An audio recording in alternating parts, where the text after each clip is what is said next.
Hello everyone, good morning, good afternoon, and or good evening wherever you are, whenever you are. Thank you so much for joining us for a special edition of the Odyssey Racing League broadcast tonight. Well, today and tonight and tomorrow night. We're gonna have the 24 hours of Spa. 1,440 minutes of non-stop racing action with a $1,000 prize pool going towards the drivers. Let's get right into the action actually, because we have started our qualifying session.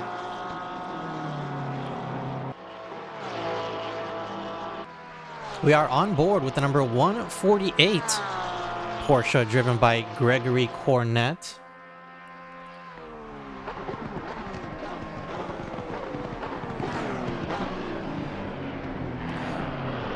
Gregory seems to be part of a two-person team.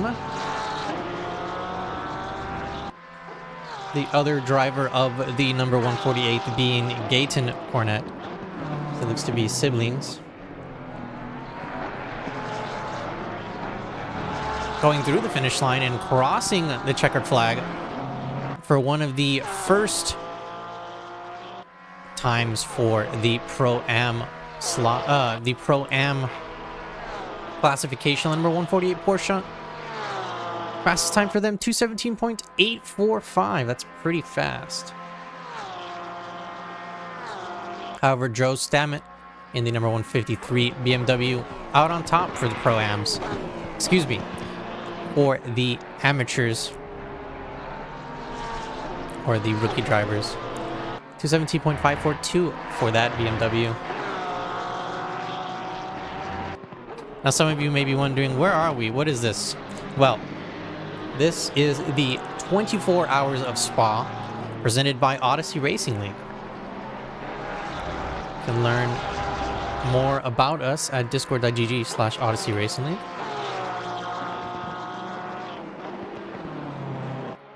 As well as keep up to date with all of our upcoming leagues and events.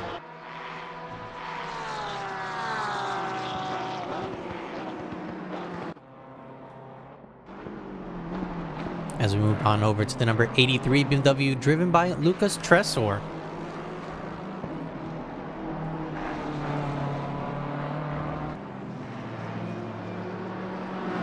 This is the TLK Racing Team BMW to be exact.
So right now, the number 153 BMW is the car to beat for the amateur drivers. The number 153 BMW fastest time, 2:17.135. I do sit corrected, however, as we do have the number 98 Lexus driven by Ahmed Nur Ilsan. 2:16.305 for them. That's pretty quick time for an amateur driver. As we do see on the left, we do have different number plates. We do have these silver number plates and we do have the white number plates. These silver number plates are the amateur drivers, while the white number plates are the Pro-Am category. So it is a mixture of pros and ams, while the silver is a purely amateur team.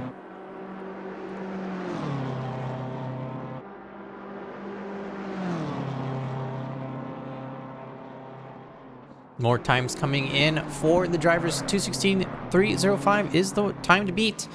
Joe Stammet has, by the looks of it, elected to finish their qualifying run, so they're going to stay in second by the will of the racing gods. They'll stay in second. Gregory Cornett still in that third spot. More drivers out on the track with green deltas. Let's go one of them right now. Felix Vega, the number 7 Ferrari. P11 overall, however, up on the delta. Pretty good time.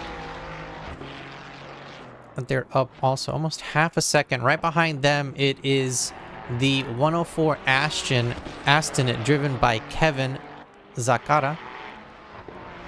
They are also up on the delta, almost a full second for them. So that's going to be a big leap for Kevin if Kevin is able to hold on to that time. A couple of other drivers, Dylan Smith also up on the delta. Kami up on the delta. Gerardo Vasquez is also up on the delta. Francisco Ramirez right under him. So the drivers in P12 through P16 all up on the delta. So if they're able to stay with their valid laps, they're going to be moving up a couple spots. So it's going to be shaking up the tree for the Pro-Ams. Does look like the number 153 BMW out on the track again to finish up their qualifying time.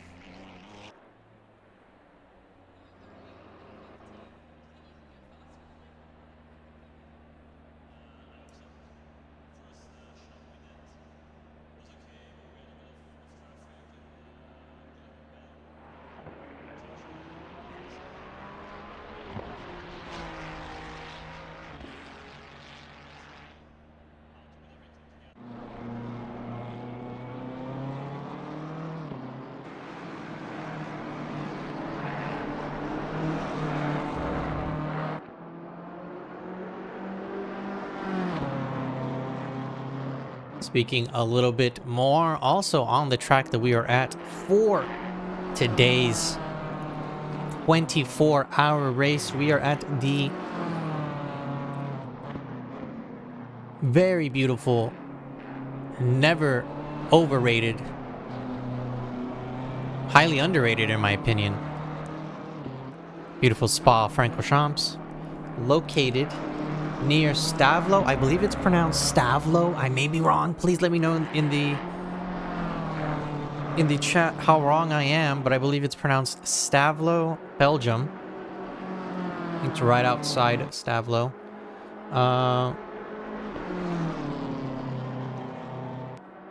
7 kilometers on the dot, 4.35 miles across, 15 turns, I believe. No, excuse me, I'm wrong. 19 turns. With some crazy elevation changes. In my opinion, Spa has a little bit of everything. Ups, downs, lefts, rights. Some slow parts and some really, really fast parts.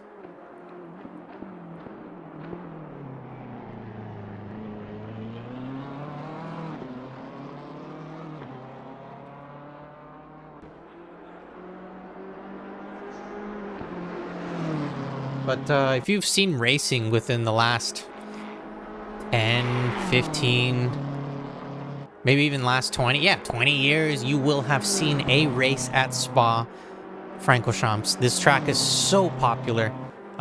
Every kind of racing that you can think of is done here. Formula 1 racing is done here. You have the TCRs that come here, European Le Mans Series, the FIA World Endurance. You have IMSA that races here.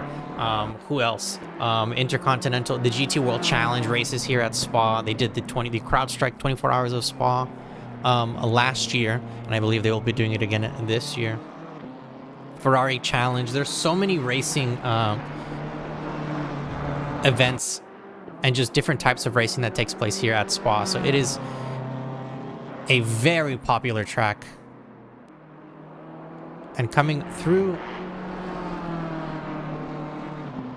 Kohu now, we do see the number 96. We're still on board with the number 96 BMW as we are in the split qualifying the amateurs first, and then the pro-ams will come next. And of course, since we are at Spa, we do expect a little bit of rain to come eventually. We are going to hopefully... I mean, it would be really nice to see a little bit of rain, a little bit of clouds, a little bit of everything here, especially... And well, I'm actually going to take that back. Not at night. We're going to hope that the weather gods permitted no rain at night, because that is arguably the toughest thing to do, racing at night in the rain. However, there are some drivers that really do enjoy that. I'm not going to say who. As we see both Team Track's Ford Mustang, that's the 414 Ford Mustang, and the number 104 Aston Martin getting a very nice slipstream there, hoping across the finish line to see if both of these cars do get better times.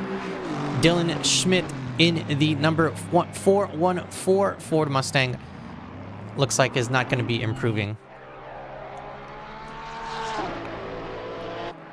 Moving over the number 901 Porsche driven by Kami in P3 overall for OSRT. Excuse me, 13.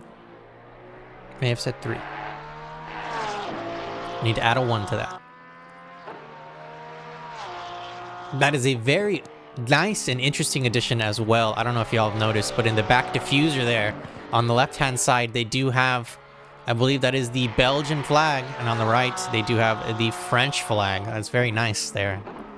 That's a very interesting addition to the livery. Most people don't... I don't see a lot of people add customizations to like the splitters and the diffusers. So that's a very interesting spot to put the flags there on the diffuser.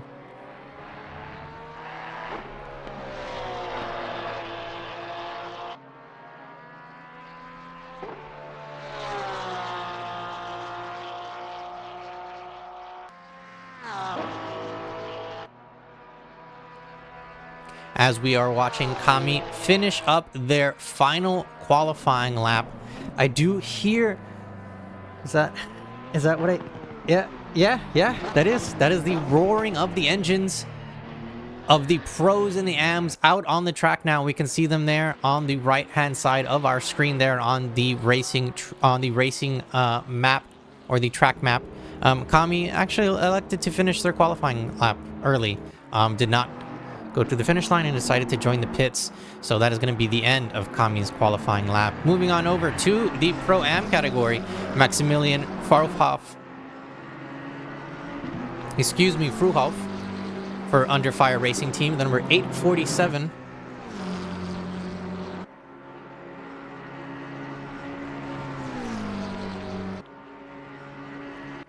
Looks to be one of, if not, yeah, the only... No. We do have the number 11 Ferrari also finishing up their lap. Where is the number 11? The number 11 is going to be, unfortunately, overtaken by the pros and AMs. So that is going to be the end of the qualifying for the number 11. But on our screen, the number 847 moving up a spot now into provisional P7 for them.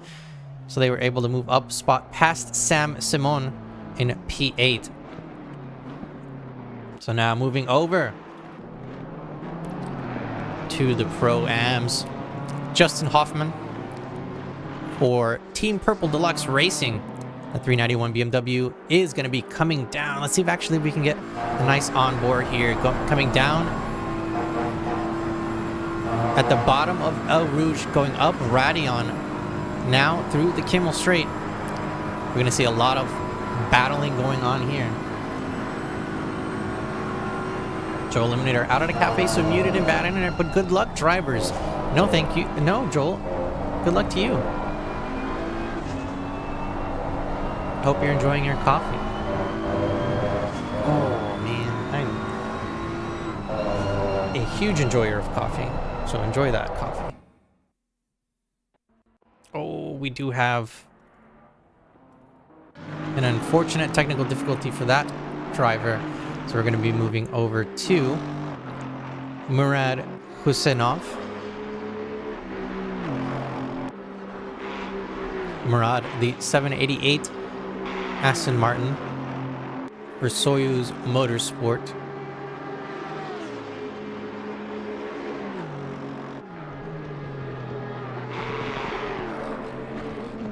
Now you may also be wondering what those BMWs with those red number plates are for, and why are they in the pits? Well, interesting that you should ask. Well, today, Odyssey Racing League is very proud to present our very own safety car for the race.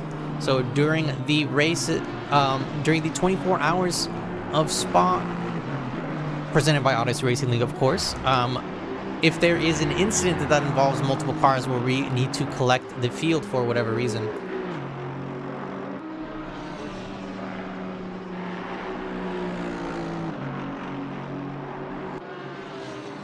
we do have our very own safety cars piloted by Mr. Richard Harknett and Mr. Dan Edwards. They are going to be our safety car drivers for tonight. Thank you very much for being our safety car drivers for tonight.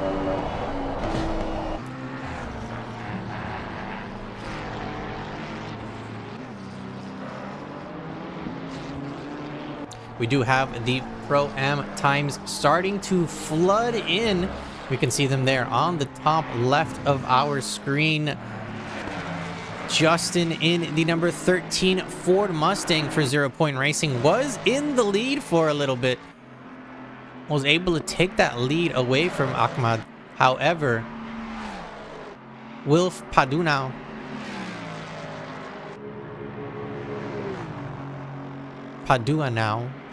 excuse me. Some of your names are new to me, so it's gonna take me a couple of tries to get it right. So please bear with me, racing fans. However, I'm gonna do my best to try to pronounce these names as accurately as possible. Justin going through turns 5, 6, and 7 after that nice little Kimmel Straight section of Spa-Francorchamps.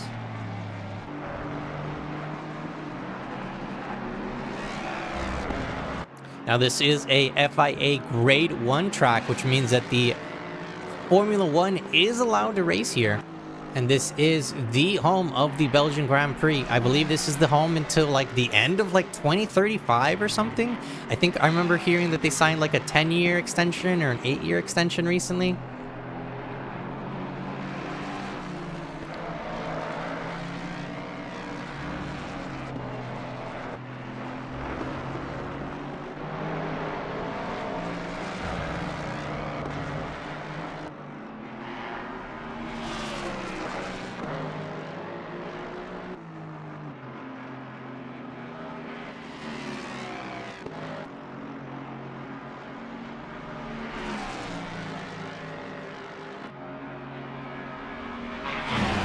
Well, with 8 minutes and 3 seconds left in qualifying, it has been an interesting one. Right now on the top step, Michael Romagnoli in the number 164 Aston Martin. Now at the top step, 215.8, 3.7 for him. And as I say that, it is quickly taken away from him. And then from there, it's quickly taken away from them.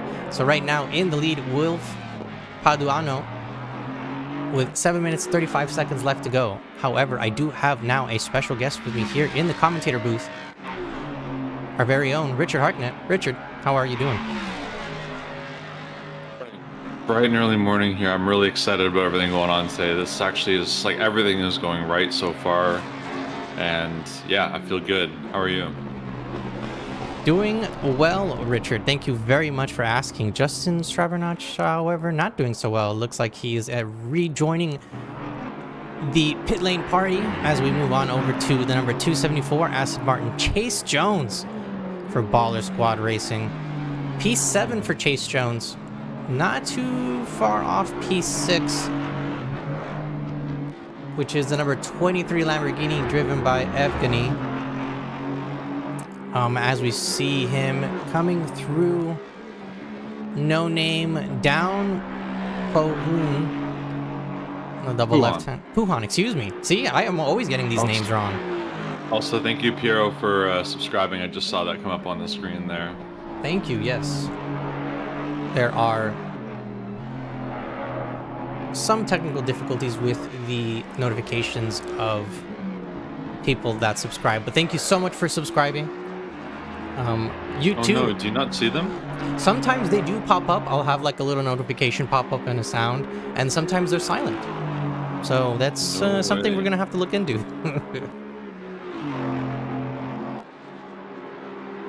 So I do know the last race that we had here at Spa, there was somebody that subscribed, and their name was Medium Rare Steak. So my question to you, Richard, really quick. my question to you, Richard, is how do you like your steaks? I like it rare. Interesting. So as red can be, huh? No, I'm not blue. Not blue, or not raw. Okay. I just like to have flavor in my meat. Okay, all right. Interesting. I myself am a medium rare kind of guy. I like it when it's pink. Not Medium too, rare is safe. Not too red, not too pink. You don't need a sauce or any salsa or anything like that. Like, you can marinate in its own juices, and it's just better. It's just way better that way, in my opinion. The people who like it well done, they're just wasting steak.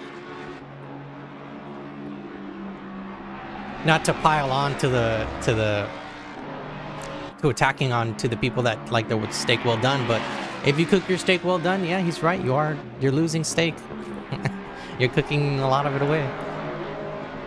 But speaking of which, speaking of steaks, the steaks here today are pretty high, aren't they? Yes, very high. Speaking of high, how high to be exact? Well, we do have a $1,000 prize pool available for the drivers tonight. Specifically, I believe it is going to be... Want me to rhyme it off? Yes, that'd be amazing. So, P1 overall gets $400 for their team, US. P2 is $250. P3 is $150. And there are two $100 raffle prizes for any teams who actually finish the race and get a checkered flag. This is to encourage consistent participation and also reward people for actually committing to the 24 hours. Because everyone here will know that staying up for 24 hours is difficult. I'm going to give Koju a shout out very early on because he's streaming this whole race and he's going to have minimal assistance, but he's going to do it. So thank you for being here to do this for us. You can't see me, but I'm saluting you. Okay, enough about that. Saluting, also what we could do is salute the drivers tonight, especially some of the teams here that are driving with only two drivers. I've seen a couple that only have two, maybe three. So that also is a big shout out and a big salute to them as well. But I also want just to give a quick shout out as well to you, the viewer. So wherever you are, whenever you are watching this, thank you so much for joining us. As again, my name is Christian Julian. I am joined in the booth by Richard Harknett, and this is the Odyssey Racing League 24 Hours of Spa. 2 minutes 58 seconds left in the official qualifying time. Right now on board with the number 45 Ford Mustang. The times we're seeing are pretty incredible too. A 2:15.6 by the first place is pretty amazing. That's so fast. I can hear the tires just squealing from here in Texas. That's crazy. Our fastest time, 2:17.2, right? No, 2:15.6. Oh my goodness. Oh wow, yeah, this is incredible. So there are 1, 2, 3, 4 drivers, 5 drivers in total in the 215s. Oh my All front goodness. engine V8s as well. Interesting. So that's the meta. You're front right. engine V8s So we are do the have meta here. 3 Aston Martins, 1 Ford Mustang, and 1 Lexus. Interestingly enough, the Lexus is supposed to be getting an updated chassis. So not an updated chassis, like a brand new Lexus is supposed to be coming out. And the rumor is that it's going to be branded Toyota instead of Lexus. So we might be getting a Toyota GT3 very soon. Interesting. I wonder what model car that's gonna be. So it won't be the Supra. No, I heard it's gonna be. It's not the RCF. That's the one that's out now. It's the LFA. That's the other one that they had. But why would they change Lexus it? as well. Yeah, but why would they change it to Toyota branding? That's what doesn't make sense for me. But it's a rumor. People like to make things up for the shock factor. Also, an LFA as a GT3 is like a crazy hot take because you're taking a car that's way faster and like downgrading it to be a GT3. I mean, technically what GT3s almost are, right? No, I guess no. It depends. I mean, if you compare a Mercedes GT2 and a Mercedes GT3, I mean, I guess at the GT4 as well. Right. There's some range there. Yeah, okay. And the Audi R8 is the same thing. Yeah. GT4, GT3, GT2. Okay. It's essentially the same engine. One Lambo at place 7, says Crazy Royke. Yes, one Lambo. And I think that might be the only Lambo on track. The Lambo's in P8, by the way. Maybe you have They your just tower they just lost they just lost their P7 spot. Yeah. Okay. Yes. So making sure you didn't have the wrong tower. Shout out to them, says Durasso. I do agree. Big shout out to the Lamborghini team. Let's actually give them a little bit of love because I don't know if I don't say this enough, Richard, but the Lamborghini is my favorite car in the game. I know if Neil was here, he'd be very happy because he is part of the Lambo religion. Yes. And we are going strong, all 6 of us. Only likes them. But yeah, that's pretty impressive for a Lambo to be all the way up there in that mix. They must be a very fast team, so good for them. But looks like qualifying is just wrapping up, so I'm going to let you go and go back to doing some race controller stuff, but I will be back in here periodically throughout the day. Good luck to all the drivers, teams, good luck to you, and yeah, just thank you everyone for being here for this. This is a great day, great event. Really excited about everything. Thank you very much, Richard, for putting on this event. As well, I may not have introduced him this way as well, but Richard Harknett is also the head league admin here at Odyssey Racing League. He wears many hats, but he is also basically the reason that this is put together. So thank you very much, Richard. I'm not that important. Don't worry about me. He likes to downplay it. He likes to downplay it. Nah, if it wasn't for you, I wouldn't. This league would have died already. Nah, and for a couple other staff, and I know they don't all big shout out to the staff. But yeah, huge shout out to the staff. You know who you are. This league, we would have shut down this league already if it wasn't for them. Anyway, I'll let you go, man. Good luck with the first hour of the race. You got it. Good luck we'll with see yourself. A safety car. Oh, we might. We have a 1,440 minutes left. So there's more than enough time for that safety car to come out.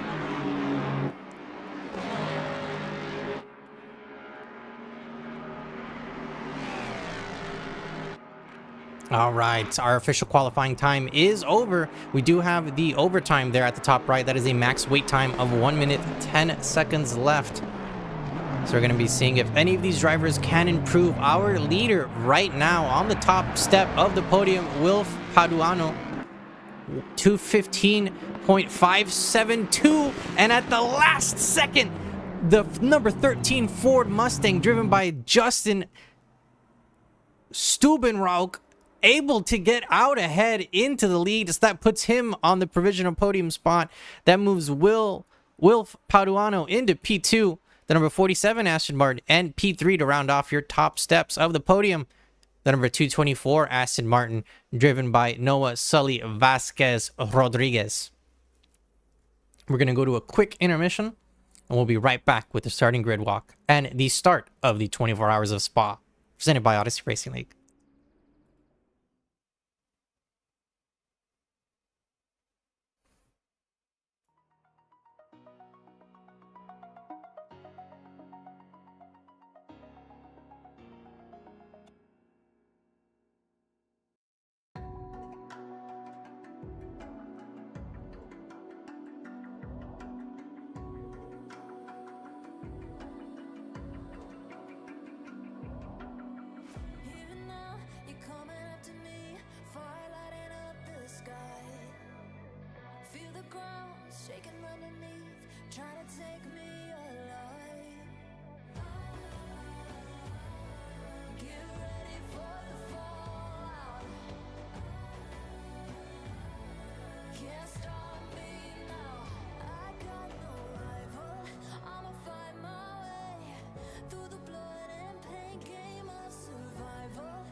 Francorchamps, 7 kilometers, 19 turns, 3 separate sectors. As we can see, the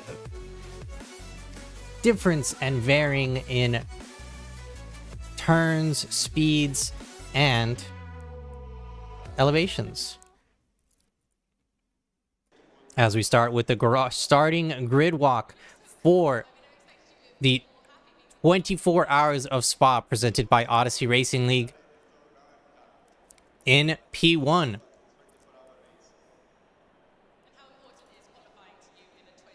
It's going to be Cameron Hunt in the number 13 Ford Mustang for 0 Point Racing. In P2, Wilf Paduano for Psych Simsport.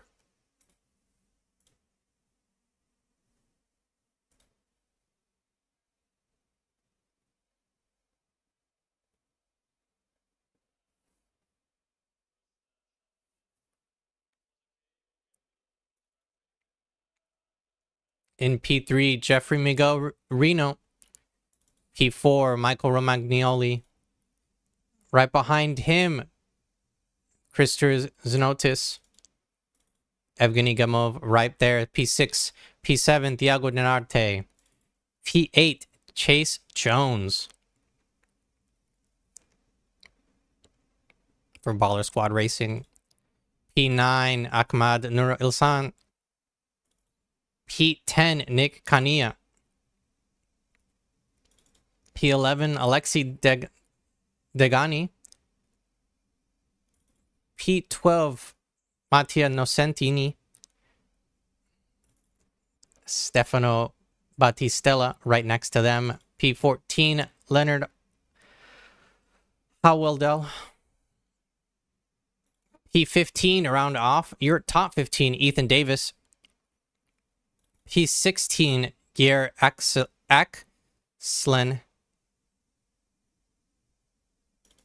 P17, Murhad Husanov, excuse me. Steph Pasquier. P18, right behind them, Jan Heymans. P20, Sebastian Anderson. To round off your top 20, we do have 49 cars on the grid tonight. 2 of them are the safety cars, so that's going to be 47 cars total. That is a big grid here for Spa. In P21, Luca Gagliardini. P22, Semi Carcas. P23, Lucas Kuth. On my timing screen, it says Terry Botex. So it's going to be whoever decides to start the race is going to be in there. P24, Gaten Cornet. P25, Joshua Jung. P26, it's going to be Yuze Long. P27, Stefan Sepiker. P28, Kenneth Reyes. P29, Kevin Wetzel. P30, Lucas Tresser. P31, Christoph Noss. P32, Maximilian Frauhauf. P33, Thomas Descalos. P34, David Brickler. And P35, Florian Gaspin. We do have a couple of more cars to go. However, we do have the cars already lined up and ready to go. And it is a short formation lap, so we are going to see the drivers get ready and on the grid.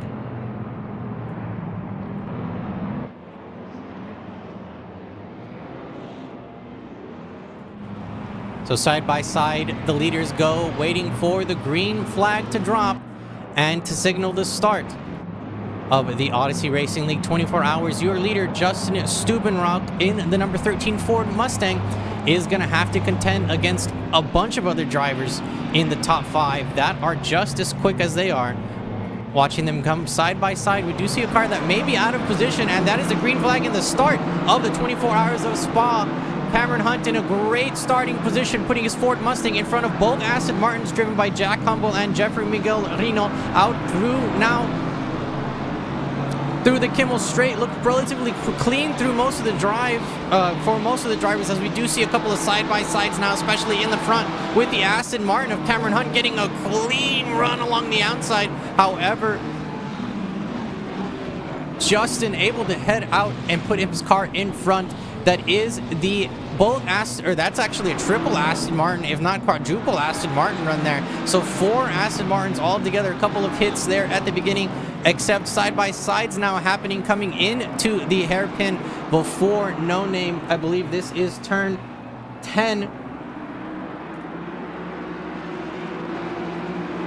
Known as Bruxelles, as we do see a couple of cars losing spots already and a couple of cars gaining side-by-side for the BMW and that Porsche there, as we do see Kenneth Reyes trying to stack up and put his car in a position. Oh, and that is one of the Ford Mustangs going off in a second. That's a BMW actually rejoining a little bit unsafely, but able to get back out on the track. That's going to be a couple spots gained there for Kenneth Reyes, who we are on board with, trying to go along the outside of the number 104 Aston Martin. However, the number 104, driven by Kevin Zakara, trying to defend as much as they can and trying to make that Aston Martin very wide. Almost contact there right behind him between the McLaren and the Porsche of Lucas and Kami. So it's going to be fighting to the very bitter end. Almost 3 wide there in the back. So let's see if we can get some more of that action as we move over to this. Oh, and we do see a BMW going for a slide there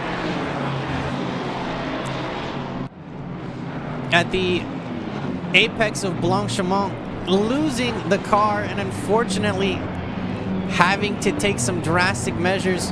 I don't know who hit the ejectocito button, but that is an unfortunate BMW hitting the wall there, as we do see this BMW driven by this for Sim Racing Belgium moving up a couple spots.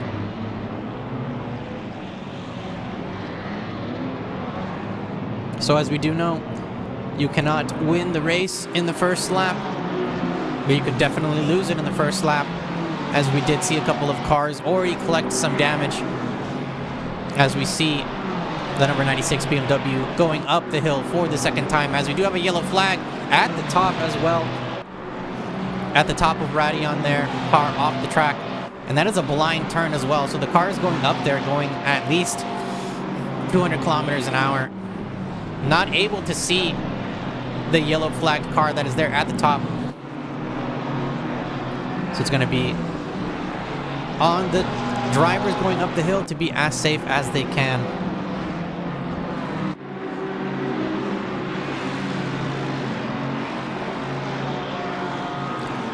A couple of cars given drive-throughs for being out of formation. All right, guys, we are going to restart. This is a red flag. Please slow down and start driving back to the pits. And I will give you the instructions on how we're going to do the restart. So please slow down, no overtaking, red flag.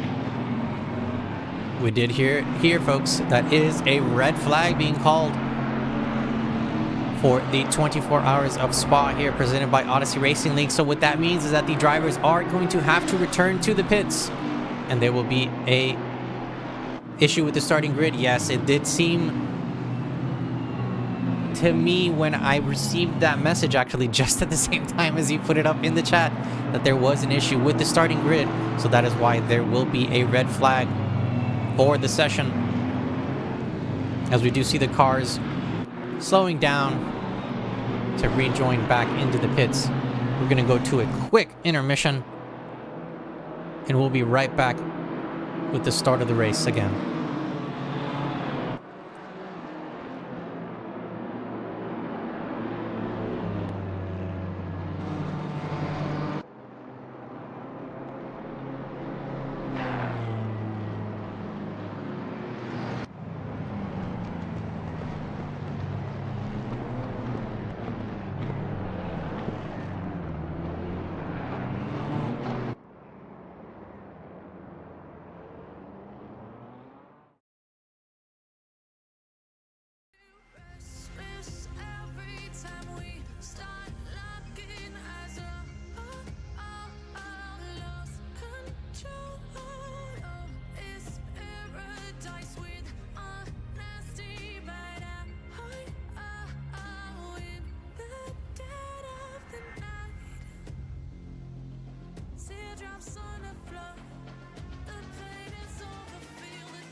Seeing monsters at your window. No, you can't sleep, you pretend though. You don't have to play the hero. 'Cause I got you like you got me. When the earth shakes, when the bombs scream, until our last breath, every heartbeat.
When your nightmares turn to real life and the ground's filled up with landmines, we will face it standing side by side.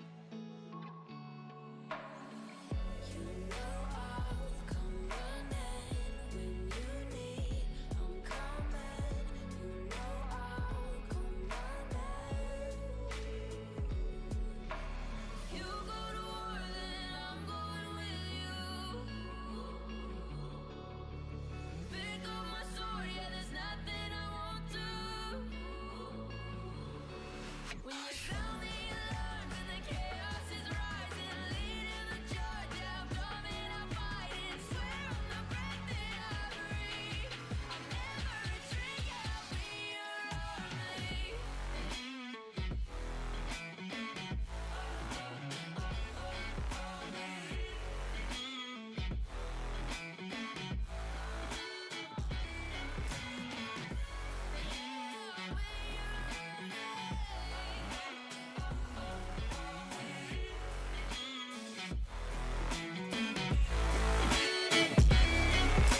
If you go to war, then I'm going with you.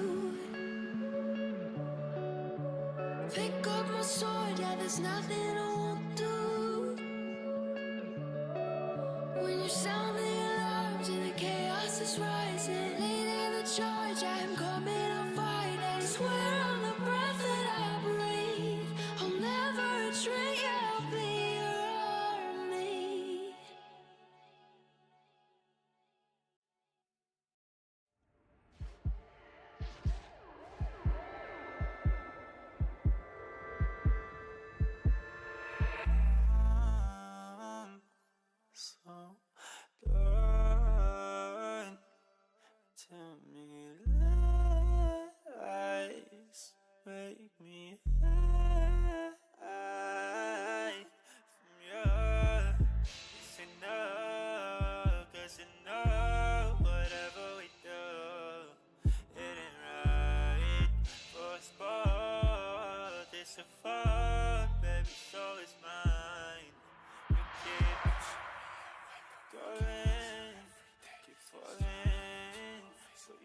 tricks.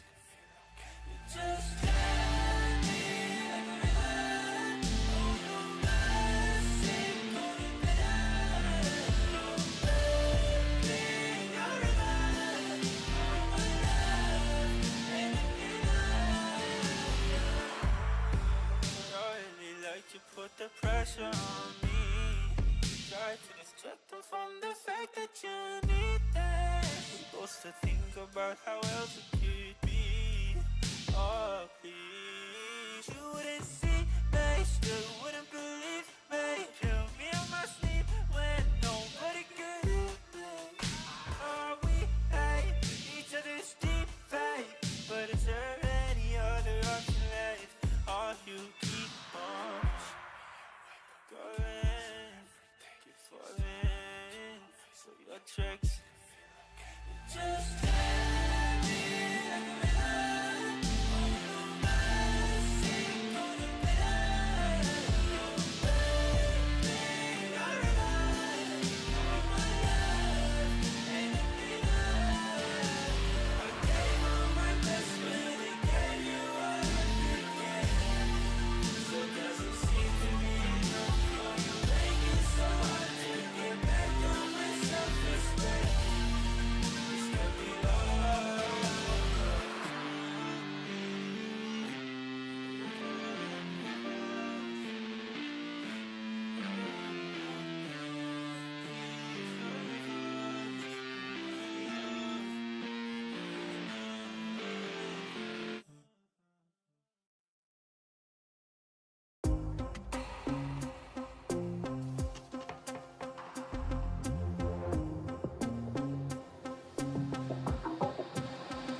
Why can't we ever bounce on the rhythm, yeah, yeah, yeah.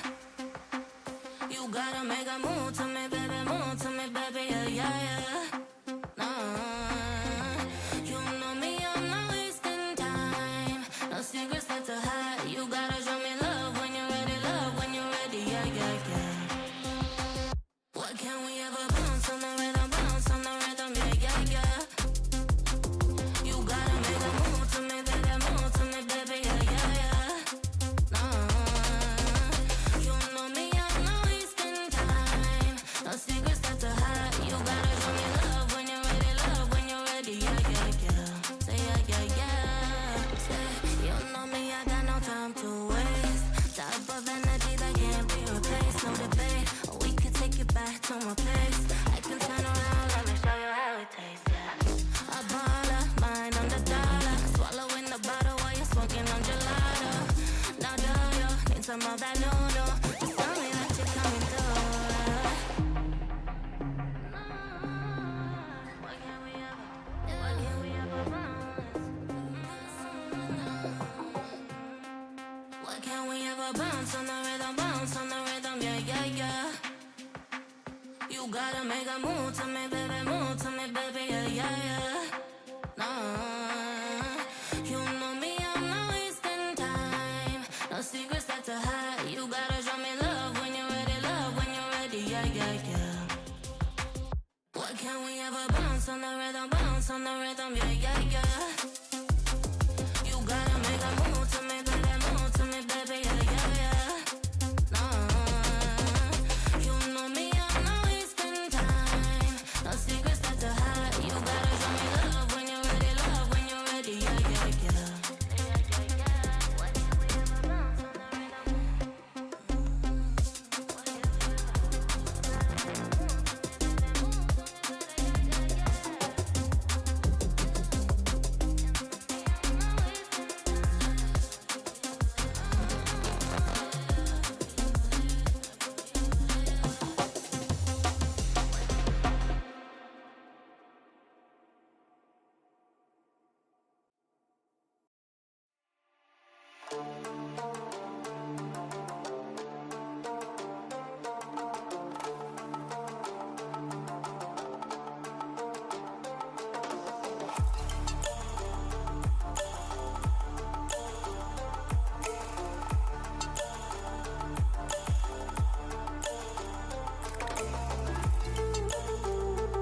to town, from London to Taiwan.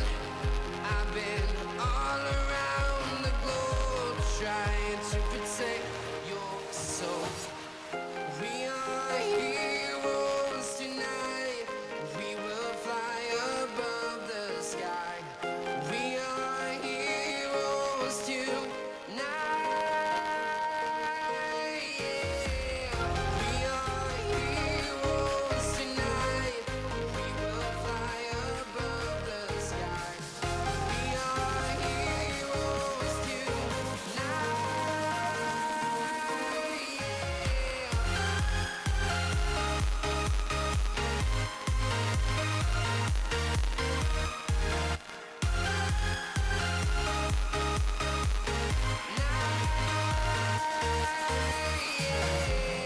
Feel like a dynamite, ready to explode right up in the sky. I need you to listen, I need you to hear, and don't show any fear. I've been flying from town to town, from London to Taiwan.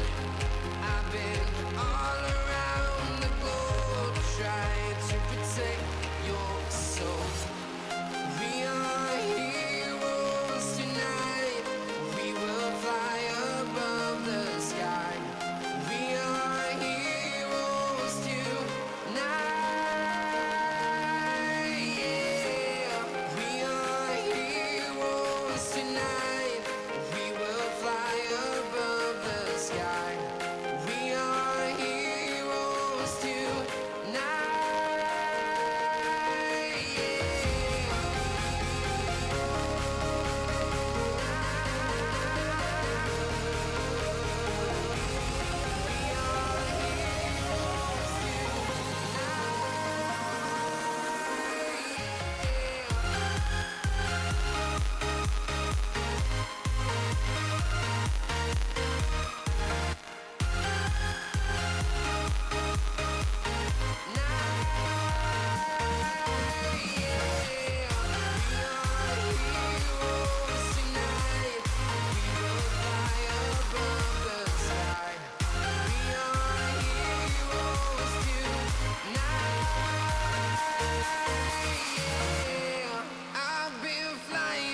Town to town, from London to Taiwan. I've been all around the globe trying to protect your soul.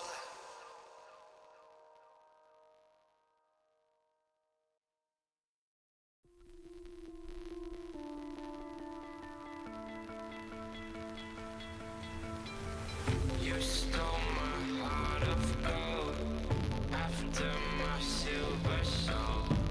Can you dig any deeper now? I gave you all I own.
Hello, everyone. Thank you for bearing with us during these technical difficulties. We are just about to get started. The cars are getting right back out on the track for the formation lap. They're starting to grid up, so we will move back over as soon as that formation lap happens. It's going to be the starting formation lap, and then we're going to, as soon as the race starts, it's going to be one lap under the safety car, so that we are able to shuffle the drivers around into the correct orders, and then we will get racing as soon as that is complete.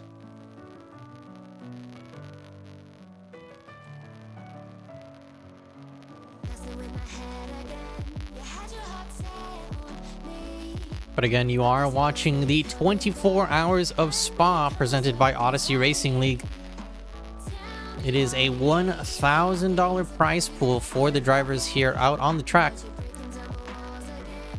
And it is up for grabs.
Hello everyone, and welcome back to the 24 Hours of Spa presented by Odyssey Racing League.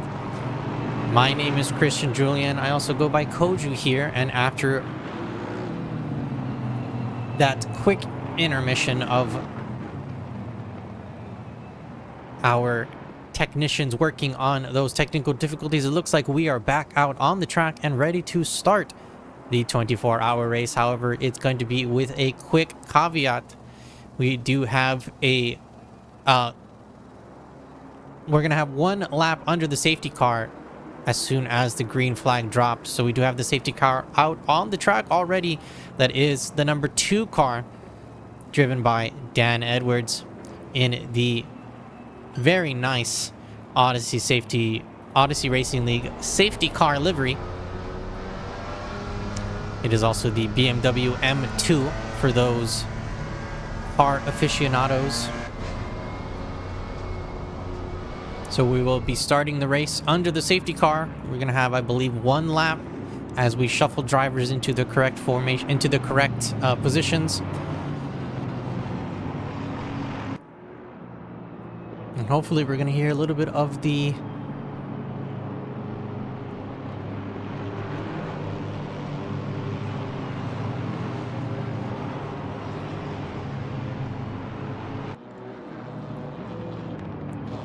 as soon as the green flag drops, the drivers are going to be engaging their pit limiters, and they're going to be following the safety car.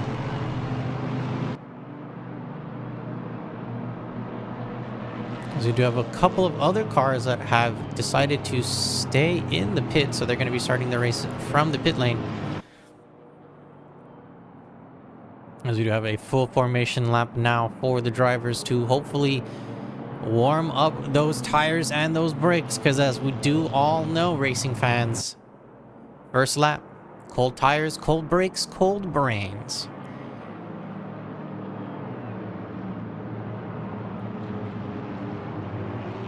One of my new favorite quotes. You cannot win the lap. You cannot win the race in the first lap, but you can definitely lose the race in the first lap. So we're going to see if any different strategies will be taking place here for the lead drivers. As we did see in the beginning, it was one of the Ford Mustangs versus, I believe it was 3 Aston Martins, 1 Ford Mustang, and 1 Lexus that was in the top 5 at the beginning of the race.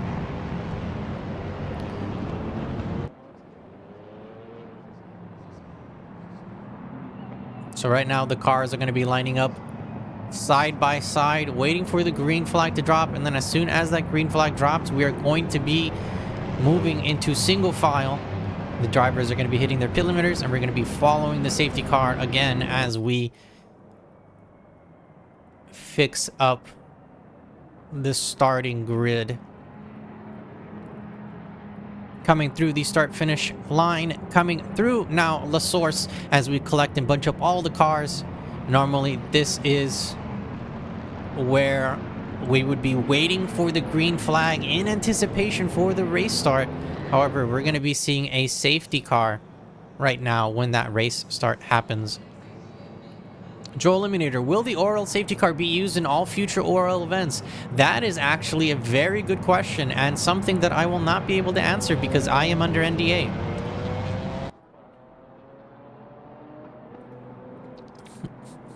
As we do see the green flag starts the race time there, so we are counting down now. The 24 hours has begun, except we are under safety car, so the safety car is going to be going a little bit further ahead to allow some space for the rest of the drivers as we do see them line up here. Almost 2 by 2 side by side as we have the number 164 racing by, allowing... Nah, I'm just kidding. We do have a car unlapping themselves now as they go through.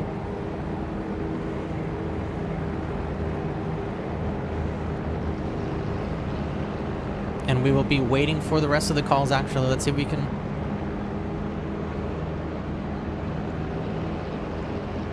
So we can eavesdrop a little bit into race control here.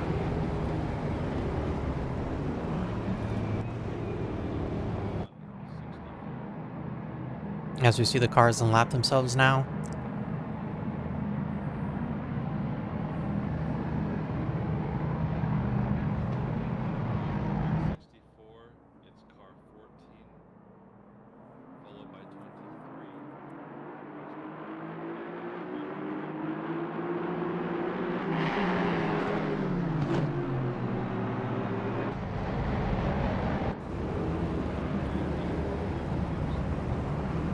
So the cars are being released now.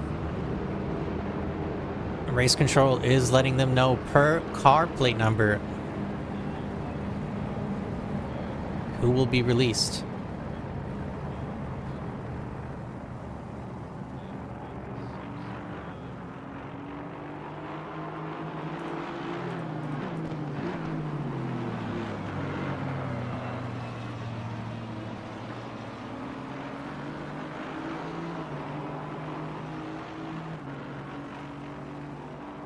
One of the many glitches that we are suffering for tonight. The car with the number 98 number plate. That is the Lexus driven by... I believe that was... Yes, it is. It's Ahmad Nur Ilsan. For some reason, their number plate has now changed from 98 to 99.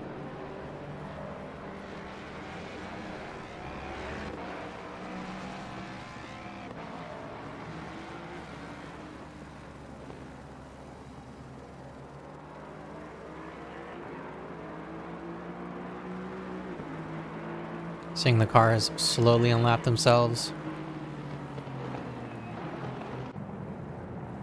As a quick reminder, we still are under safety car, so the drivers are being directed by race control when they are allowed to unlap themselves and line up behind the safety car. We do have a big stoppage there at No Name.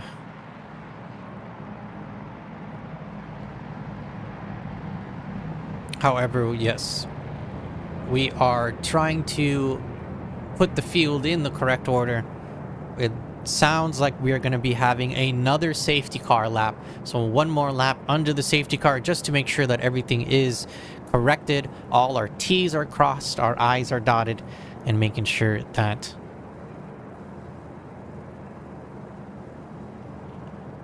so that the cars can be in the correct order.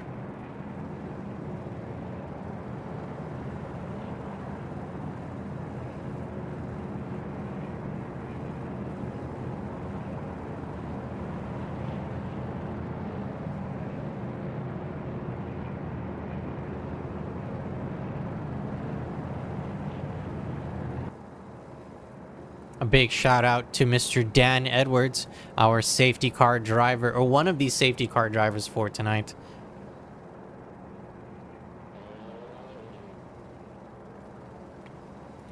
Showing off the beautiful safety car livery here, presented by Odyssey Racing League.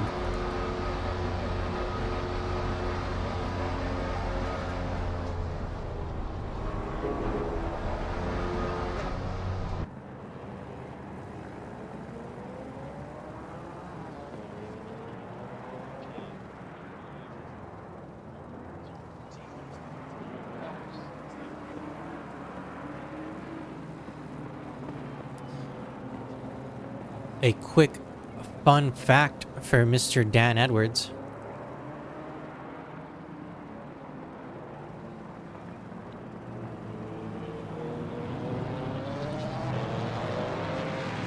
Dan Edwards never has to tie his shoes. His shoes are always magically tied for him.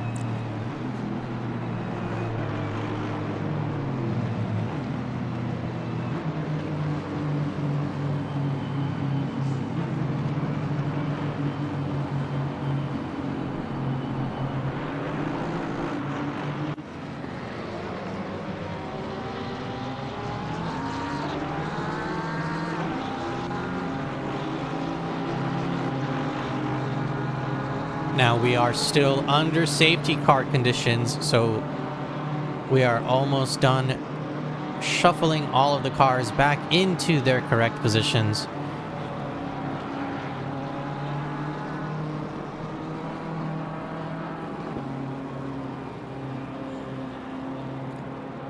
Radovan Zenkel in the chat, when are you switching to iRacing?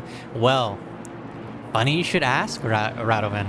We do have 2 iRacing events presented by Odyssey Racing League. One of them is streamed, the other one is not streamed. We do have the GR86 Rookie Academy Tuesdays at 9 p.m. Eastern, and that is open to all drivers of any skill category. That is not streamed. However, Sundays at 2 p.m. Eastern, we do have the Odyssey Racing League World Tour Multiclass event, which holds LMP2, GT3, and GT4 multiclass racing at the same time. That is streamed here live on the YouTube, so please tune into that. That is every Sunday at 2 p.m. Eastern.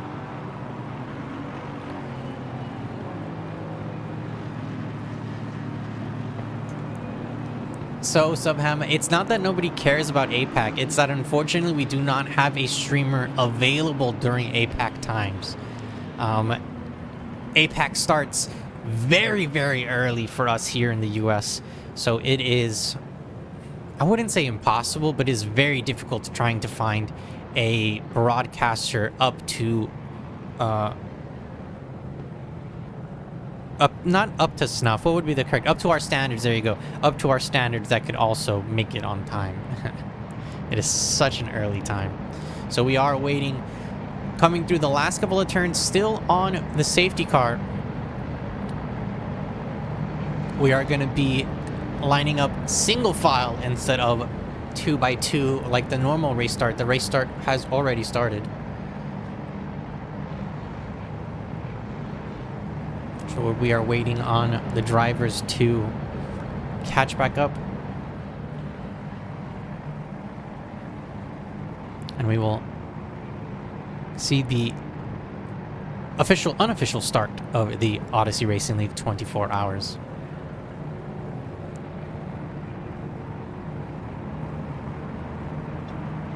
So interestingly enough, since we have already gone around 9 minutes, I don't think this is going to be changing the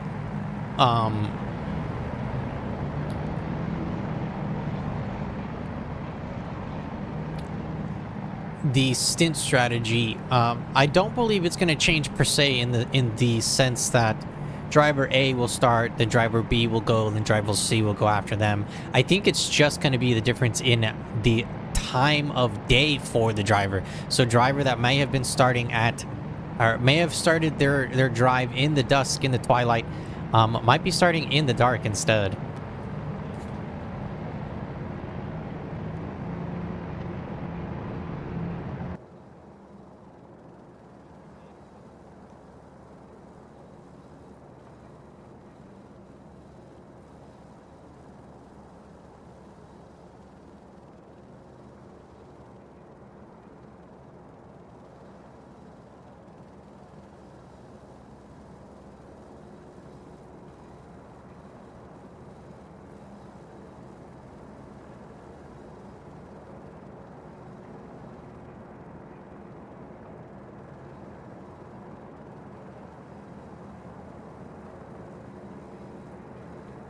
Subham, safety car too slow. It is an M2 compared to our normal GT3, GT4 action that we are used to here at Odyssey Racing League. It might not be no audio just because we are in the helicam and the audio gets a little bit farther away, as you could say. But if we were to get real close, there is some audio, as we can hear. So we do have the pace car has entered into the pit lane. So that means the race is going to be live as soon as the number 13 Ford Mustang. It's going to be starting on the number 13 as they go side by side here and they go to the start finish straight. We will see them start the race.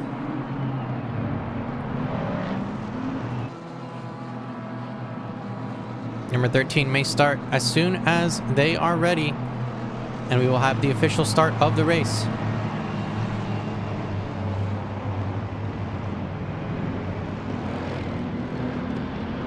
Seeing them now pile through La Source.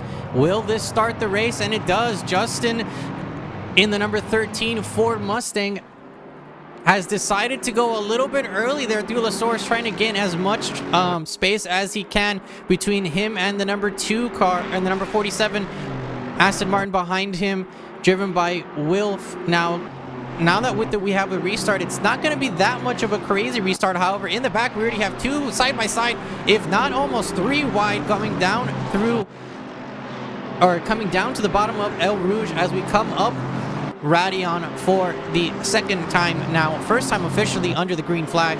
And with the race start, the number 204 Aston Martin in P21. Nothing crazy has happened so far. We do have one car that has lost a couple of spots. The number 74 is now in P44 as they're having to contend and defend against the Aston Martin next to them. That's the Wreckham Race Team Aston Martin there, driven by Simon Tonkin. But moving back up to the race leaders here, Michael Romagnoli, number 164 Aston Martin, P4 overall, trying to gain an edge on their Aston Martin counterpart there in front of him, driven by Jeffrey Miguel.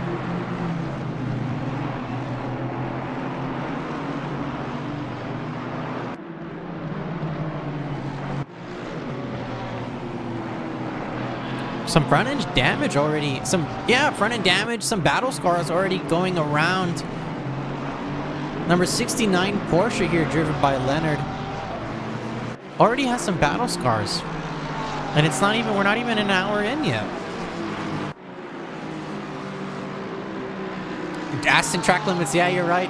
that Aston took a big chunk out of those track limits. However, in ACC, you do have 3 track cuts to work with, so it shouldn't be too much of a hindrance on your race, especially with cold tires and cold brakes.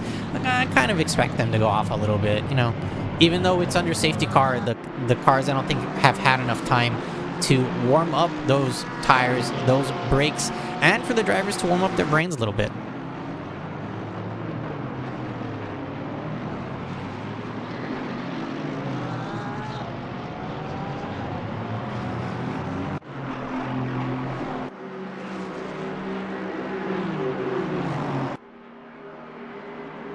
We do see the line of Aston Martins there. Michael in the number 164 trying to catch up to Jeffrey Miguel Rino. Both cars being really smooth through turns 5, 6, and 7. However, the Ford Mustang of Justin out ahead with a 1.5 second lead so far. However, this is a 24-hour race. So within those 24 hours, anything can happen. I'm being asked right now who is in last place by Joel Eliminator. Joel, to let you know who is in last place, it is the number 1 car, Richard Hartnett, our very own safety car driver. That is the car in last place right now.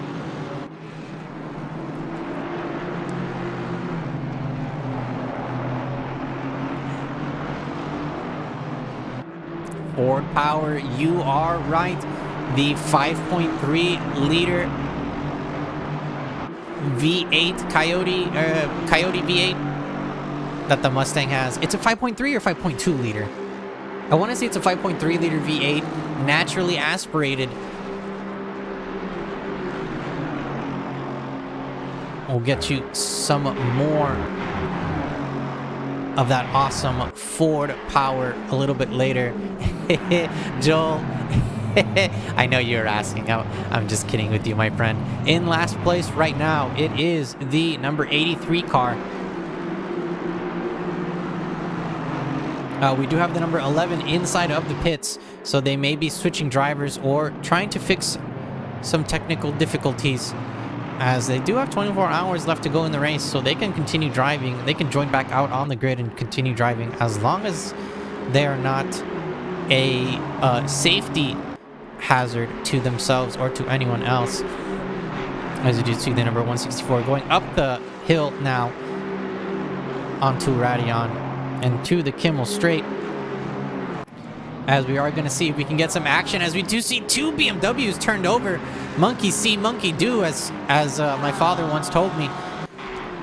Both the BMWs going off there out of the exit of the classic pits. I believe those are called the classic pits. So they're going to have to wait to rejoin it safely back on to the racing line. Right now we are on board with the number 148, driven by Gaten Cornet. We do also have some time penalties already being handed out. You can see those being handed out by Race Control on the bottom right. Racing fans as well, please don't be afraid to let us know in the chat who your favorite drivers is, who your favorite teams are, or if you want to ask more questions about Odyssey Racing League and more about the league, you're more than welcome to ask.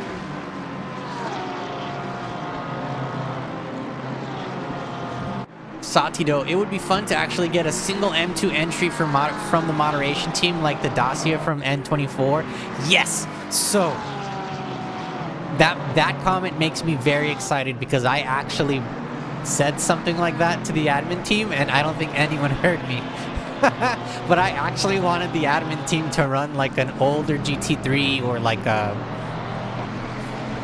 one of the GT4s, and just have that as like a single entry just for funsies, like not even in the price pool, it's just for fun. That's actually a great idea. So I'm gonna hold on to that one and put that one into my back pocket. Thank you to whoever sent that.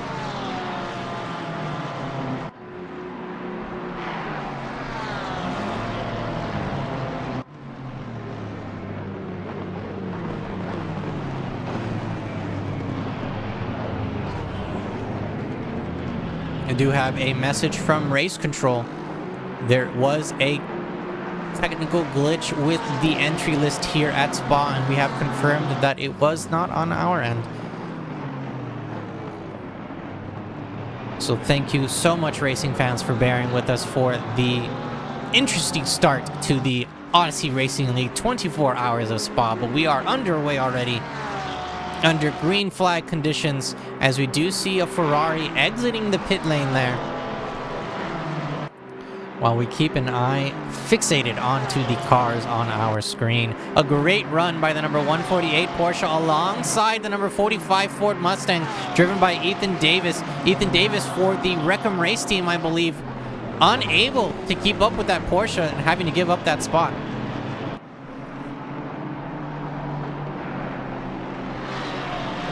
Excuse me, Ethan Davies from Toga Esports, not Wreckham race team. I do apologize.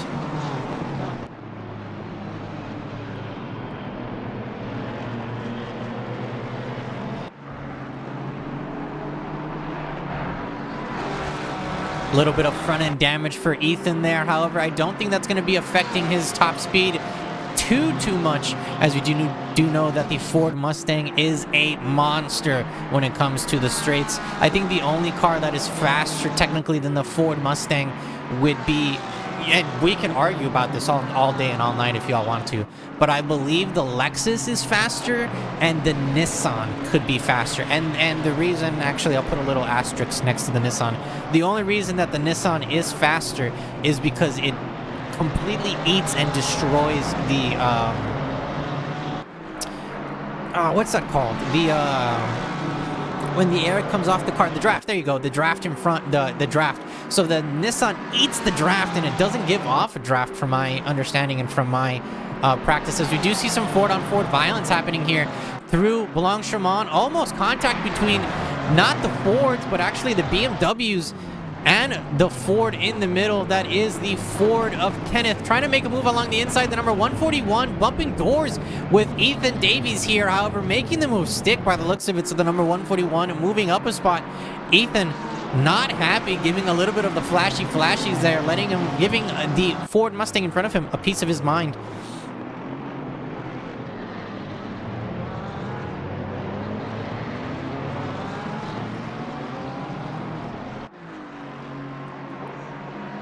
Joe Eliminator letting Satilo know that anytime that the admin team has one of those I'll call it a miracle entry. Let's call it a miracle entry, because it'll be a miracle if you do if you do even relatively well.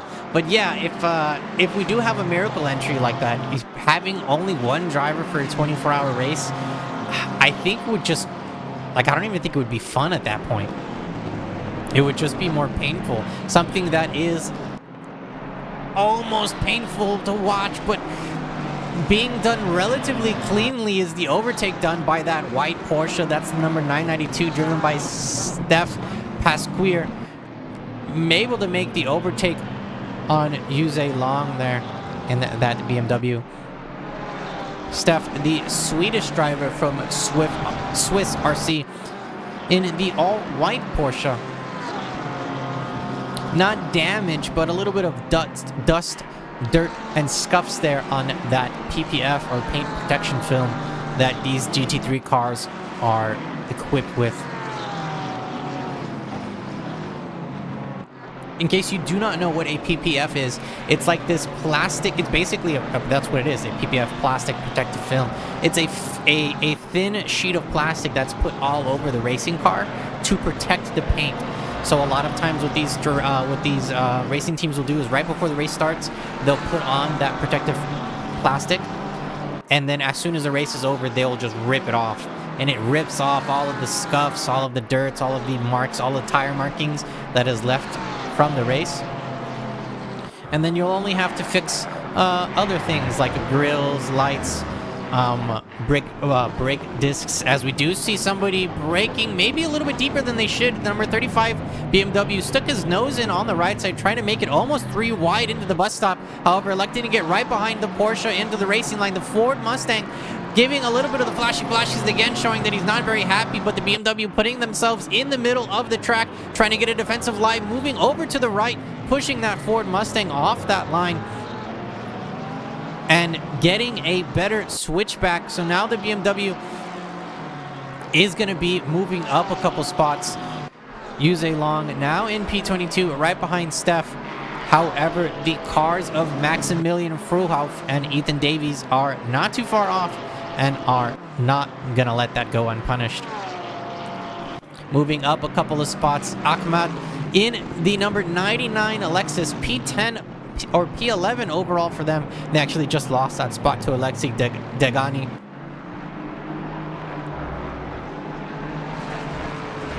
Excuse me, out in front of them, the number 132 Ford Mustang.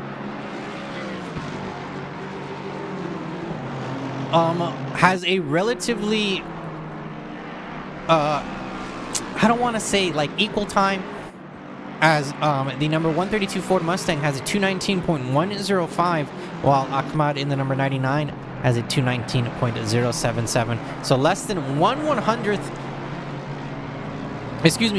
of a second between P10 and P11. As we do see another battle brewing, actually a couple spots back, not too far back, the number 999 in Stefano Battistella for ATS Corsa Esport team, right on the back bumper of Mattia Nocentini, the number 165 Aston Martin. Aston Martin being a very popular car by the looks of it this time around at Spa-Francorchamps. We are using an in-house BOP system, this appropriately called the ORL BOP. It is derived or does take some notes from the LFM BOP, but we have conducted our own research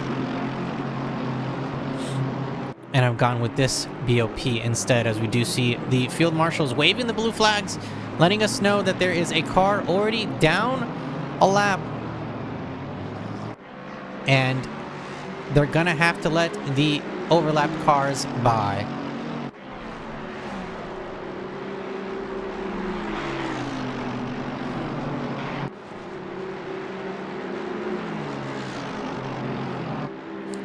Satido, is brake checking still pretty much required in these 24s? It's been a while from my last Enduro. So brake checking. Sorry, I said brake checking. It's brake changing. So, Satido, from my understanding, in this update of ACC, since I'm technically relatively new to ACC, I started in I think it's 1.9. I started racing here in ACC. So from my understanding, the GT3 cars have 4 sets of brakes. Brake set 4 is completely useless. No one should use them, so we shouldn't even talk about them. So we're going to be talking about brakes 1 through 3. From my understanding, brake set 1 or brake type 1 is for sprint racing and for anything that's an hour and under.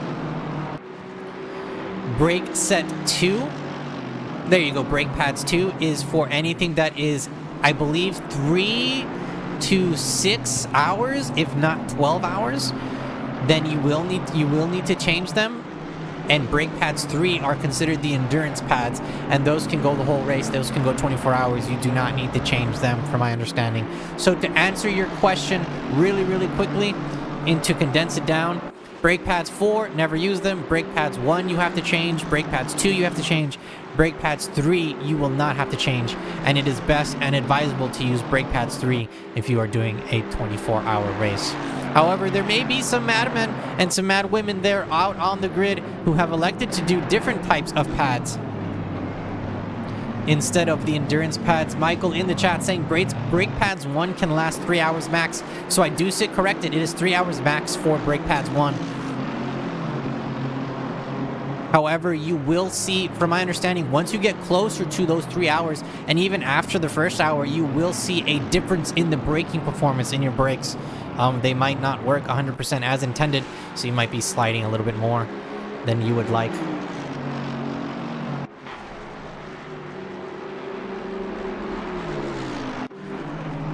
Moving up the battle of the Astons, Michael Romagnoli, number 164, Aston Martin. on the back bumper of the number 224, excuse me.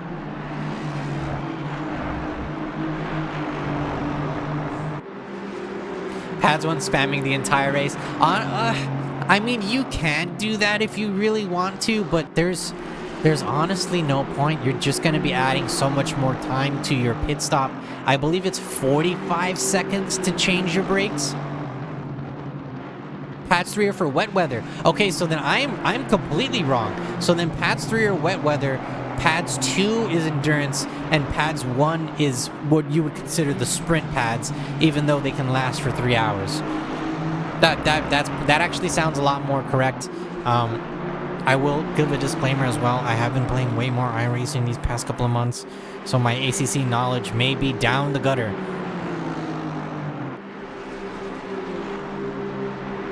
However, thank you for correcting me, Isaac and Satido. Way more knowledgeable than I am. Some kitty litter being thrown up, and it looks like Ethan Davis has a little bit more damage on the front end of that Ford Mustang, but able to make it along the inside there of turn 11, the turn that I always mispronounce. Pujon.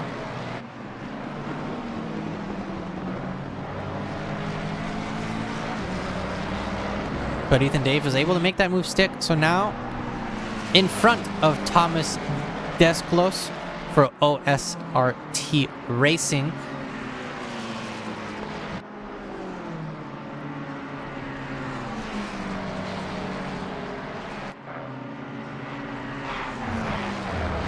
We're going to be keeping an eye on the top because we do have a side-by-side race going through the Chemo Straight coming into turn 6.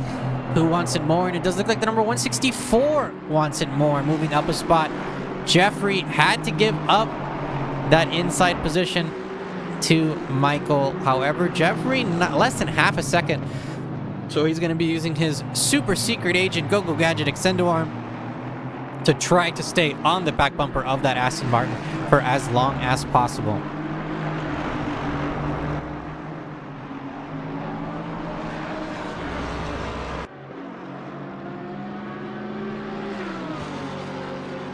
Evgeny Gamov for Speed Stars in the number 23 Lamborghini, who's getting my gold star of the race for tonight because I am a huge fan of the Lamborghini in a huge fight with the number 14 Lexus of Lauridis Iverson.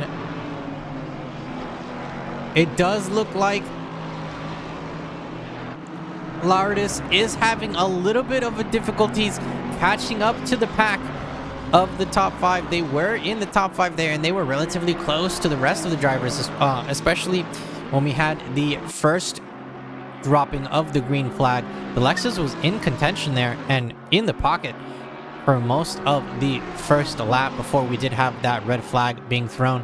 However, Evgeny in the 23 gold-plated Lamborghini diving deep into the braking zone. Does he get there before the number 14 turns in? I don't know. So there is contact between the number 14 and the number 23. The Lamborghini with that screaming V10. Trying to make its presence known against the smaller V8 of the Lexus.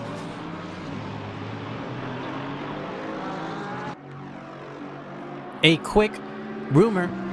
Both cars getting a refresh, I believe, for the 2026-2027 season of IMSA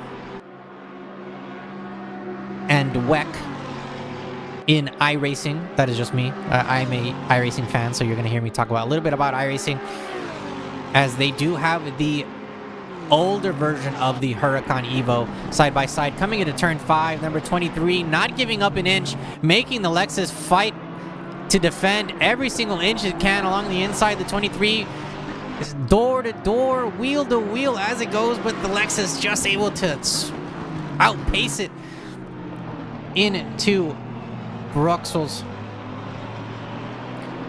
Now into Jackie X8 corner, also known as No Name, also known as turn 11, the corner known as No Name with the many names.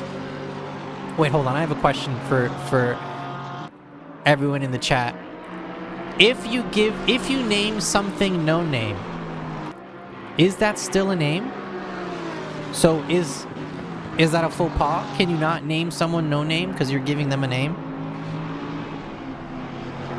I'll let that stew in your brain for a second. Mariana Mesta, go 130.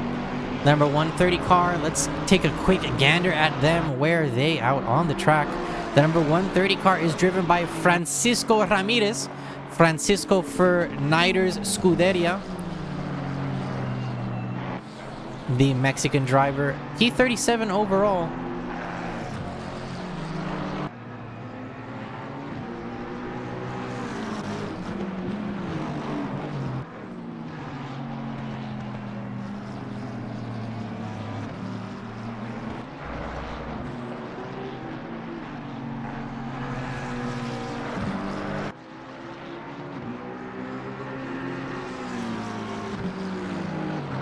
Vsauce.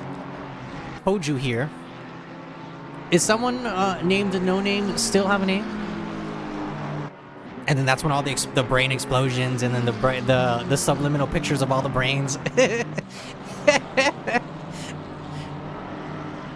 Great videos by Vsauce. Very it just makes you think so much and just great fun in my opinion. Let's actually see if we can get an onboard here of Francisco Ramirez as he's coming through turns 15 and 16 Campus Tableau. And I believe that's pronounced Paul Freire. I'm so terrible with names. I'm so sorry. But right now, this is turn 17 Blanchimont. Into the hard braking zone that is the bus stop chicane. The right and left-hander now through the start-finish line, which is interesting here at Spa-Francorchamps. The start of the race and the finish of the race are in two totally different spots. Francisco Ramirez driving through the finish line, going through La Source, also known as Turn 1, now coming down the hill to Turn 2, Radion. And this is where the race normally starts, right here. Boom! As we see them go downhill at the highest compression point of those. I was about to say rims. Your rims don't compress, silly. It's your springs and your shocks. So the highest compression point of the springs and the shocks at the bottom of Radion there. Excuse me, Eau Rouge. And then at the top point, that blind right-hander that you have to take to get onto Radion. We do have a yellow flag there, so that is a car that went off track. I believe that is the number 900 Ferrari of Thomas Desclos.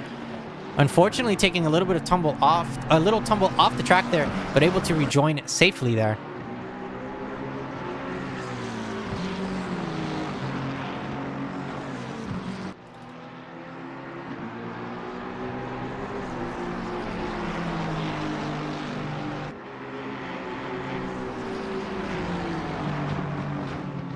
Sid098, it's Jackie Ixie corner nowadays. I know, but like none of the track maps can get it right. All of the track maps that I've seen, Sid, is either known, like it literally has no name. It just says turn 11. I've seen Jackie Ixie, or Ixe, I don't know how to pronounce that, I'm so terrible. I've seen some track maps that call it Speaker's Corner. And since Spa does have that additional layout with the bike layout, which has that left-hander for the no-name turn, like 30 meters before or 50 meters before the left-hander, they have a different name for that one as well. So it's not even called no-name. It's like 4 or 5 different names that turn has. Simone Tonkin for Wreckham Race Team, the number 117 Aston Martin. This is Wreckham Race Team is in collaboration with Noobs R Us, so you will be seeing some friendly faces here on the track from Noobs R Us, as well as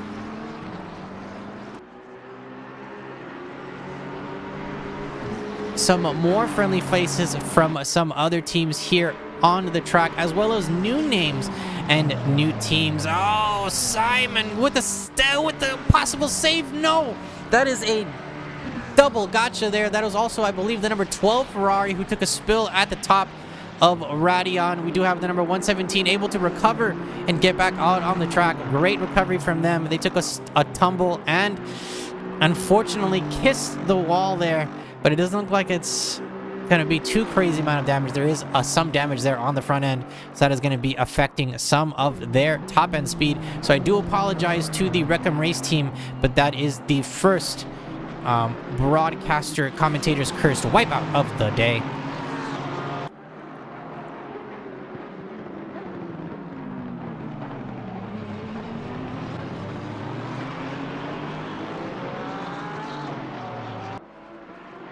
Satiro saying the 720S sounds heavenly. You can't see me, but I'm pouting my lips. I disagree with you, Satiro. I actually believe that there are some better sounding cars in this game. It does sound heavenly, yes. I can agree with that, but I do think there are some cars that sound better. Honestly, any V8 sounds. It's just. I might have a predisposition for V8s and V10s, but I just like the sounds of those way better. I believe the 720S also has a V6, if I'm correct. It's a twin turbo V6 for the 720S. Let me get that information for you.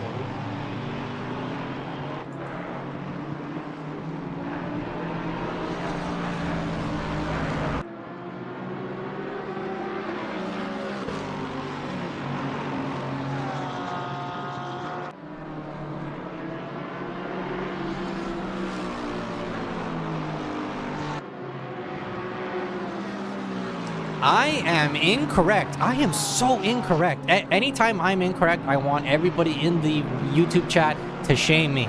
In big letters, shame. You will write shame every time I'm incorrect. The 720S GT3 Evo has a twin-turbo V8.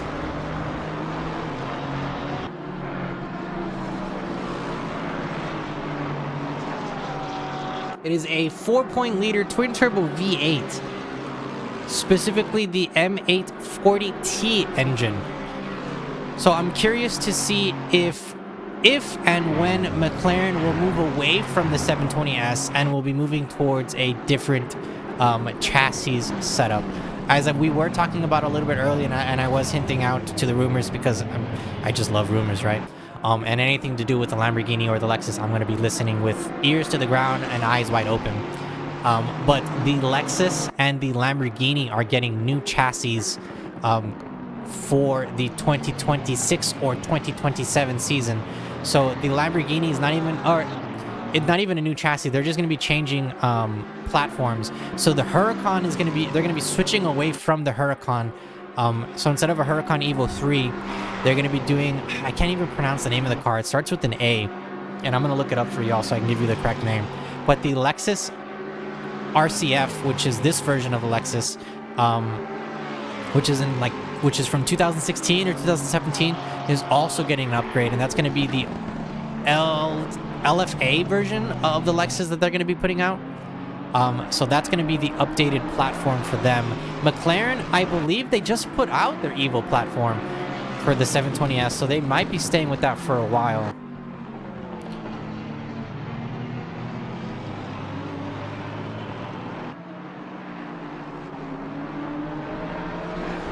Sofia Fuentes cheering on Francisco Ramirez. A big shout out to Francisco Ramirez and the fans of Francisco Ramirez and the racing team. Let me see if I can get them back on the screen here.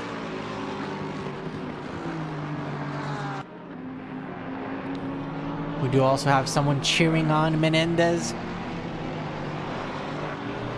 I'm gonna try to get some screen time for them, as well as somehow no one saw this coming, I don't think, but it has started to rain here at Spa-Francorchamps. As we do know, anytime there is racing at Spa, the rain is not too far away. So this is going to be throwing a medium-sized monkey wrench into the plans of the race engineers for most of these teams. Isaac cheering on for the 615 Mustang. Hello, David C137.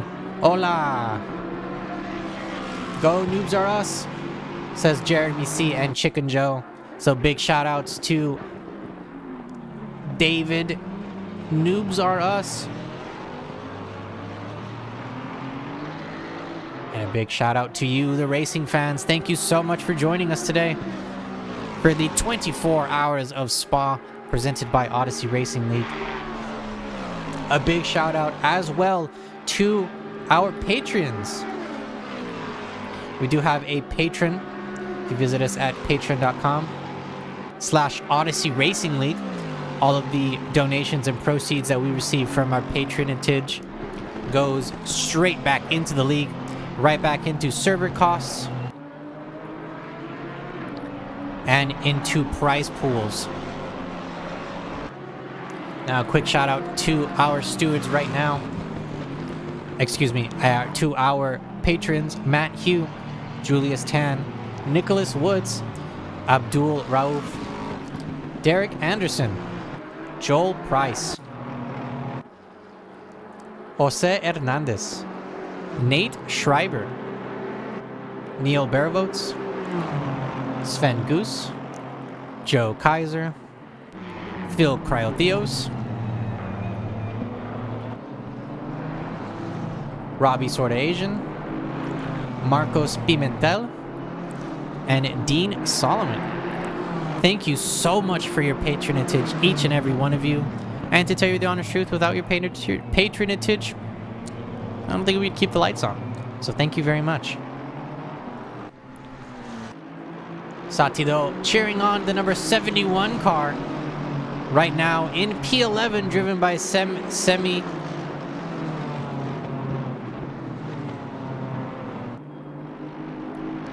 Muhammad in the chat cheering on the number 99. Couple spots in front, actually. The number 99 in P8 overall, driven by Ahmad Nur Ilsan. Right now, we are still on board with the number 71, though, as the rain is starting to be laid on a little bit heavier by the looks of it. Going to be keeping an eye on the weather as well. Hopefully it does go away soon.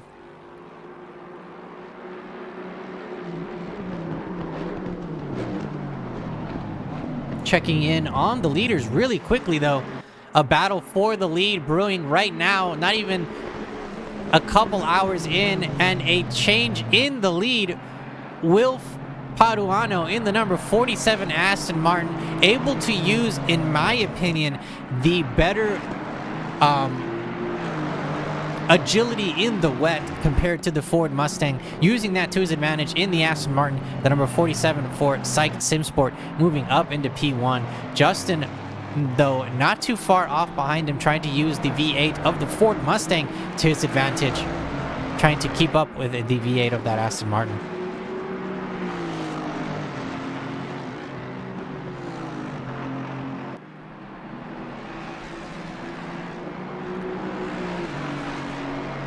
Thank you, Sati, though. I try my best to pronounce as best as possible. However, you may hear my American education and pronunciation come out every once in a while, and I do apologize if I do butcher your name. But I do try my best to pronounce the names as accurately as possible. I do come from a Spanish background, so I do speak Spanish. So that does kind of help me in pronunciating names that aren't normally heard in English. So I have to thank my parents for that, for teaching me the Spanish language. So quick shout out to my parents as well. And that's why I can pronounce some of these names a lot better than I think I do.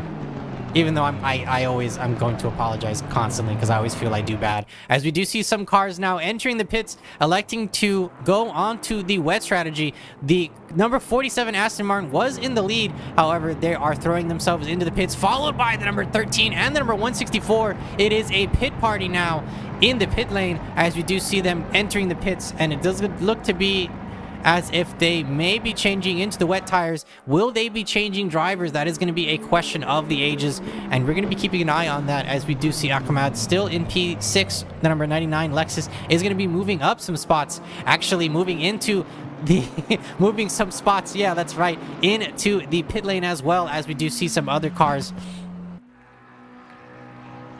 getting closer to the pit stop, or excuse me, to the bus stop, and we're going to be seeing if they also decide to enter into the pit lane. The number 725 McLaren, driven by Geir Axlen, excuse me, for Pegasi Motorsport, getting there to the pit lane limiter and entering the pit lane as well. So it looks like all of the top 5 have entered the pit lane.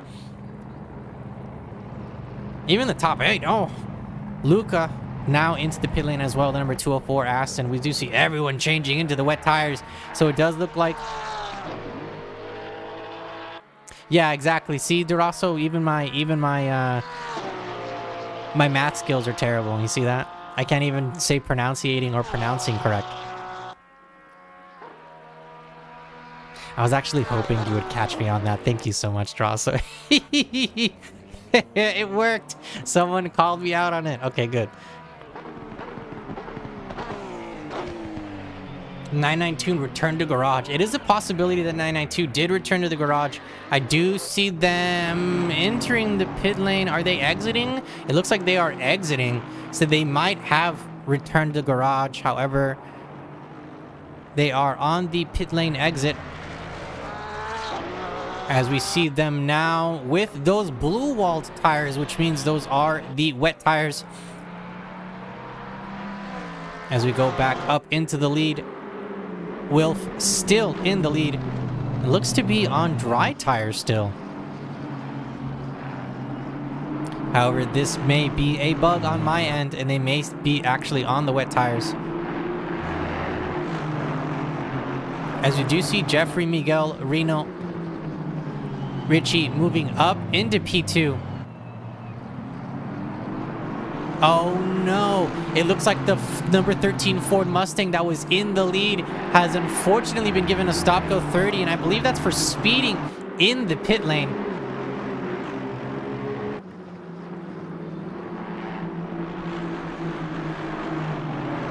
You might be right, those rims might have been blue. Normally, however, you can tell when cars are on wet tires by the wall of the tire. It usually has a different color.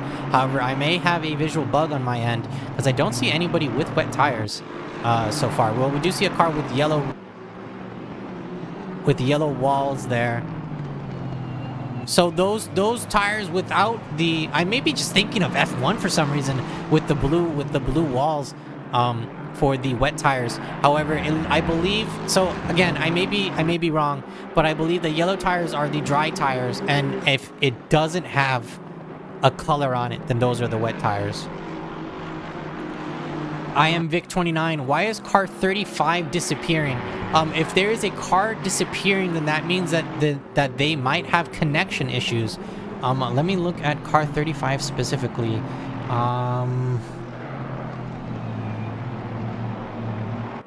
Let's see if we can find where car 35 is. Car 35! I do not see car 35 out on the track.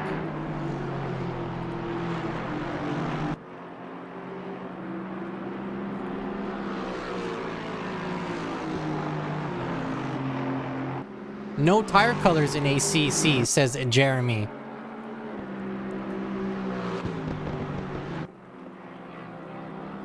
So then yes, I am incorrect again. My iRacing has infiltrated my brain and has given me false information. I do apologize for spreading this all false information, but hopefully you in the chat and I together can work together to disseminate. Not disseminate. What's the correct word? To get rid of the false information.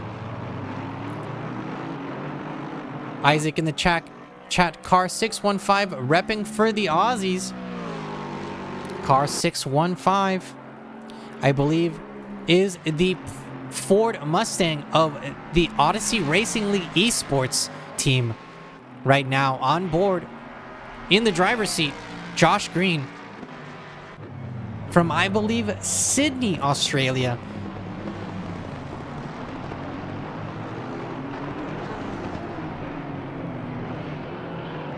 We do have many drivers from many different parts of the world. Drivers from the US, Canada, Mexico. Drivers from Germany, Australia, the UK.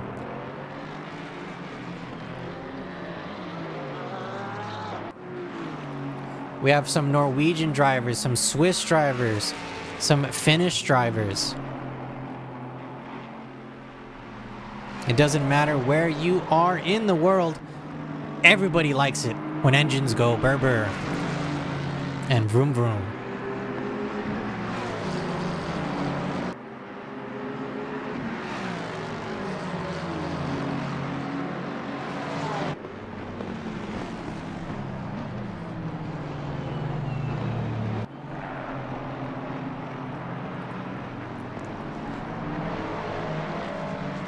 Satido asking when iRacing can stop teasing us with the Aston and release it already. I am 100% in agreement with you.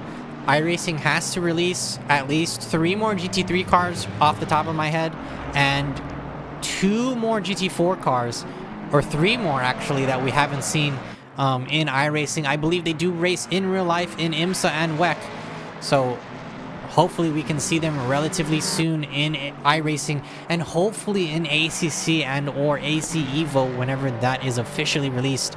Hopefully we can get some amazing vehicle or car manufacturers back out on the track. Agreed. I also, oh yes, that's right. We do also have Argentinians.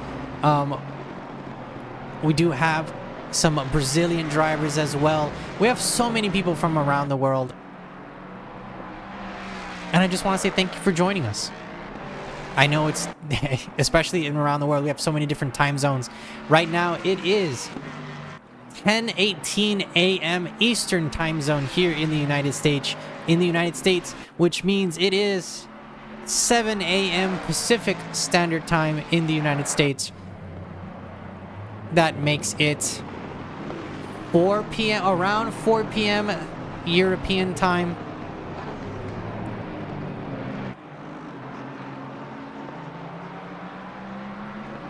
And it's about 9 p.m. to midnight, depending on where you are in Australia and the APAC region. So thank you so much for joining us at whatever time it is where you are at. We are going to be here for 1,440 minutes total. That is a 24-hour race here presented by Odyssey Racing League at Spa-Francorchamps. The rain is pouring down. We're still on board with the number 615, driven by Josh Green. We have a quick shout out for the number 515. I believe that is the Noobs Are Us car. That is one of the Noobs Are Us car. This is one of the Aston Martins in P9. This is Nick Kanya. Yeah, it's midnight Sydney time, which makes it like 10 p.m. Perth. It's like 2 hours away, the Western Australian time from Sydney, I believe. So it's even within Australia, there's 2-3 hour differences. So it's such a logistical nightmare sometimes just to be able to get everybody out on track at the same time, and especially for 24 hours in a row. Of course, we don't have to deal with a lot of the things that a lot of these other race teams or even real life race teams have to deal with. cars breaking down, engine pistons blowing out, driver fatigue, in the sense that like drivers really have nowhere to go, and if they have to sleep or get any rest or eat, they have to do everything there. I don't think they're allowed to leave, because they might need to go in at a moment's notice. But we do have a change in the lead that happened off the screen, but right now we're going to be showing that to you. The number 224 Aston Martin in the lead now for Simotech Automation. Jeffrey Miguel Rino Ricci in the lead. A couple of Aston Martins tailing behind him, not too far back though. Wilf Paduano and Michael Romagnoli rounding off your top podium steps, your steps right now.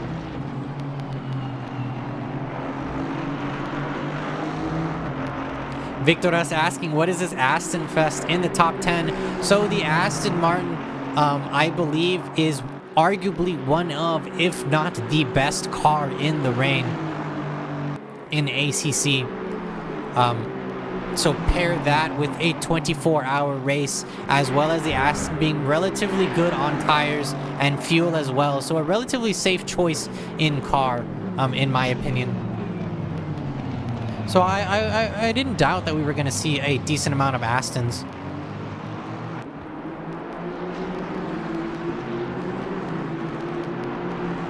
Here at the 24 Hours of Spa.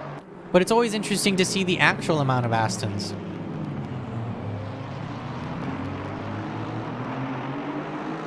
I believe it's 10 or 11 Astons. And I also may be wrong here, but I also believe it's in real life the Aston is one of the cheapest cars to get into racing. Let me look that information up for you.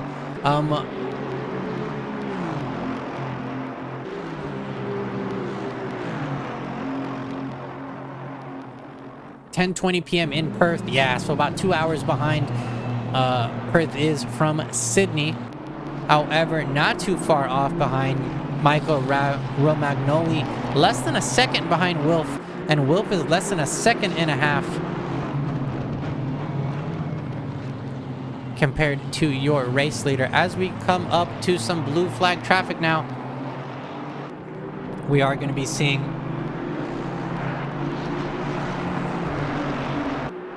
a little bit of action around this traffic. So I know off the top of my head, Victoras, that the BMW GT3 Evo costs around 400,000 USD to purchase the vehicle, and I don't think that includes tires. I believe that does include the jacking system, like that air system that they put in. But yeah, there are some, like Satido says, there are some manufacturers that will include things with that price point. So I believe Mercedes adds like engineer support, and they add a bunch of other things. Let me check on the BMW, because I remember looking up the price relatively recently, and it said 400,000 USD to start off.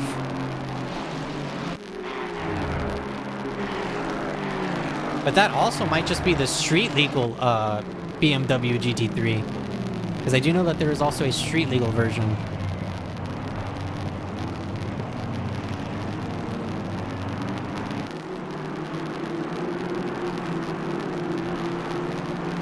Oh, I am very wrong. So the new Evo, the new BMW GT3 Evo costs 625,000 USD. That's what this website says.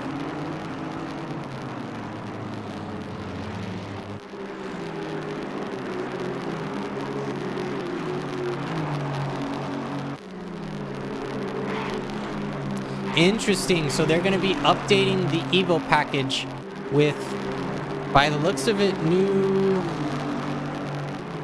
Oh, wow. It actually looks... Oh, okay. Interesting. So the new Evo Aero kit that's going to be coming out with the BMW, and I believe maybe out already in real life, looks to be very similar to the shape of the M8. So the M8 being the bigger brother or bigger cousin, however you want to look at it, bigger brother, sister cousin, however you want to look at it, of the BMW with the longer front engine, the much bigger engine. It looks like the BMW M4 GT3 is going to be taking a little bit of visual cues from the M8 there. Or the M6. Oh my goodness. I'm so bad with numbers. I don't know what's wrong with me.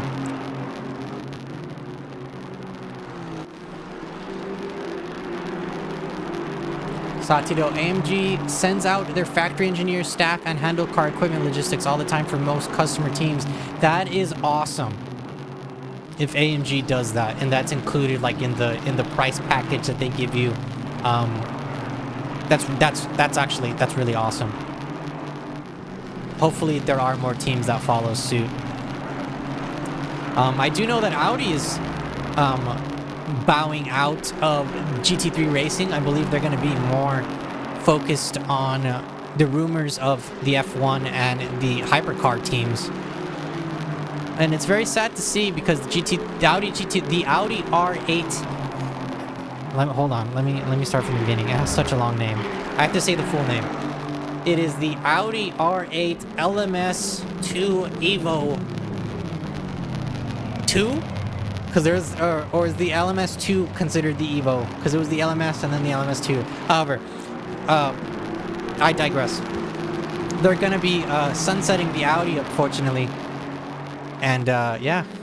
So I don't know if all of the Audi drivers are going to be moving to Lamborghini. Are they just out of a job? Like, it's going to be very interesting to see how Audi moves forward from this.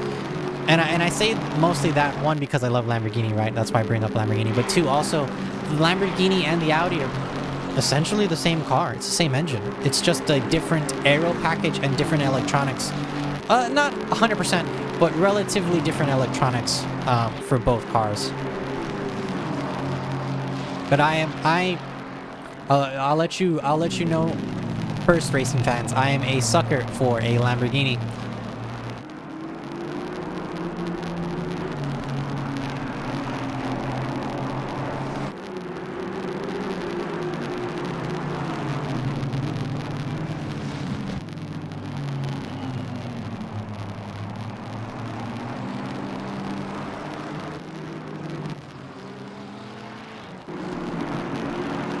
Some action heating up in the rain. Thomas Desclos for OSRT. This is the number 900 Ferrari on the back bumper of Tom Petrex.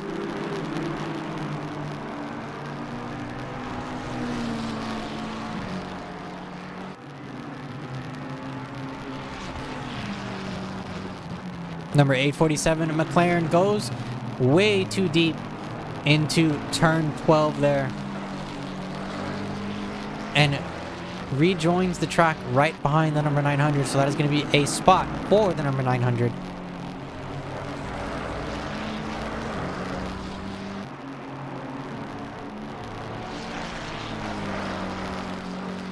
Isaac in the chat says Chris Miles was one of the key Audi drivers and he's part of the Ford GT3 program now. Wow. Okay. That is, I did not know that. So that is, it's relatively big news. And the Ford Mustang, such an interesting addition to IMSA and WEC. The car struggling in the beginning. I don't remember I don't know if y'all remember this or did see this, but I believe they were doing some testing. I believe it was at Bahrain, or it was at one of, was it Bahrain? It was one of the Middle Eastern tracks, or it was maybe here at Spa while they were driving the back the back wing and the back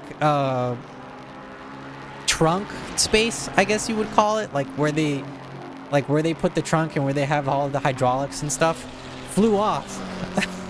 So they weren't able to keep it like tight down.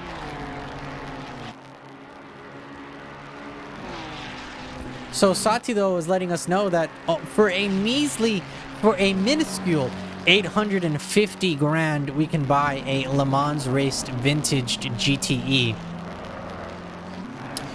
Let me get back with you on that. I'm gonna have to save up a little bit though. By my calculations, it'll be like 10,000 years, and then I'll be able to afford one.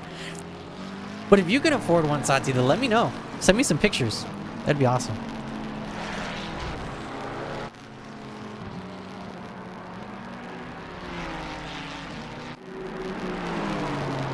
Moving over, Cameron Hunt in the number 13 Ford Mustang for 0 Point Racing. They were in the lead earlier in the race. Took a little bit of a tumble down the standings due to an unfortunate, by all appearances, seems to have been a speeding in the pit lane by the number 13. So that threw them down all the way into P17. However, 24 hours. In a 24-hour race, there is more than enough time to make up for it, as we do see the number 13 diving into La Source there, as we do see them door banging there, coming out of the exit, coming down the hill into El Rouge, and now up into Radion. Cameron Hunt moving up a spot into P16 now. Moving up the tree, Alexei Degani, the number 137 Ford Mustang on the back bumper of the number 165 Aston Martin, driven by Mattia Nocentini.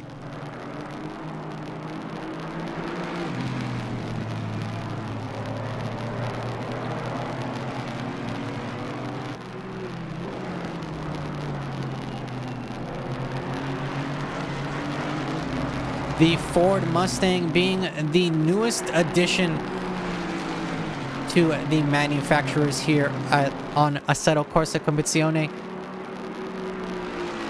Simulation has been around for quite some time, has been receiving great updates, new chassis updates, new Evo updates for cars, new tracks. However, with the new Assetto Corsa coming out, Assetto Corsa Evo, or AC Evo, coming out in early access,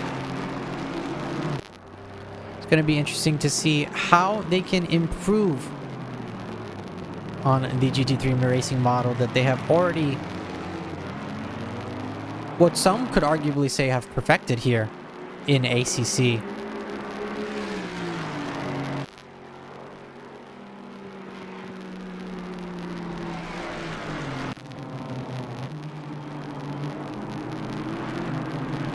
Satiro in the chat letting us know that the cheapest GT3 that they could find was the Ginetta G55 at 120,000 plus VAT.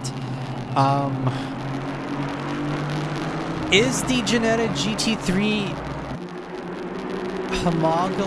what's that? I can't even pronounce that word. Homogenized? Is that the word? Are sanctioned for racing in IMSA or WEC? I believe they only race in like the smaller series, like European Le Mans and the smaller, like not GT World Challenge, GT World Challenge Europe, I believe, might have one. But I do know that the Ginettas are very big in the GT4 space as well, and they do have their own racing series as well. I do know that there is a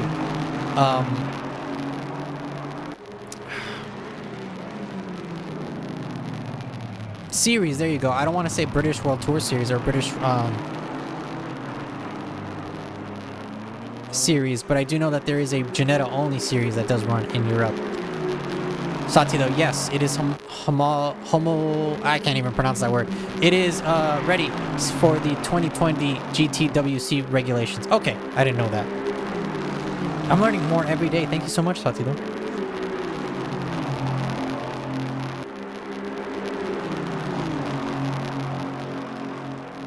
But we are watching the leaders fighting for position here.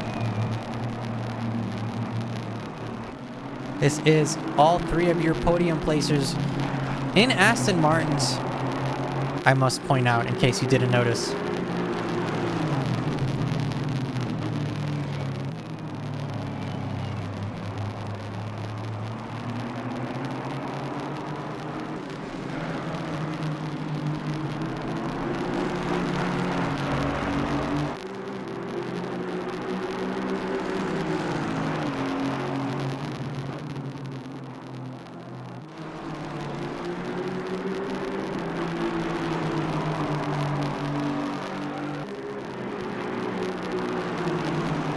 Now, since the rain has started to pour onto the track, the fastest race time has slowed down a bit. Not too much, but it has slowed down. The fastest time on track in dry conditions is being held by the number 47 Aston Martin for Sky Sim Sport, driven by Wilf. Their fastest time, 2:27.025. That is a valid time as well.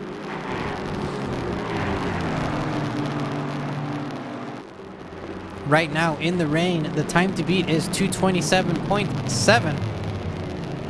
As we do see the leaders catching up to some traffic here.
I hope you brought your bathing suits, water shoes, and floaties, racing fans, because it does look like that it is going to be raining for a little bit longer. We do see some puddles starting to form at certain apexes here out on the track,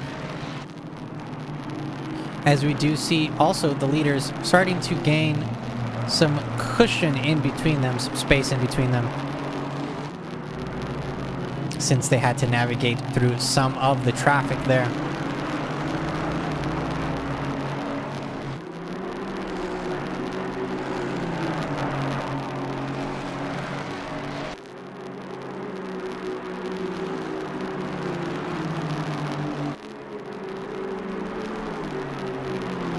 "47 cars out on the track still, battling it out to see who will take the checkered flag and the victory here for the 24 Hours of Spa, presented by Odyssey Racing League.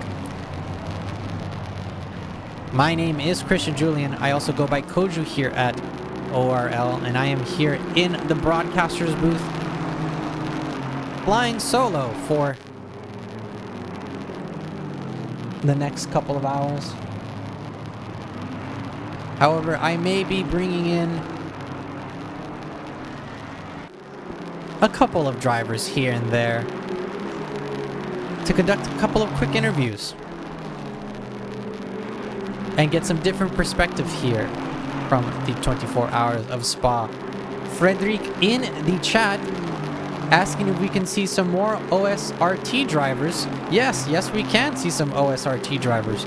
We'll actually look right now at the number 901 Porsche in P21, driven by Kami for OSRT.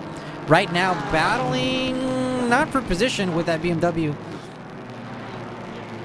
That is the number 93 BMW.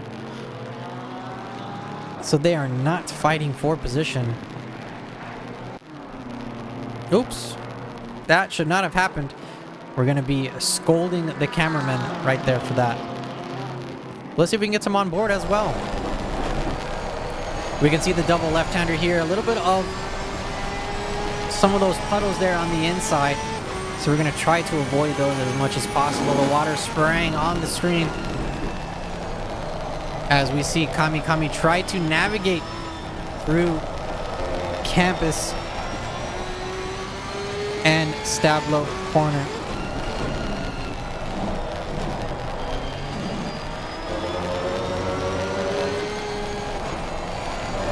Normally in some, a squirrely exit, but a great recovery by the number 901. Normally in racing tracks and just in races in general, when it starts to rain, you normally want to stay away from the red and white striped curbs there that you see on the edges of the tracks. However, Spa, instead of red and white, they do red and yellow in homage to the Belgian flag. So drivers are gonna be trying to stay away from the red and yellow as much as possible. However, it is a relatively trick one, because here at Spa, sometimes those red and yellow curbings is what you want to get onto, especially coming down coming through La Source, down the hill into El Rouge. You kind of want to put half your car on that red and yellow. However, since it's raining, it's going to be a lot more slippery than what you're used to. So the drivers are going to have to be extra cautious when going down into that compression zone and then going up that blind hill to get onto Radion.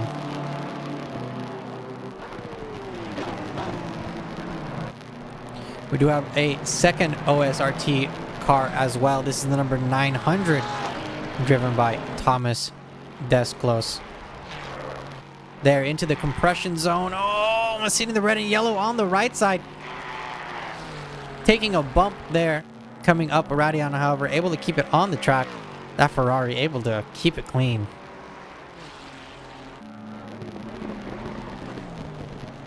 I did not want to see this beautiful machine into the wall there.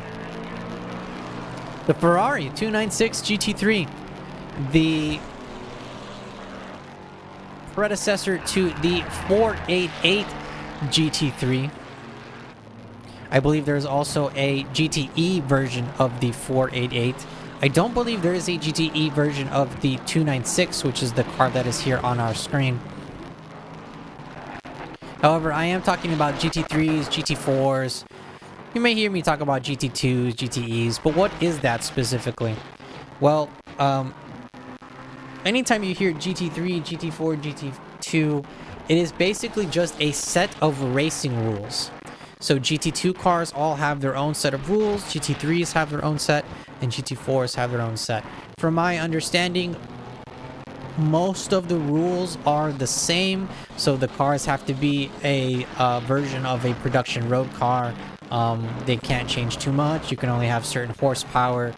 Or you have to detune your engine to be a standard. I believe it's like 500 something horsepower that the GT3s have, while GT2s have higher horsepower but less aero, and GT4s have less power and less aero. So just depending on the type of rule set that you are under for the race will determine the type of car. Satido with the controversial opinion, the 488 is better looking than the 296. Oh, that is a hot take. But it's one that I do agree with you. The 488, in my opinion, does look way better than the 296. However, both cars are nice. One thing that I do not like about the 296, however, is the sound. I am not a fan of the sound.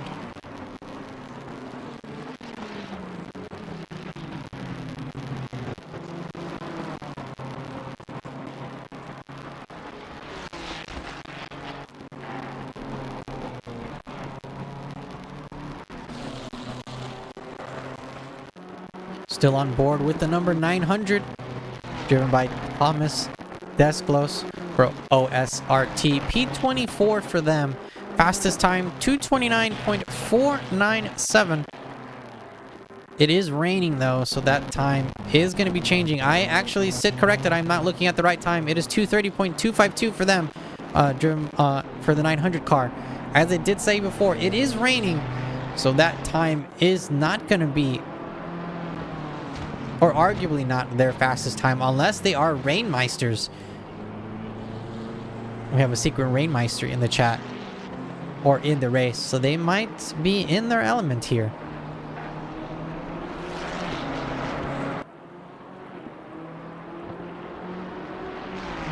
The 499P, however, Sati, though, is very nice. I am a huge fan of the 499P.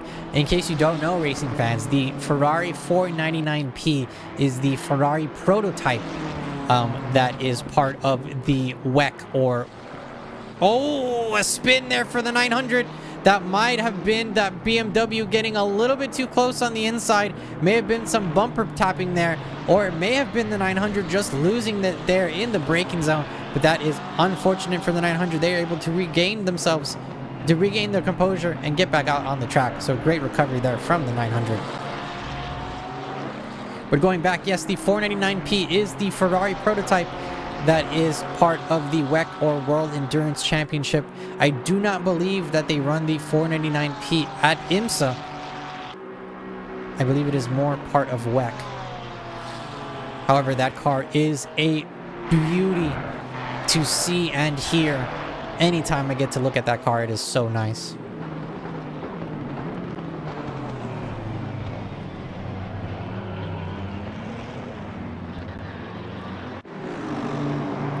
I did hear that the Aston Martins are going blow to blow here.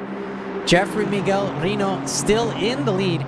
Not too far behind him, though, is Wilf Paduano. Wilf still the fastest time on track. 227.025 for the number 47 Aston Martin. In the middle of that Aston Martin sandwich, the number 224 Aston Martin and the number 164, to be exact.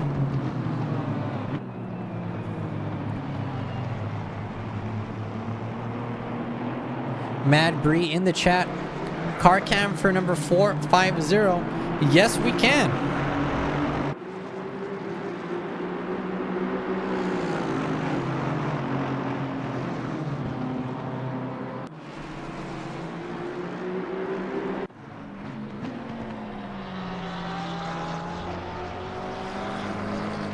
We have the number 450, driven by Stin Donsker Volk. That is how I'm going to pronounce it. If I am wrong, please let me know. P43 for the Toga Academy driver.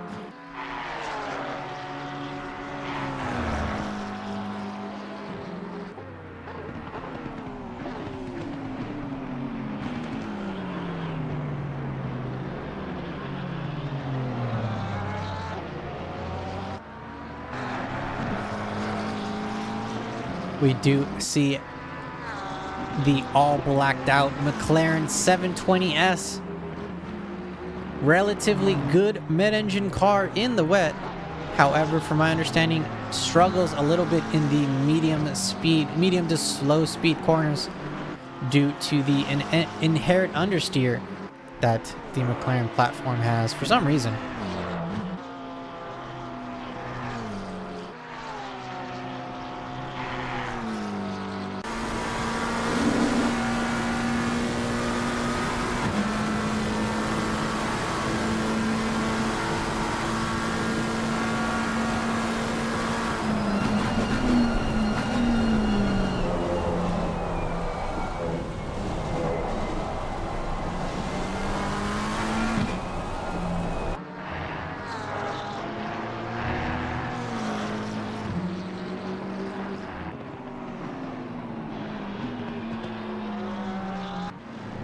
A battle brewing between Joshua Jung for Valkyra Performance. This is the 696 BMW on the back bumper of Josh Green in that Ford Mustang for Odyssey Esports. Trying to make themselves as wide as possible, coming through turns 8 and 9, going through No Name, now going down the hill into Pujon. Josh Green able to stay out ahead, as we do see that field marshal there getting that blue flag ready for the cars behind him, as we do see the leaders not too far off. Actually, a couple turns behind them. As we do see Josh Green taking the defensive line in the middle. We're going to move back a little bit to the top three drivers, still battling it out blow for blow here. Some traffic happening in front. So this may throw a monkey wrench inside of this battle that we have on our screen here between the number 164 and the number 47. However, I think that this battle is going to be going on for a very long time as the rain still continues to pour here at the 24 Hours of Spa presented by Odyssey Racing League. 22 hours, 31 minutes left inside this non-stop action-packed race.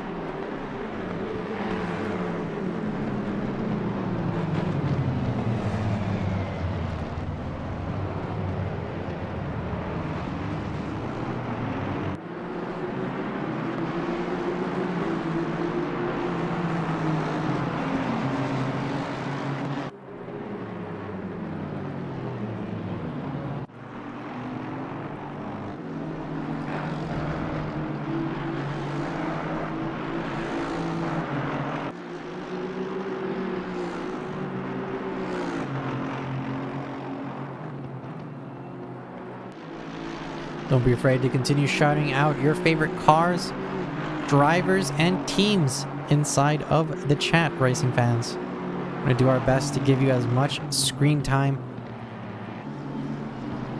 as possible.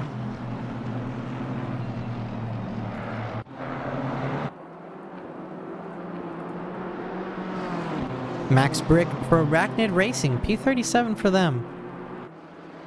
Number 74 BMW off the track there. However, that is one of the slipperiest parts of the track right now, especially in the pouring rain. It has been raining so far for a decent amount of time.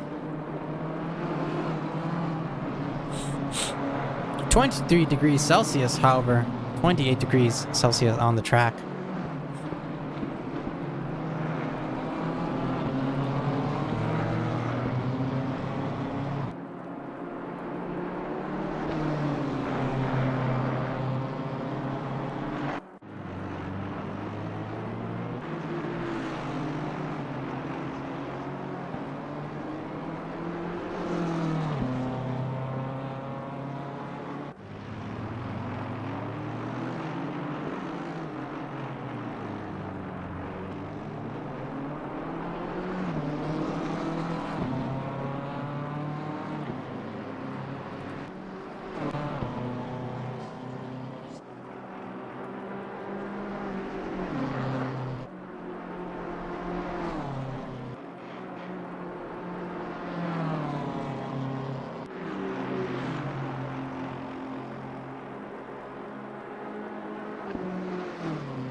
Noah Herman in the number 427 McLaren for Under Fire Racing Team, trying to send some shots to the 847 McLaren in front of him. However, now taking some shots himself and under heavy fire.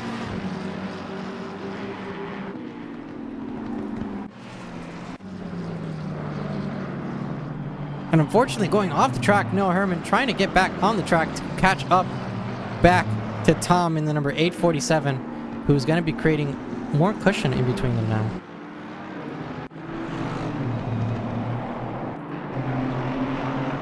Through turns 5, 6, and 7, Wilf Paduano moving up into P2 again. Michael Romagnoli on his back bumper.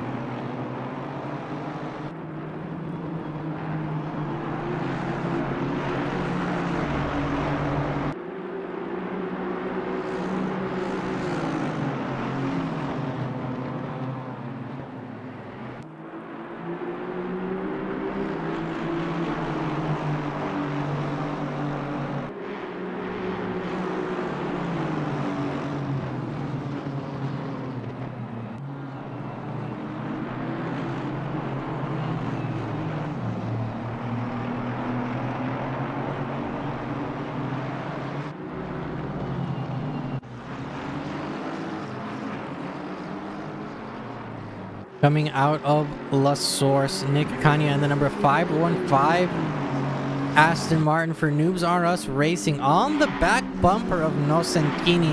Nocentini as well in an Aston Martin. Both cars going off track in the slippery part, going up the hill to try to get onto Radion. And now the Kimmel Straight.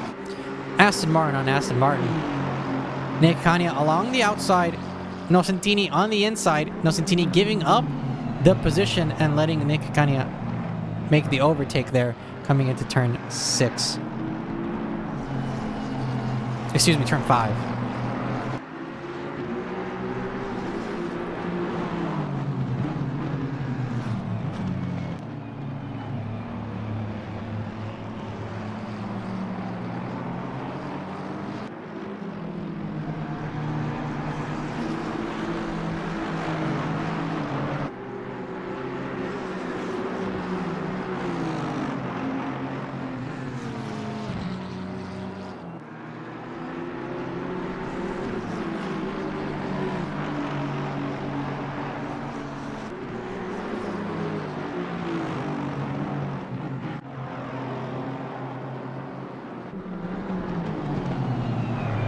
Being squeezed to the very, very outer edge of the track. Jeffrey Miguel Reno trying to make the number 47 in Wilf Paduano work for every single inch and centimeter that they are trying to take.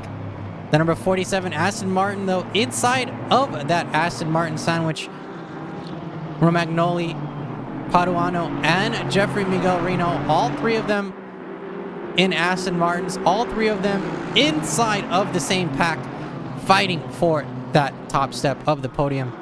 All three cars as well, relatively the same, around the same time here on the track. 227.920, 227.790, and 227.792. So only 0.2 of a second of a difference between the slowest out of the three and the fastest. And then if we remove that, it's less than 2 1,000ths of a second between P2 and P3. So these cars are literally, almost literally doing the same time.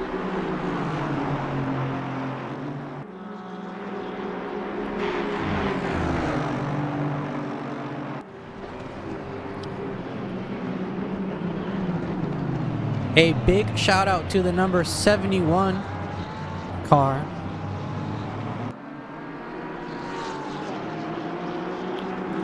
Right now, that is being driven by Semia Krakus.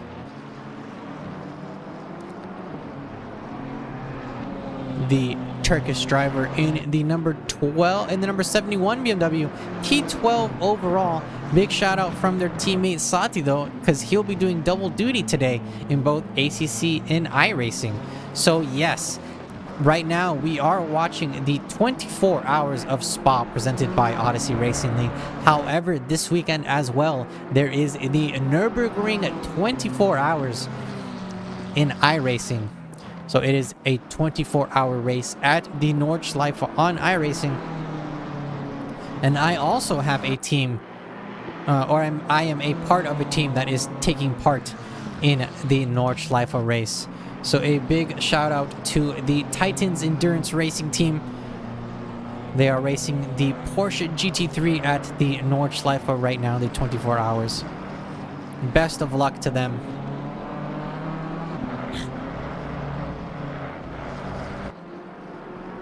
And best of luck to you as well, Semia, and to you and your team. Double duty, doing one 24 or being part of a team that's doing one 24-hour race in one game is hard enough. Doing it in 2 separate games, 2 different tracks, it deserves a huge amount of praise.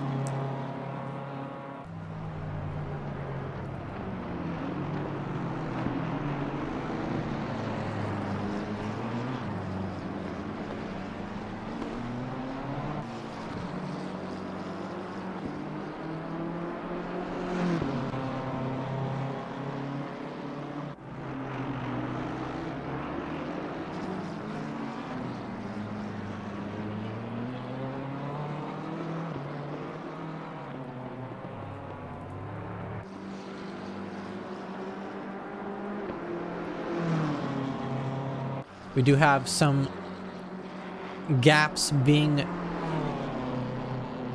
produced by a lot of these drivers, so not a lot of them are going to have to fight for position until we start getting closer to that pit timer. However, the drivers in the top steps of the podium still fighting each other non-stop, just blow after blow after blow.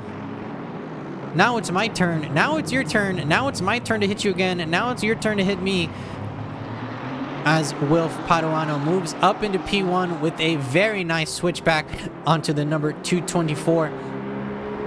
However, all three of these cars bumper to bumper, not giving each other a centimeter of breathing room and applying the pressure as much as they can.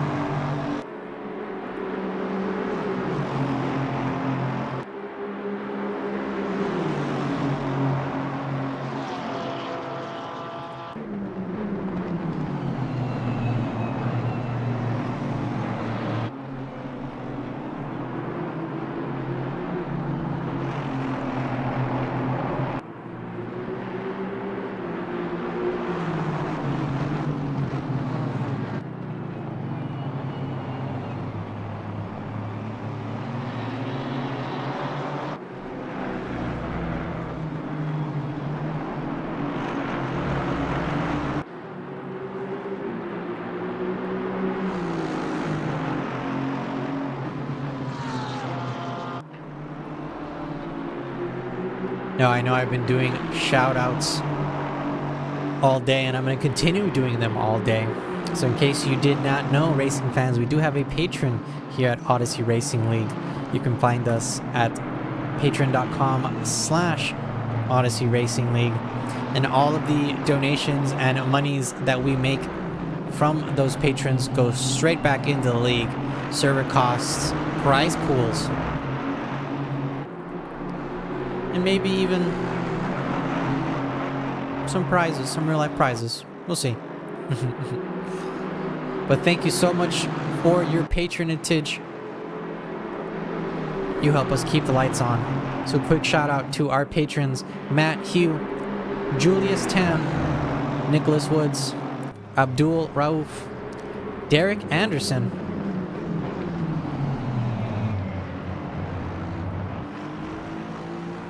Joel Price, Jose Hernandez, Nate Schreiber, Neil Baravotes, Sven Goose, Jose Kaiser, Bill Cryotheos, Robbie Sorta Asian, Marcos Pimentel, and Dean Solomon.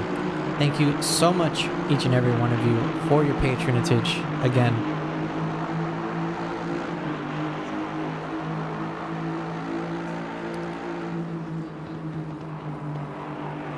Without y'all, we wouldn't be able to keep the lights on. It is that magical point of the race. We're only 90 minutes in so far, racing fans.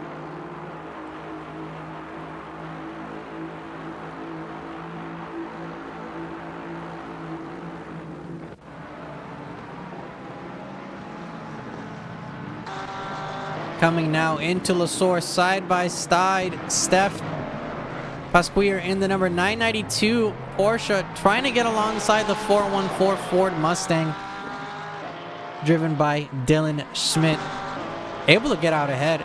And now coming into El Rouge and up Radion. The number 992 is out ahead now into P33.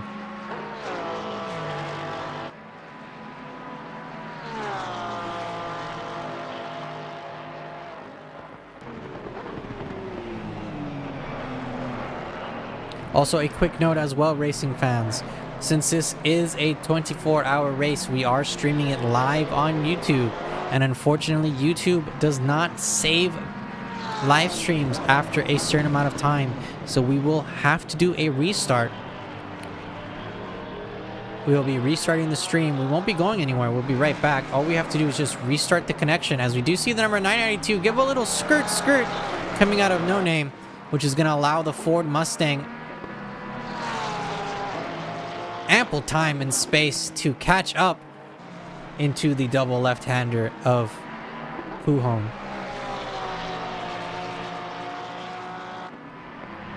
Yeah, getting a little bit squirrelier there from the number 992.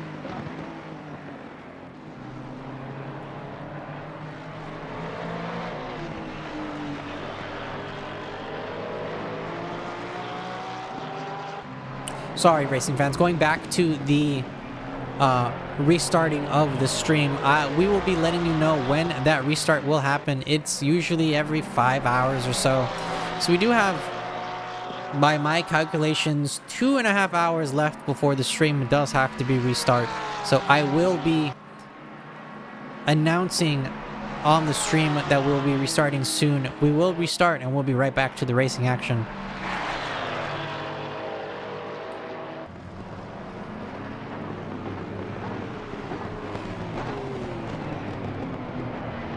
As interestingly enough, and hopefully this isn't going to be commentator's curse, but we have not had a safety car come out yet. The Ford Mustang electing to take the defensive line in the middle. That is David Schmidt. Excuse me, Dylan Schmidt.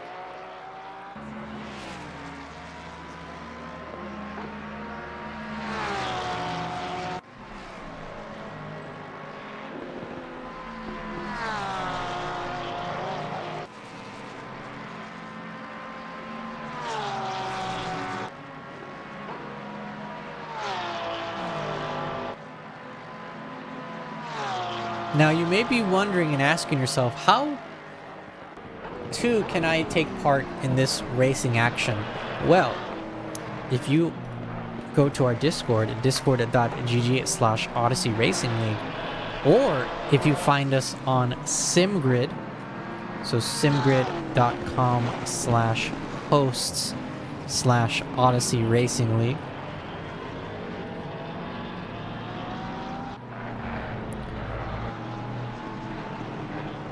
And with that being said, the safety car is now out. The safety car has been deployed and will be going out on track to collect the rest of the cars. So our first official yellow flag here at the first official full course yellow and safety car for the Odyssey Racing League 24 Hours of Spa.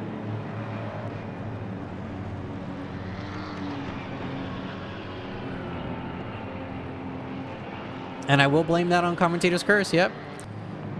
Somebody heard me. And they said, hey, the commentator said it's okay, go, go, go, safety car, safety car.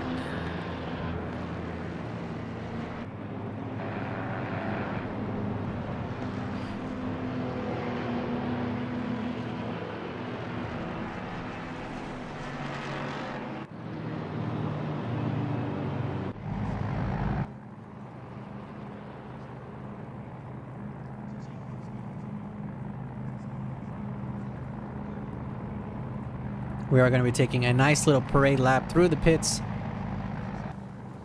as we wait for the safety car to come by and collect.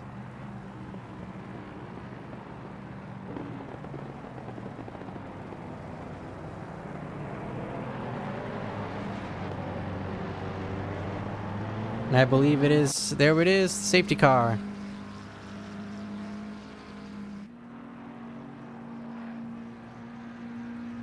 So right now, our driver for the safety car, Mr. Dan Edwards. Thank you very much.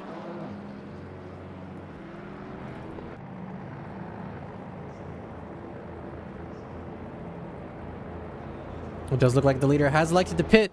So now we have a new leader.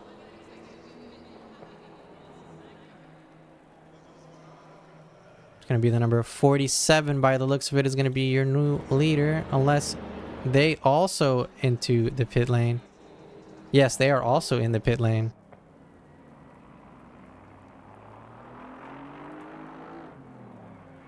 As we do also see number 274 driven by Hayden Puddock now into the pit lane as well.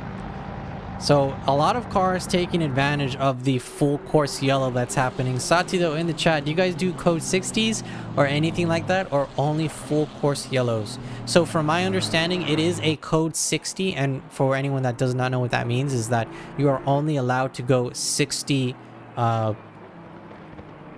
I'm gonna say kilometers, because I use kilometers. So, and you can't go above 60 kilometers. You have to stay within that speed around the track. We do that until you are unable to unlap yourself, and then you're able to disengage the pit limiter and go around. There isn't a huge, like, we're not policing the code 60. However, it's more of a gentleman's rule. So just slow down, relax. Like, there's no overtaking. Because if you do get reported, then you will be penalized.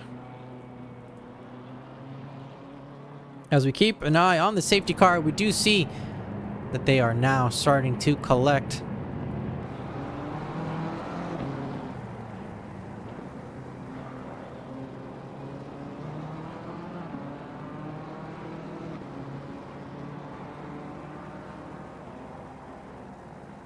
As I believe we're going to be getting 2 laps of the safety car as we wait for the restart.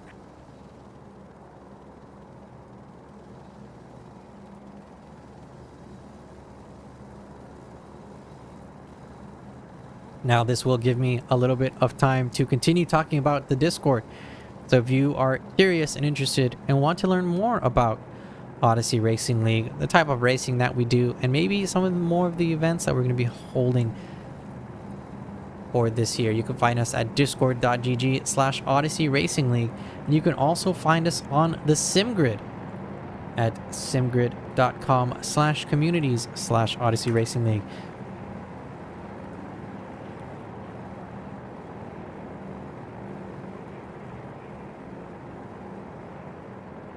You can find us and connect with us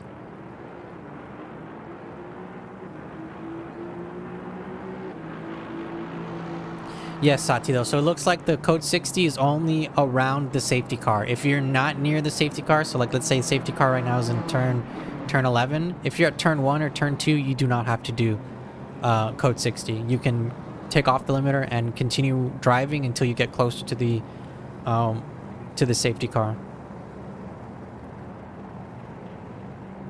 And you will be, they will let you know when you can pass the safety car.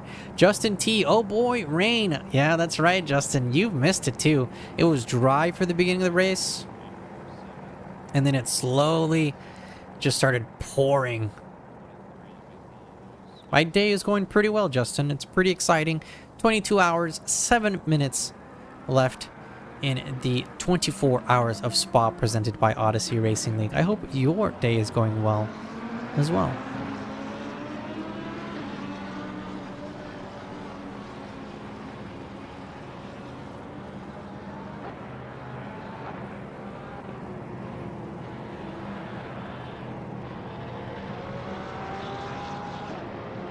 Now, while we do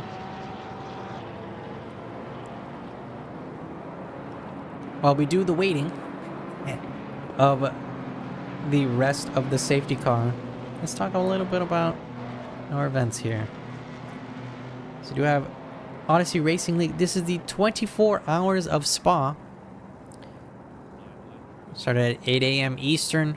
It's going to be ending at around 8 a.m. Eastern on June 8th for us here in the United States. It is a $1,000 prize pool.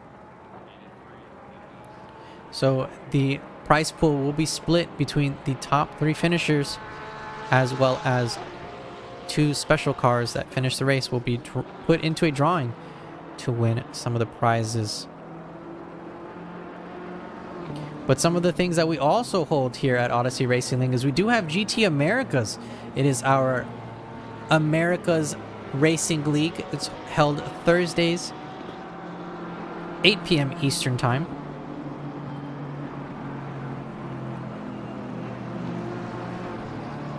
And this was part of our season 17. We actually just concluded season 17 this past Thursday. Our final round was at Spa-Francorchamps, so we were getting the drivers a little bit prepared and looking forward to the 24-hour race that started just a couple hours ago. This was our season 17, and we do have 2 weeks, a 2-week break before the start of season 18. So season 18 will start here, same time, same place, on the Odyssey Racing League YouTube channel. Looks to be June 27th is going to be the start of season 18 of Odyssey Racing League GT Americas. So hopefully we will see you there.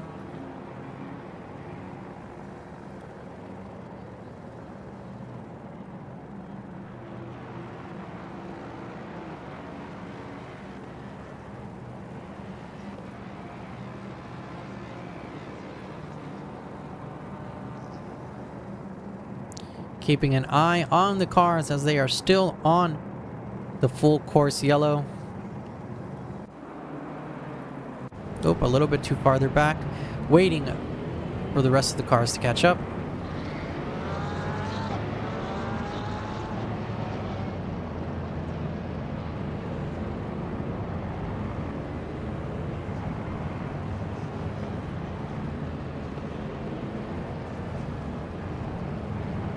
Justin T, looks like some fun racing tonight. Wish Fanatec would get back to me. I'm gonna let you know something, Justin.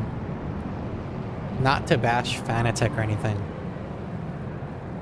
but ever since I've moved to SimMagic, I have not had an issue with any of my gear. Well, I lied.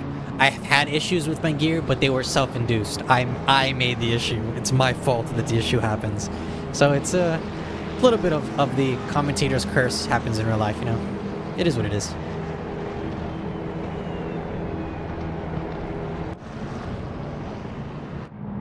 As we see them going blazing fast, the number 164 still in the lead, trying to overtake the safety car. No, I'm kidding. We're under safety car conditions, so we are in code 60 if you are in the safety car field. If you are trying to catch up to the safety car, or if you are allowed to unlap yourself, you're allowed to go around the safety car by race control, who is letting them know, then they are allowed to take off their pit limiter and go faster.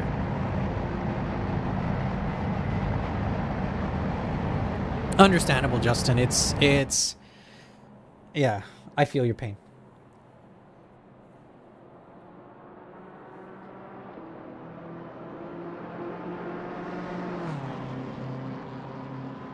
So a couple of cars given the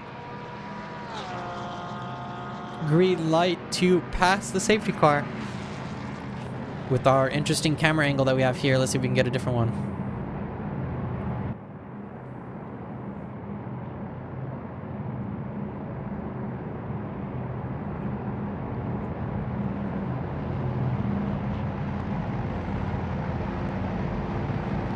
So one of the things that we could also probably start talking about too is that it looks like the rain may have stopped.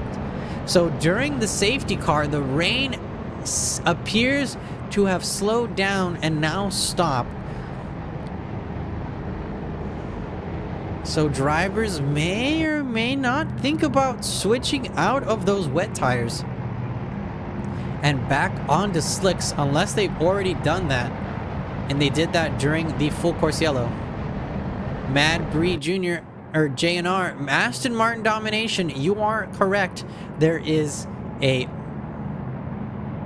plethora of Aston Martins here on the track. Aston Martins?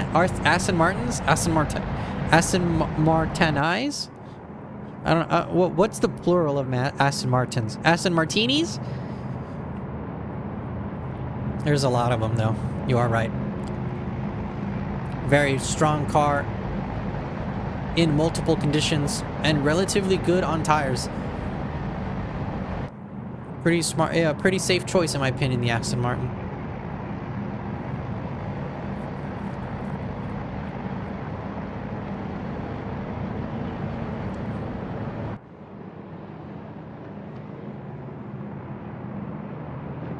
We are, I believe, this is the final safety car lap, as we do see the rest of the cars, or we do see some cars unlapping themselves at the direction of race control. So race control is letting them know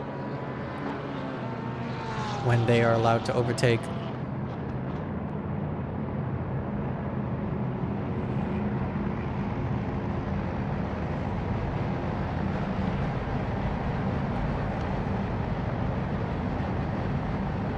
Jeremy C, there's an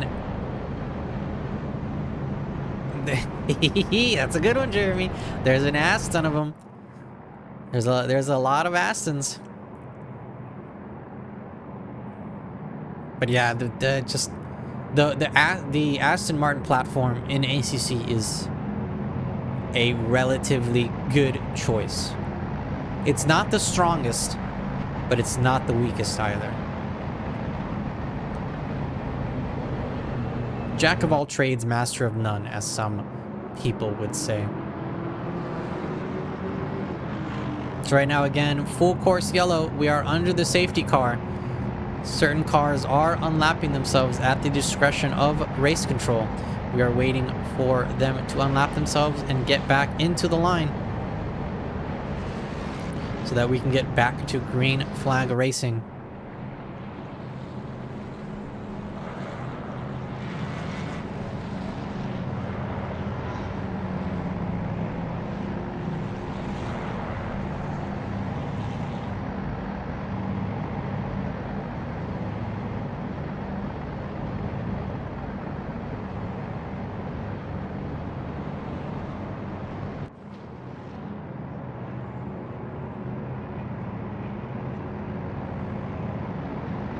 So right now, 22 hours left inside of the 24 hours of Spa, presented by Odyssey Racing League. Under the safety car, your leader right now, the number 164 Aston Martin, driven by Mirko Fiorentini, followed by the number 224, driven by Noah Sully Vasquez Rodriguez. P3, the number 47, is Wilf Paduano. P4 is the number 14, Christers Snotins. And P5, to round off your top 5, the number 300, Ross O'Connor.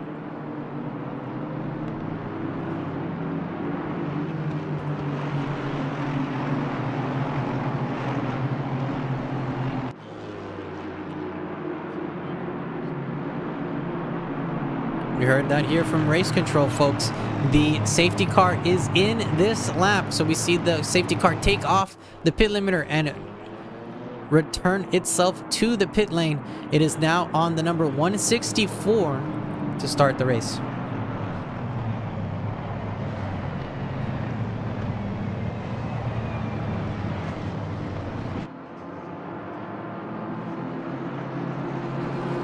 So the safety car is in, and they may start whenever after the finish line and before the start line. The number 164 is the race leader and will start the race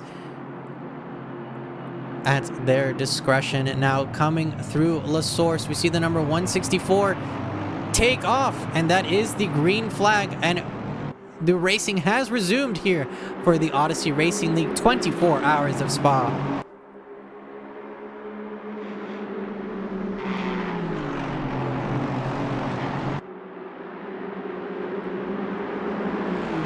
A great run by Fiorentini. The number 164 along the inside now, trying to defend itself against Noah Sully Vasquez, who's able to get a lot better run along the left-hand side. However, the number 47 Aston Martin also tried to make it around the number 164, maybe trying to put half of its car onto the grass. However, there is no traction on the grass, so they had to rejoin the racing surface there and had to slot back into P3. A couple of the cars farther back, Christers Notice for 0 Point Racing. Christers in P4 in the Lexus, in the middle of that Aston Martin sandwich, in between the number 47 and the number 300, driven by Ross O'Connor. Couple of spots back, James Kosaboon for Noobs R Us in the number 515 Aston Martin. P11 for them, trying to catch up to Gear Xlen and defending against Luke Addison in the Ford Mustang behind him. Luke Mustang for 0 Point Racing.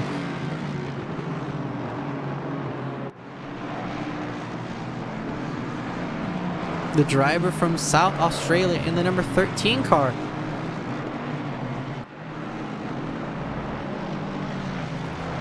As we move down, the number 71, driven by Mika, able to gain some spots, as well as Joe Stammet in the number 153, able to gain some spots. And it looks like Enrico Sayani is having a little bit of a difficult time on the restart, as we do see the Ford Mustang of Phil Cryotheos able to get around them there, around Stavlo and Campus. We do see 2 wide, if not 3 wide behind them, and a Lamborghini off the track, and that is a car off into the grass. That's the number 788. Took a tumble there, coming out of the quick part of Blanchimont.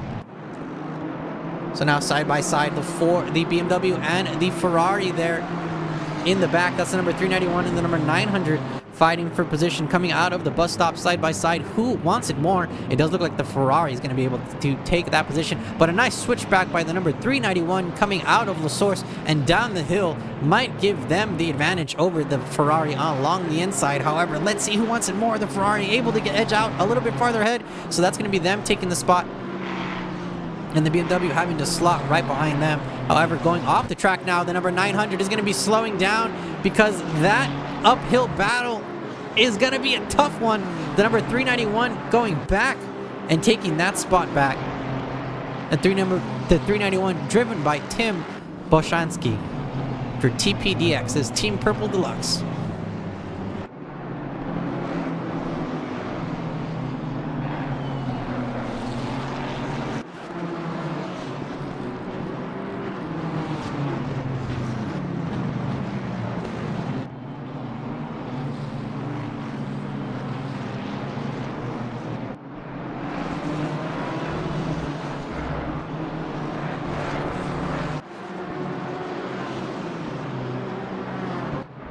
So more battles happening. Dylan Smith trying to defend that position for Team Trax Racing. A gaggle of cars behind him. A couple of Porsches. It looks like an Aston Martin and a BMW all vying for that top 30 position as well.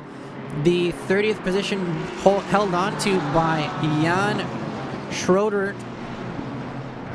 That's the number 992. In P29, P30 held on to by Jonas Thies. Julien Bautry for SDET, that's Stardust Endurance Team. Number 104, Aston Martin. P28 for them.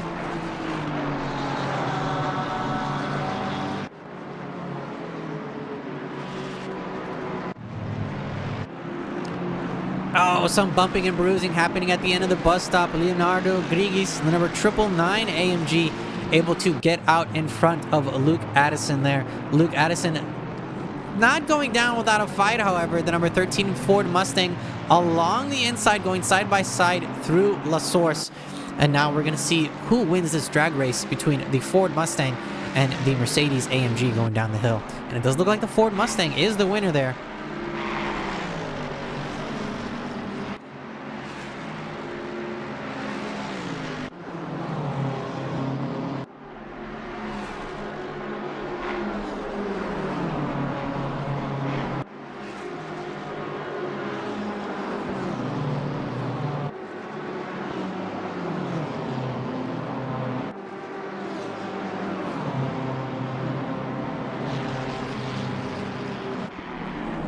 A lot of actioning happening out on the track due to that safety car.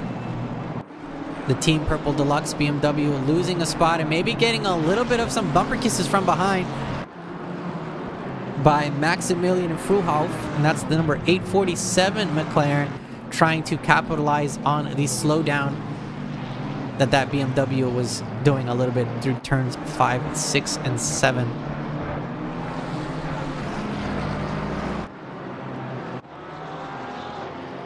Jordan Roche, or Roche, depending on how you want to pronounce it, for OSRE number 901 Porsche. P38 so far for them. Not too far off behind Simon Kretz though. Simon in the number 83 BMW, less than half a second in front. So any small little mistake and this Porsche can make a move here for that P37 spot.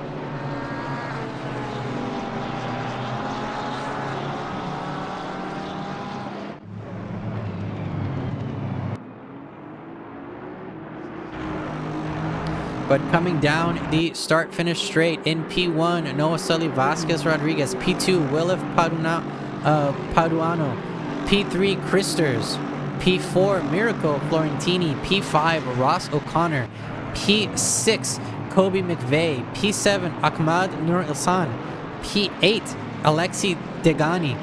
P9, Luke Addison. And P10, Leonardo Grigis. That is your top 10 as of right now, with 21 hours, 50 minutes left inside of the 24 hours of Spa, presented by Odyssey Racing League.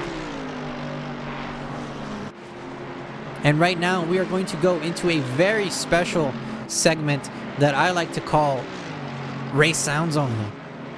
We're going to be going to a section of the broadcast where we're going to be doing only racing sounds. We're going to make our broadcasters go run a couple of laps and do some push-ups. And we'll be right back with some more broadcasting.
hope you enjoyed those amazing racing sounds, racing fans, because now you're gonna have to deal with my voice again.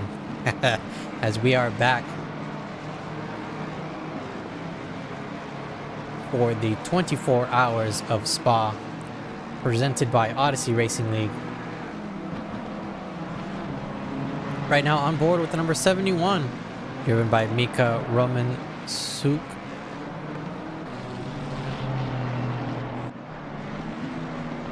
P19 for the 71 at BMW. And actually, just a couple of spots ahead, we did miss it, but Piet Prat for Velcro Performance, the number 696 BMW, losing that P16 spot there to Kenneth Reyes for Team Tracks Racing.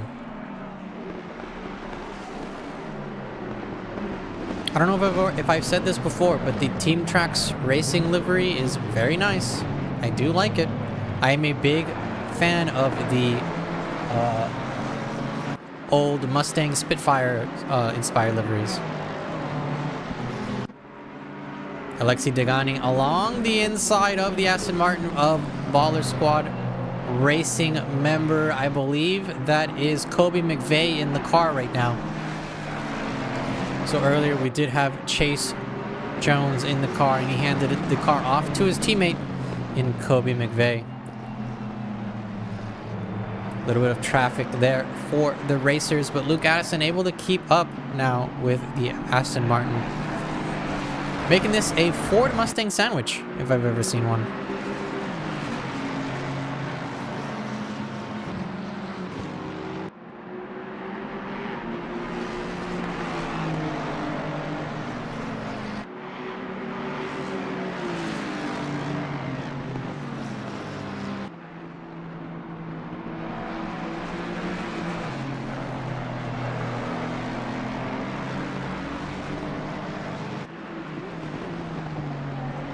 Now again, this is a 24-hour race, so 1,440 minutes if my math is correct.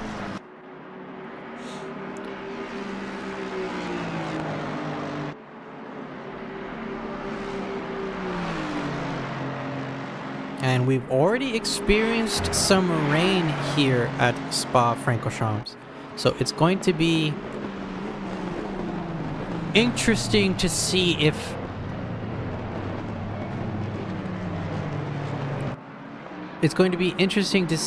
we get any rain at night.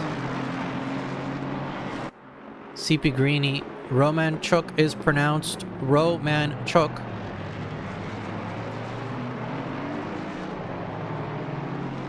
See, I'm sorry, it's just my American pronunciation is just gonna come out and it's gonna butcher names. I'm so sorry, but thank you very much, CP Greeny, for letting me know.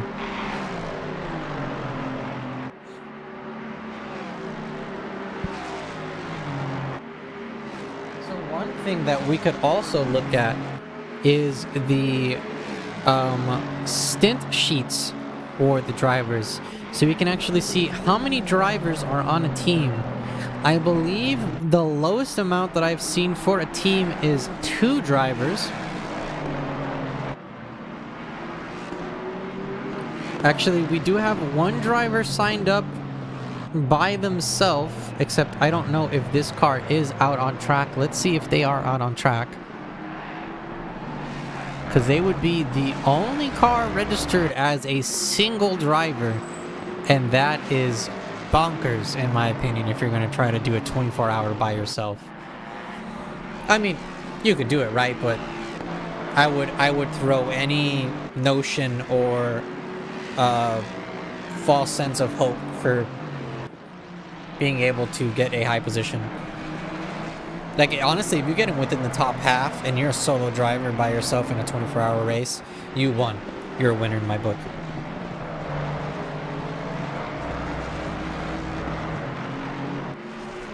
But let's see here. I don't see that car, the single driver car, out on track. So it doesn't look like they were able to make the race. Let's see here. as we are still on board with Luke Addison, the number 13 Ford Mustang for 0 Point Racing. Did move over to the leader though. This is Wilf Paduano for Psych Sim Sport. 2.5 second gap between them and the second place car. That's the number 224, driven by Noah Sully Vasquez Rodriguez. And then our third place driver right now, finishing off the top podium, Christers, the 0 Point Racing teammate. Excuse me. One of the 0 Point Racing teammates. Luke Addison's teammate to be exact. P6 for Luke Addison, P3 for their teammates, Christers. But let's continue looking at the list here. There are a lot of familiar names and teams here on the grid, and there are also a lot of new names and teams here on the grid. So to all of the newcomers and to all of our familiar faces, welcome to Odyssey Racing League.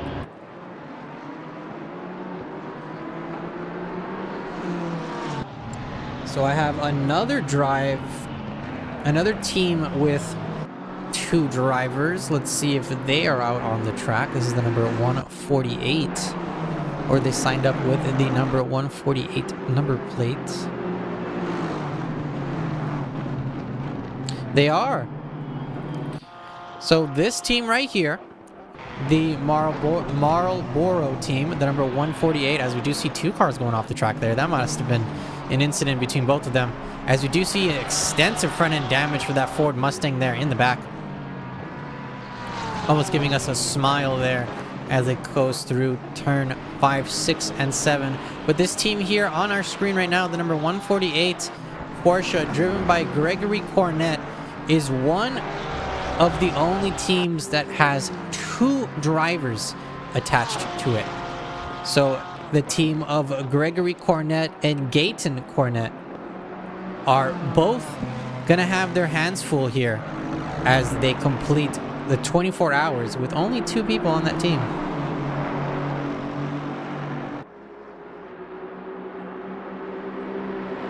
Checking through the rest of the list here, I do see a couple of teams, or I do see one team with 3 members here. That is the Team Trax Racing. That is the Ford Mustang Team Trax Racing that we were complimenting the livery on earlier.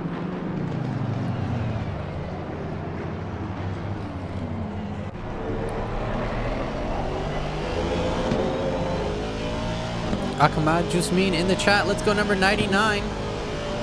It's on power. Let's see if we can get some screen time for the number 99 here. Where are you, number 99? Number 99! 99!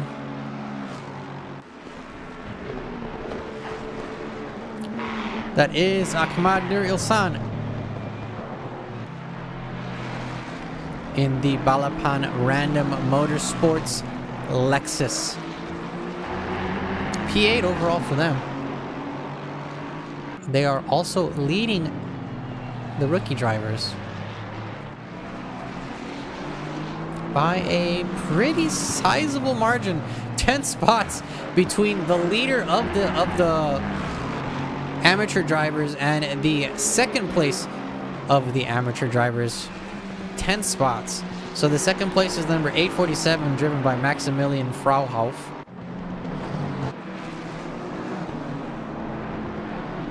And third would be Dylan Smith. And that's 3 spots between P2 and P3 for the AM drivers. So interesting shakeup for the AM standings there. And a relatively quick time and great positioning for the number 99.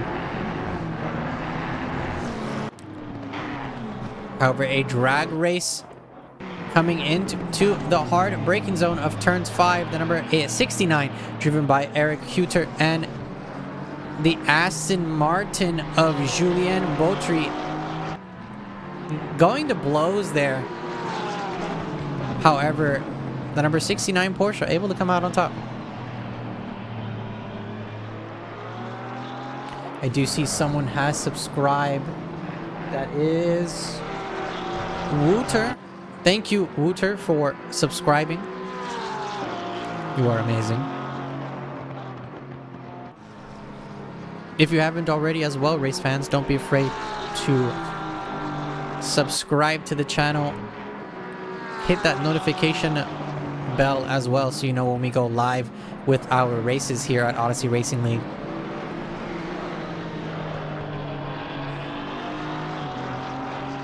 Now, of course, we did wrap up with Season 17 of our League Championship Series. So Season 18 will be starting in 2 weeks. And our last round was at Spa-Francorchamps, so it got the drivers ready for the 24 hours of Spa that is going on right now. It is a $1,000 prize, or USD prize pool for the winners of this race. So it'll be split amongst P1, P2, and P3, as well as 2 randomly selected race finishing cars to be selected in to receive a little bit of that pot. But as well, our main thing here that we do at Odyssey Racing League is GT Americas Thursdays at 8 p.m. Eastern. We do also hold GT Americas After Hours, which is right after this at 10 p.m. Eastern. And we do also hold GT Europe, that is at 8 p.m. Central European Standard Time. And I unfortunately did not update the cards on here, so that is my fault. I do apologize for that. But the cards, we usually have them on there. But you can also see more information about that on our Discord, discord.gg/Odyssey Racing League.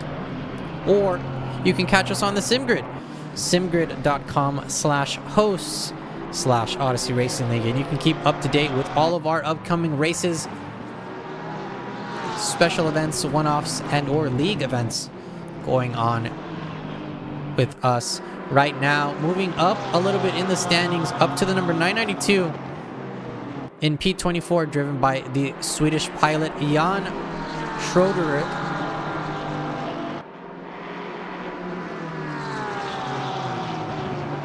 Jan on the back bumper of the number 391 BMW, driven by Tim Boshansky.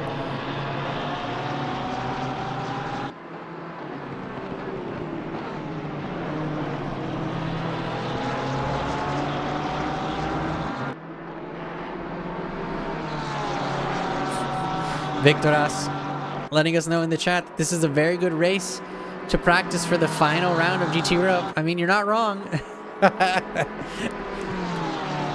GT Europe, we have the last round. Round 6 will be tomorrow. And it'll be at Spa-Francorchamps, so they're going to come right back here if they're not already racing here. As we see the number 992 trying to make a switchback happen at the exit of the bus stop. He makes it happen. Very clean move by Jan to move up into P23. Might have given Tim a little bit of the wobbly knees as he came out wobbly out of the exit. The number 391 BMW trying to hold on as much as possible to the position. Not really fighting for position for the car behind him, but they are fighting for, or trying to fight to stay in the same distance for the car ahead of him, because it does look like Jan got a much better exit as well, and just still out on the track, or still out ahead, excuse me. They are out on the track with wet tires by the looks of it, because we do see those blue walled tires. However, I may be correct, or I may be incorrect again, stating that the blue wall tires are the wet tires, because I may be just getting them confused with the F1 tires, because those I know, I believe, are blue when it's the wet set, when the session is declared wet.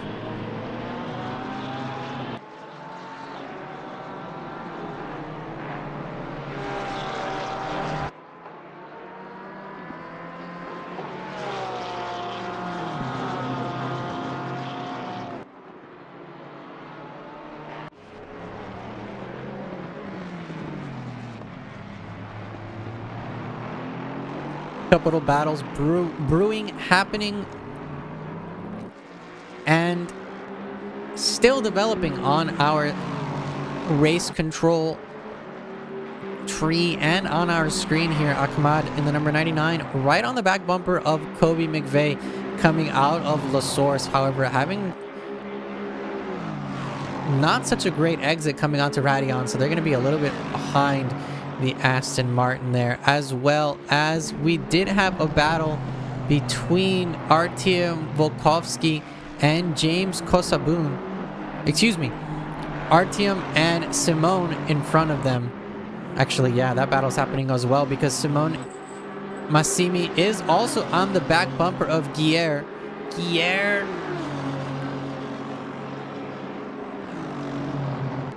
Actually, I say corrected. I'm reading this wrong. There is a 15-second time gap between Simone and Guier. However, Guier is on the back bumper of Ross O'Connor. Ross O'Connor in the number 300 Aston Martin, having to make that English machinery as wide as possible to not allow the Pegassi Motorsport McLaren through.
Moving back a little bit farther back, Artyom in the Lamborghini, the number 23 Lamborghini for the Speed Stars. Is that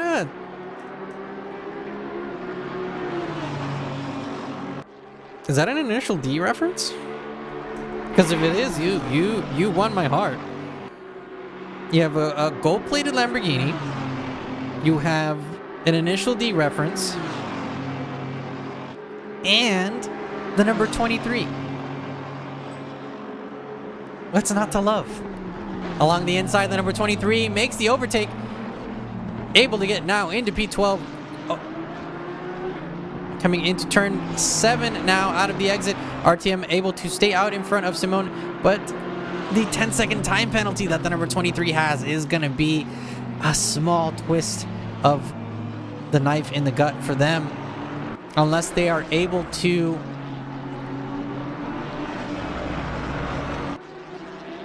get a bigger cushion between them and Simone.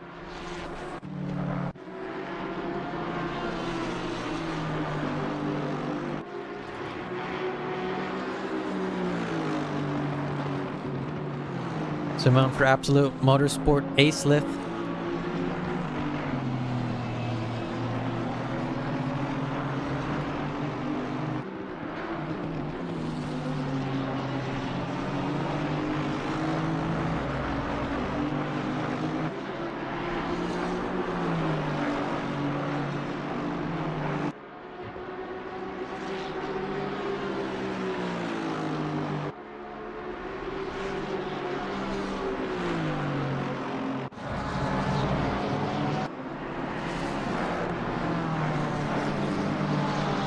Right now, actually, let's move over a little bit.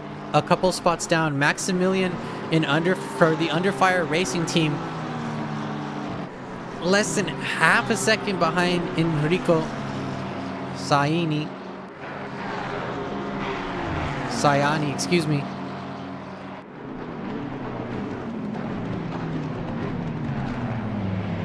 Enrico Sayani, the number 165 Aston Martin, coming through the bus stop, trying to make that English behind as wide as possible to not allow Maximilian through. Little flashies in front. I believe that is for the blue flag, as we do see the marshal there at La Source waving the blue flag to let the car know you are a lap down, so you must allow the car behind you, who is a lap ahead of you, past within 2 sectors. That is our rule here at Odyssey Racing League.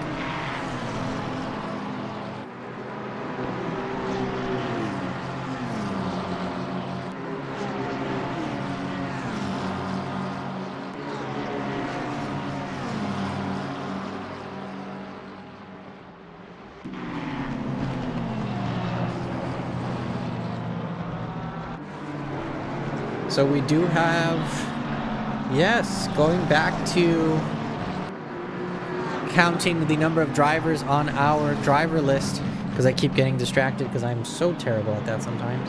It looks like there's only one team of two drivers. There are about 4 or 5 with 3, and then the rest are stacking up their depth chart, that they are covered for all areas of the night and the day.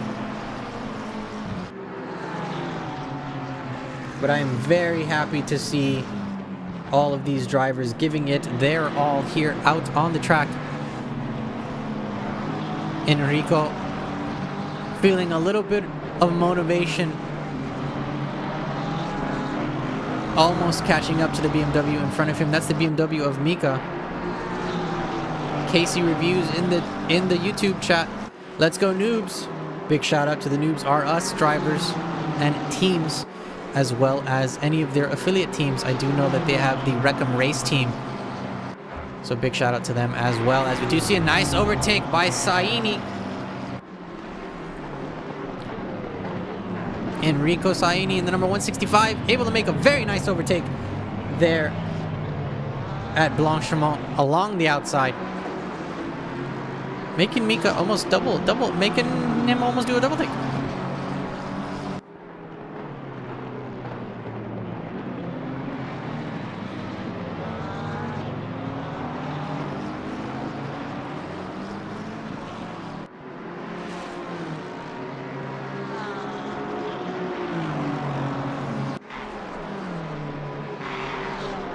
So we still have some time penalties here on the screen. We do see that BMW go off the track there, so that might be a time penalty for them, depending on how many track cuts they have, and depending on if that was a forced off track or not.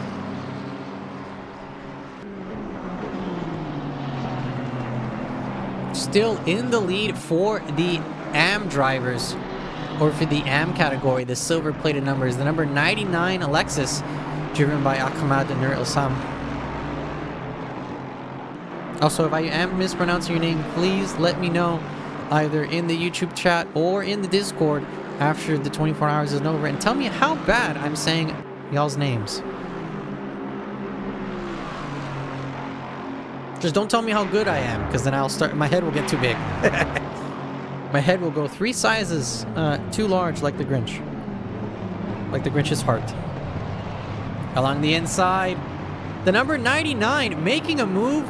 I took my eyes off the screen for 2 seconds, and the Aston Martin of Kobe McVeigh goes a little bit too deep into the bus stop and gives up the position to the number 99, who moves up into P7 overall now for them.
A great move made by Maximilian into turn 1 there. Had a very squirrely exit coming out of the bus stop. However, along the outside, giving the number 71 the inside of the turn. However, as soon as the turn is being made by the 71, Maximilian makes the undercut, makes the switcheroo, and is able to get out ahead and stay ahead, as we can see on our screens. So moving up into P18 now, Maximilian for Under Fire Racing Team. P2 overall for the silver-plated cars, or the amateur cars. So we do have two classes of cars today. We do have the AMs, or the silver number plates. And we have the Pro AMs. AMs are are drivers that are all amateur rated, and Pro Am are a mix of drivers that are a mix of Pro and Am. You need at least one Pro to be considered a Pro. Like, you need at least one Pro and one Am on the team to be considered Pro Am. If it's all Ams, then you're on Am. If it's all Pros, then you're on Pro Am. As we do see, the number 847 made a really good move to get that position there in the beginning. However, going into the pit lane now, joining the pit lane party, as it may look like Maximilian is going to be handing off the car to one of their teammates. And we will most definitely be seeing Maximilian further down the race.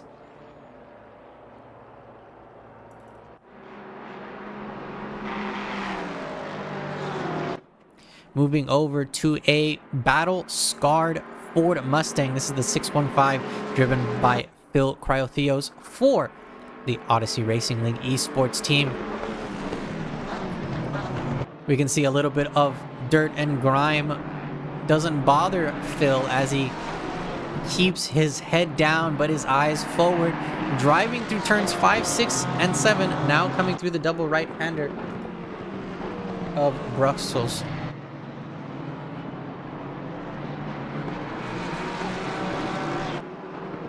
He is under a little bit of pressure from that BMW 2 cars behind, but as a famous person once said, pressure is for tires. And as we all know, we're not made out of tires. Rubber, to be exact.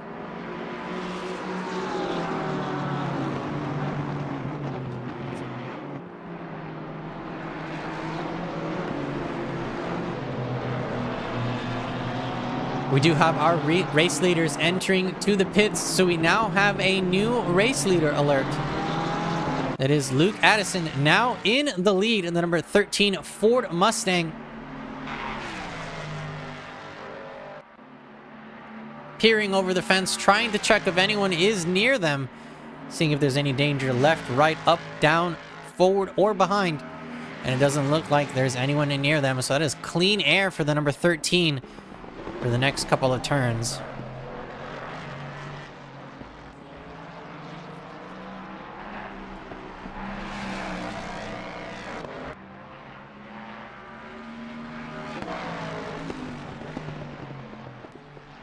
It's going to be very interesting to see how long the number 13 stays out compared to the rest of their counterparts there in the podium, or the counterparts that they were sharing the podium with couple of corners ago. A lot of cars entering the pits though, so that is around the pit timer, the stint timer. We do have a 65-minute stint timer, if I remember the numbers correct. It is 6 first and then 5, right? Yes, it is. So it is a 65-minute stint timer. So what that means is the car for your team is not allowed on the track for longer than 65 minutes. So before that 65-minute timer ends, you must go into the pit lane and either reset the timer by driving through or stopping at your pit box and completing a pit stop. Getting fuel, getting tires, changing drivers if you'd like. I believe there is no minimum required amount for the drivers, but I believe there is a maximum. So one driver on a 3-person team or one driver on a 5-person team can't do like 20 hours or something. As we do see our race leader entering the pits, so we're going to be keeping an eye on the 999, who will be the new race leader unless they also decide to take a nice little pit party. And they do. They join us in the pit lane here.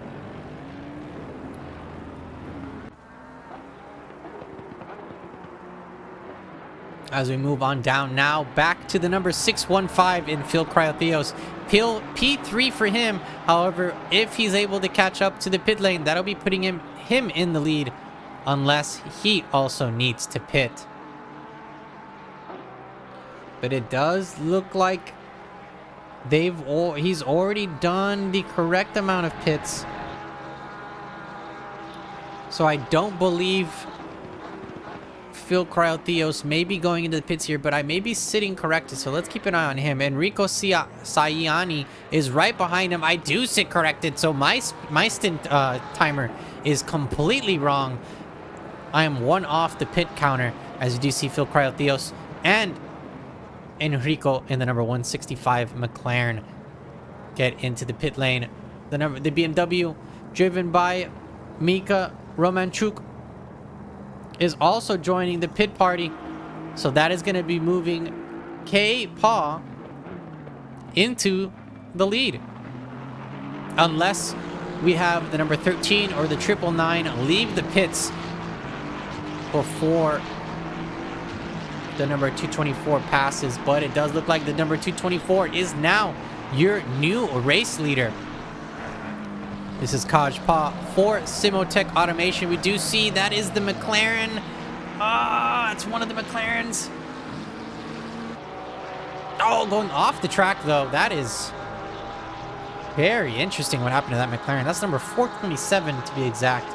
Maybe they got a little spooked and they tried to give way to the faster cars and they just threw themselves off the track there. But that's an interesting place to throw yourself. Why wouldn't you just throw yourself to the right where you have all that extra space?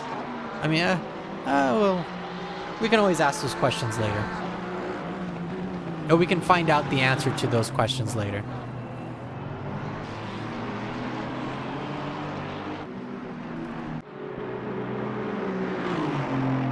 Rodrigo Camargo, the number 300 Aston Martin, all the way do Brasil for Please Break Turn 1. P8 for Rodrigo.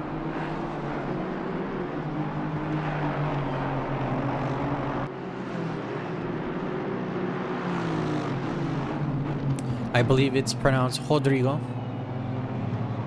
I don't remember if the R at the front of a name is pronounced as an R or an H in Portuguese. Please let me know in the comments if you do know, so I can get that corrected. Satiro, this man really held a stop-go 30 and came back. Yep, that does happen. In endurance racing, I don't know if I've said this, and I'm going to keep saying this all day and all night. In endurance racing, anything can happen. You can go from P1 all the way to dead last and back to P1 and still have like 23 hours left in the race. Anything is possible, my friend. And qualifying is not as important. Like it's more in endurance. Not even being quick is important in my opinion. It's more about consistency.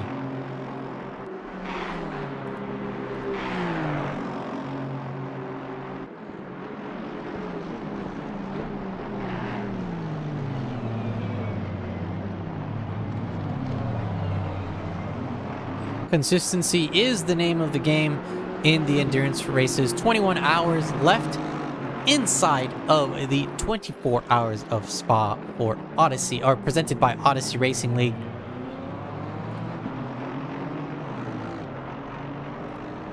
Right now, your leader, Cade Paw, the number 224 for Simotech Automation. P2, number 14, Lexus, driven by Chris for 0 Point Racing, and P3 Miko Florentini for MR Reparto Coaching. That's a number 164 Aston Martin.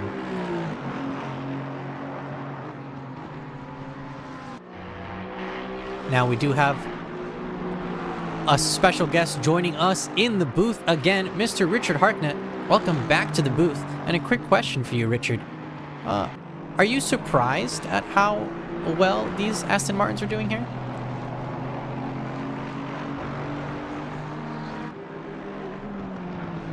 Because I'll let you know, I am 100% convinced that the Aston Martin is a secret machine that not a lot of people have been driving.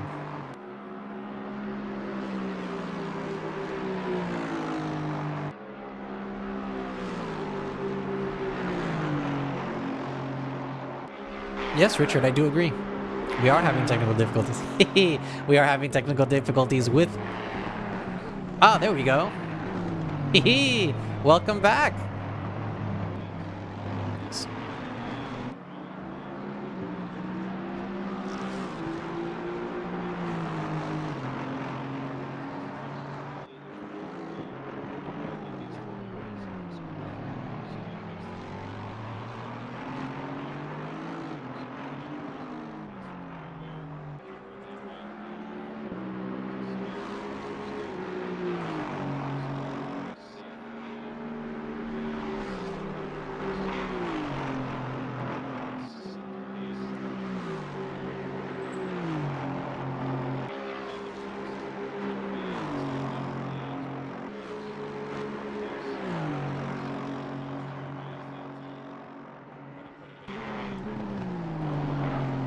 And not to mention, I do believe the Aston Martin is arguably the best car in the rain. I know some people argue that the Porsche is better just because of the engine placement. However, I argue every time that I think the Aston is so much better in the rain. It's like, I wouldn't say made for it, right? But it's like, it just feels good. It feels like it actually does what you want it to do, which is interesting and counterintuitive in the rain.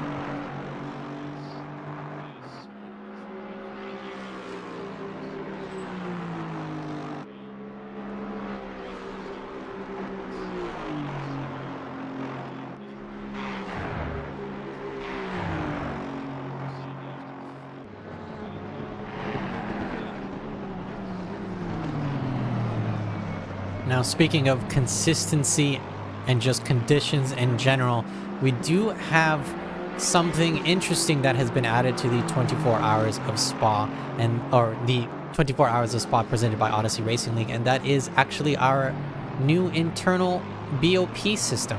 So Odyssey Racing League does have a new internal BOP, very similar to the LFM one, however different in its own right. Now, Richard, are you able to just comment a little bit on that and maybe give us a little sneak peek, or is that something that we're keeping under wraps?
like 7. I'm not going to do that math, but you know, let's call it like 150 races. We have seen the variation of performance from car to car with different skill drivers and different conditions. So we started noticing some anomalies with the LFM BOP, and it's not like they don't know about it either. You know, like I said, it's about drivers setting those times. So we know that there are some cars that are not popular, like the Lexus, for example, the Aston Martin. They're not popular cars, definitely not some of the older cars like the Honda or the Ryder, the GTR. So a lot of these BOP systems don't really have those cars considered in the mix. So what we've done, and I don't know the exact formula because we do have a team behind this doing some crazy maths in the background, but it does sound like there is a system in place that takes LFM BOP as well as outside sources like some of our own hot laps and other leagues that we're partnered with, their own hot laps, to see if anyone has better times to reference. And that way we can just push them a little bit, a few points here and there for the weights, and try and bring everything a little bit closer. Again, same issue arises though with us. You know, we're using hot laps that are available to us, so there's definitely going to be some discrepancies, but nothing will ever be perfect with the BOP, so you just keep making the best you can every time. That was a long-winded answer, but yeah. No, I mean, you're not wrong. From my experience in entering the world of ACC and just BOP in general and other racing games, the BOP in this game, yeah, it's more community based and more just how many laps the fastest drivers can basically make on the car. While I've noticed in some other games, it's more just based on the, like, they do take into account, like, okay, let's say, like, for example, like, I'm gonna put someone's name out there that you've probably heard, but maybe some people in the chat haven't heard of. But let's say Luke Whitehead is just given a new car and he goes out and he makes like the fastest laps that he can make, right? And he's incredibly fast. From my understanding, there's some like ACC and LFM tied their BOP more towards those fast laps, while other games do it more on the car based and just the conditions and the track itself in general. BOP, yeah, it's one of those monsters where it's so much math that's just taken into account that sometimes, yeah, you can get it wrong. Yeah, exactly. Like, it really depends on all these top level pros to set their top level times, and you know, sometimes there's discrepancies. So something like that you'll notice is sometimes there's one driver who sets a time in one car that's like above all other drivers, and it stands out like a sore thumb because the next best one, you know, out of the top 100 lap time set, one car could be at like the 20th level, and then another driver with the same car could be at like the 70th level. So it really makes you wonder, like, how competitive is that car really? Is that one driver really lucky to get that time, or just not enough people using it to set comparable times? Something that we can also compare, or comparable times, are the times out on the track for today. So far, we are a little bit less than 21 hours left in the race. Right now, our fastest time on track, 2:17.162. Almost dipping their toes in the 2:16s there. That's the number 13 Ford Mustang, driven by Cameron Hunt right now for 0 Point Racing. They were in the lead for a little bit. They threw themselves into the pit lane to join that pit party, and now they came out in P4. No traffic behind them, a little bit in front, but some clean air in between that traffic and them, so they're going to be trying to cut down on the time between themselves and the number 164 car, which is driven by Mirko Florentini. It's about 10.5 seconds between P4 and P3. But with the fastest time on the track, Cameron Hunt, I don't think is going to have an issue with speed. No, I agree. He got kind of shafted by the safety car to drop a few positions. But that's kind of the beauty of it. So all these guys running at the top right now definitely like adds to their level of competition between each other, because now there's so much more strategy to be considered that normally you don't get in virtual racing. As you probably mentioned earlier while the safety car was happening, it's not a feature in the game. It's not really a feature in many sim racing championships or events. Even if the game does offer it, people don't often use it. So it throws a curveball into the mix, and when somebody could be pulling away and getting a lap ahead of the entire grid, all of a sudden there's a safety car and everyone's bunched back up together. That person has to zone back in and drive defensive to make sure they don't get overtaken. So it causes a lot of mental stress on the drivers as they go through the race. They're always having to be on mentally instead of being able to like relax.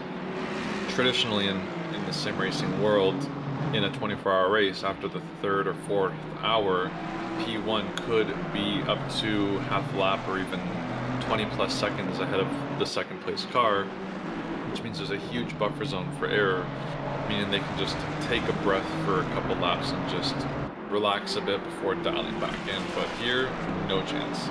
Always on, always ready to go, no brakes. Not just that, it also kind of helps in the opposite direction as well, in the case of a couple of cars that may have taken a tumble down the standings in the first couple of laps, may have saved themselves a little bit later on when that safety car came out.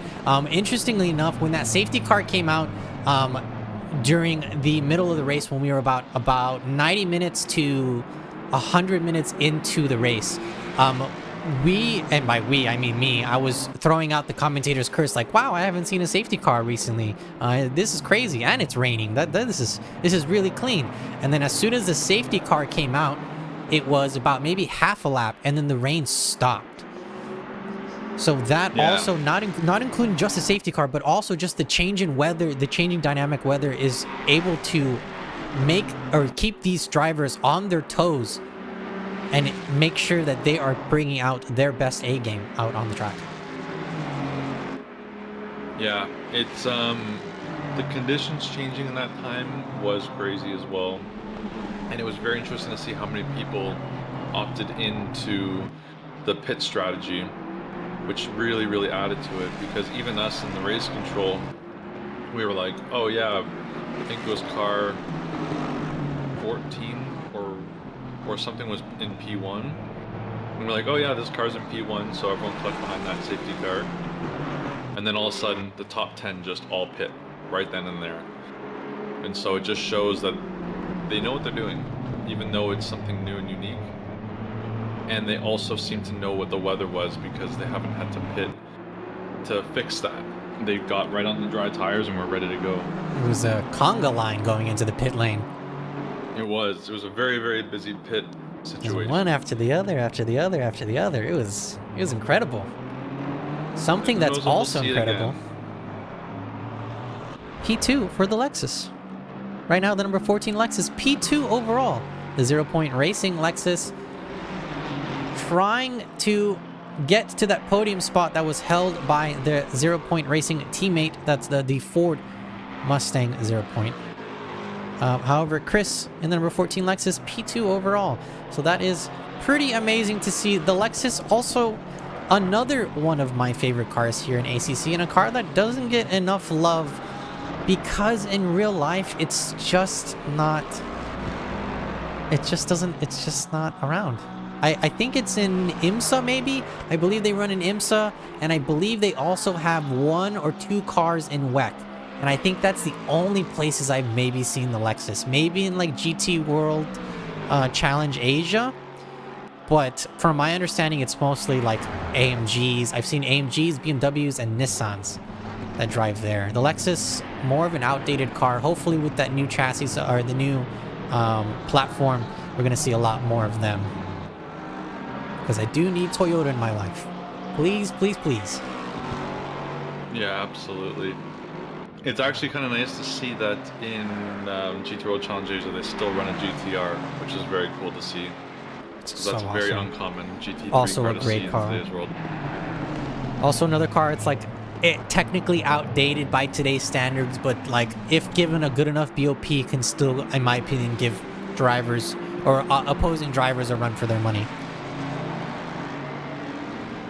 Yeah, it definitely is a fast car, no question about it. It's just usually these manufacturers, and we'll just ignore Lexus for this comment I'm about to make. Usually manufacturers update their car every 3-4 years in recent times. You know, Porsche just released their 2022, and they're already planning their next one for next year. And, I think I've seen the concept, not the concepts, but I think I've seen like the, as we see a Ferrari taking a little bit of a detour through the grass there. Okay. I did see some like pictures of the new 992, and it looks to be like an updated aero package, and I believe they're not louvers. What are they called? I like those vents that are there behind the front wheels to give like a little bit better aero. I believe they're changing the way that structure is. Are those called louvers? Okay. I don't know. No, Louvers? I don't know. I believe you're thinking of the brake ducts. Yeah, there you go. Brake ducts.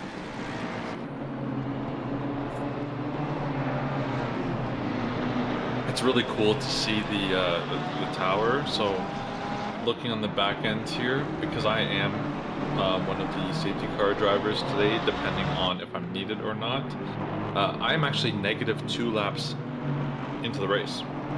It's a very fun little glitch in the interesting. game. So Yeah, apparently I've gone backwards. our official last place is the number 1 safety car, Richard Hartnett. -2 laps down.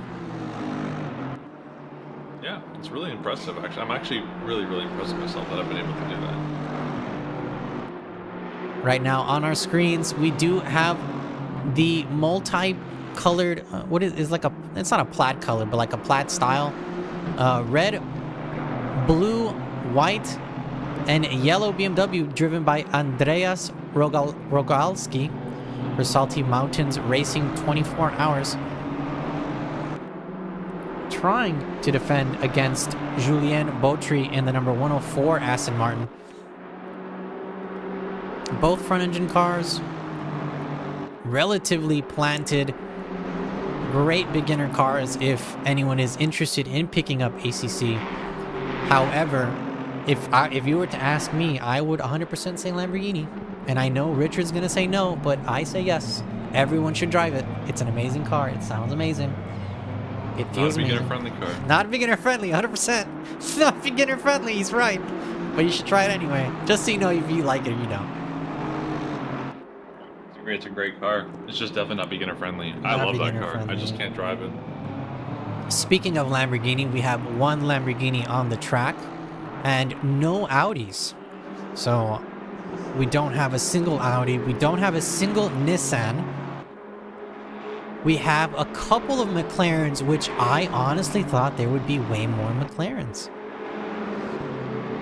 Yeah, I think maybe McLarens have gotten their BOP serving and people just aren't interested anymore because they're no longer as OP as when they first came out.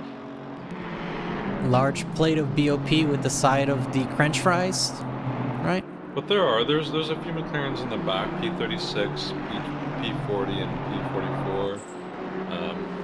P44 seeming to have some bad luck, but Lobel in the 427 McLaren, and Cruz in the 131 McLaren, and Bailey in the 726 McLaren. Yeah, so I think they might be out of the race because they don't have a pit stop, which means they may have left and had to come back. But that would still have them, like whenever they go into the pit stop, they can officially serve it, as long as they rejoin the race. Yeah, if you rejoin with a different driver, though, it treats you as a new team, and that's kind of an issue that some people have had Okay, you're right. with this. Yeah, it's this weird bug that ACC has, racing fans, where unfortunately sometimes just the entry list, which is just the list of drivers in a specific order, decides to just not work for some reason, and it just grabs the entry list and it just throws it out the window. Yeah, pretty much. A a lot of people are commenting to us saying that the entry list is bugged or the entry list is wrong, but we actually did confirm it is correct, and there seems to be a common theme that this track has a little bug with it, which is unfortunately something we're fighting right now. But a lot of the teams are doing okay. And honestly, for anyone who is watching who's curious, it seems there is a bug when you change your driver before you complete a full lap when you join a session. So that's been a very interesting thing to realize as well. So if you ever are in endurance racing ACC, make sure you complete a full lap before changing your driver. Yes. That is an interesting bug that should have, well, hopefully will be addressed soon. However, with AC Evo on the horizon, that may or may not be something that we're going to be wishing for a very long time. I still believe there is also an issue with Laguna Seca, if I'm not mistaken. Again, with the entry list, it just, I don't know if it's the heat of the desert or just the way the Californians are, but just they decide to not work with entry lists, and the entry list just doesn't work, and the timer doesn't come down, and it just like there's no race today at Laguna. So I know there's a bug you're right. there as well. I think there is a bug in that desert for sure. It's unfortunate that this is happening, but yeah, there are some issues with this game, especially when it comes to the endurance racing and driver swaps, and sometimes server will crash, and it's not because of server, it's just there's bugs with the tracks, and it's just something that they have to figure out. But yeah, it's a challenge. And the thing with racing is there's always challenges outside of the actual driving, and I always say this almost every endurance race. Every single time, if you go look back in ORL's history of VODs or videos where we have endurance races, you'll probably see me say this like 10 times in the race. But the easiest part of endurance racing is doing the actual driving. The hardest part of endurance racing is dealing with everything that comes with endurance racing. And you never know what could happen. You know, your buddy who you're supposed to share the car with just doesn't show up. He sleeps in, and you just lost your driver for the second stint. You know, you get into a crash early on, you're set back a couple laps right from the start of the race. Maybe the server crashes, maybe the server doesn't like your team, which is what's happening with a few people here. Maybe the power goes out at your house, or your internet goes out in the middle of the race, you know. If your internet can stay stable for 24 hours, you'd be considered one of the lucky ones. Maybe you have a family emergency. Maybe you don't time your bathroom breaks properly. Like, an endless amount of things could just go wrong, and that's something that just has to be dealt with as you go around the track, you know. Speaking of the bathroom breaks, there was one driver in an iRacing 24-hour. He did the Daytona 24-hour earlier this year by himself. And there was also people commenting about us as an Odyssey Racing League having a entry, like an administration entry of a random car in this race, but they kept saying if an admin does it, it has to be a solo driver. So my question is, when are we going to use the restroom? It's going to be impossible. Like, well, even just about this. it's going to be. I was thinking long and hard about this. This is what you would do, right? You would set up your rig in the bathroom, and your toilet would be your seat. You're good. Just get one of those seats. from, I like, was gonna the say, 80s. but those seats aren't made to be sat on. So you just put like some carpet, like covering over this. I'm kidding though, but don't do that. I don't. Don't do that. I don't 100% know. kidding. I don't know if you're old enough to remember this, but there are people who had toilet seats with like soft covers on Okay, them, or, like, that's carpeted covers. That's a You don't know top about this? note. Yes, but that's a top. That's not the actual seat though, right? We're not talking about the seat. Yeah, it was like a top wrap thing. Yeah. That's So you like just the get a top when couple of it's those. closed, like when the lid is closed. Yeah. Yeah. Then you're good to go. Okay. Then you're good to go. I was like, wait a second. Whoa. It's gonna be very hard to clean in my. I gonna be remember very I was interesting to clean.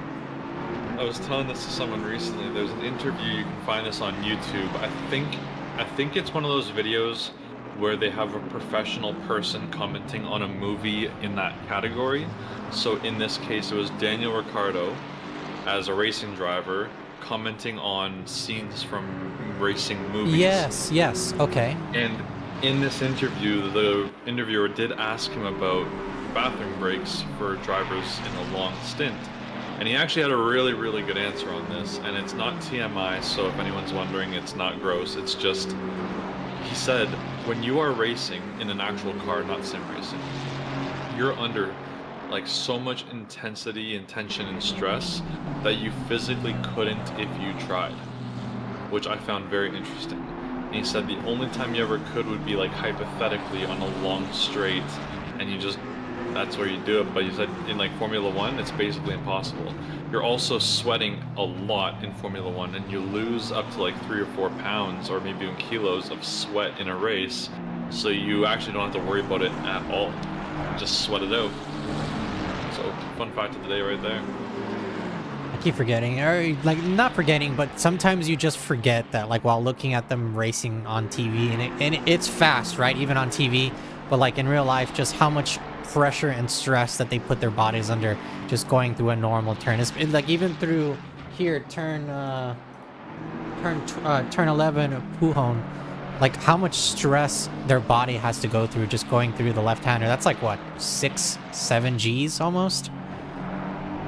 Yeah, exactly. Which is like so crazy. It's like fighter jet style of G-forces. Now we are talking about multi-million-dollar machinery, and it is a little bit different than the machines that we have out on track right now. This is the GT3 category, or the Grand Touring 3 category. What that means specifically is just a set of rules that everyone has to abide by. Specifically, these are GT3 rules. And from my understanding, some of the basic rules are like the cars have to be a version of a road car. They can only have certain horsepower. Their aero package has to be so. They just have to follow a specific set of rules. I believe the word is homogenize. I hope Richard can dig me out of this hole here.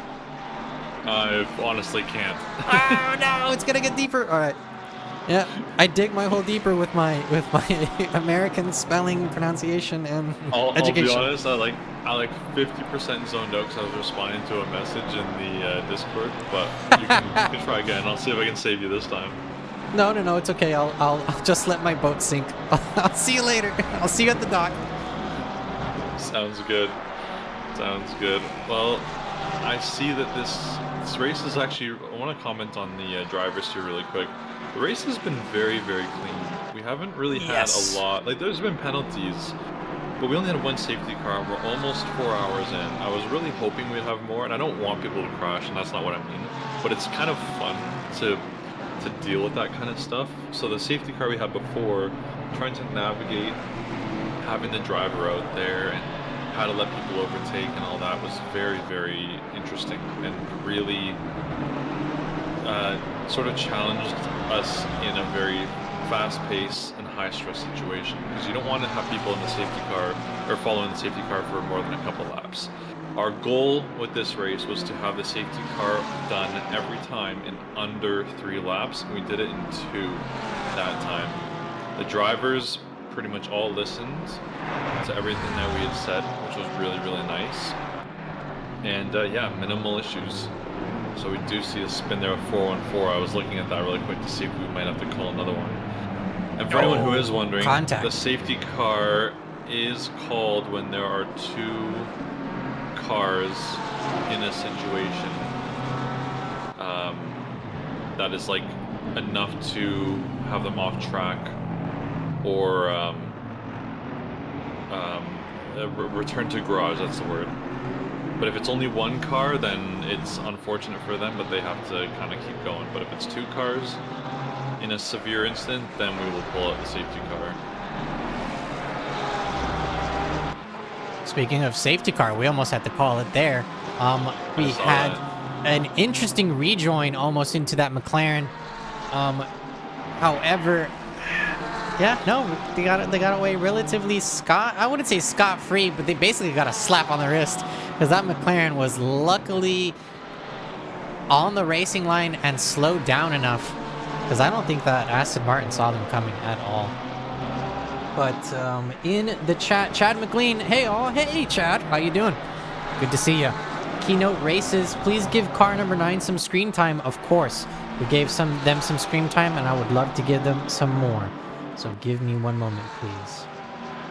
And while you take your time to do that, I believe we do have someone in the green room who wants to help ease your pain of being a solo commentator. So we'll pull. Oh, you pulled him in already. So yeah, we got Nico in the chat. You can unmute yourself. Hello. How's it Hello, going, Nico. Welcome. It's going alright, having a lot of fun so far. That's great. And with that, I'll actually step away because I got some administrative duties to tend to. But good luck, Christian, and thanks for being here, Nico. I hope you're having a great time. Thank you for joining, Richard. Everybody, Richard Harknett. Yeah, yeah. Oh, you can't hear the clapping. Sorry. I was clapping. All right. So we are joined in the booth by Mr. Nico Menendez. I don't know if you all want to introduce yourself a little bit more, just about yourself or about the team.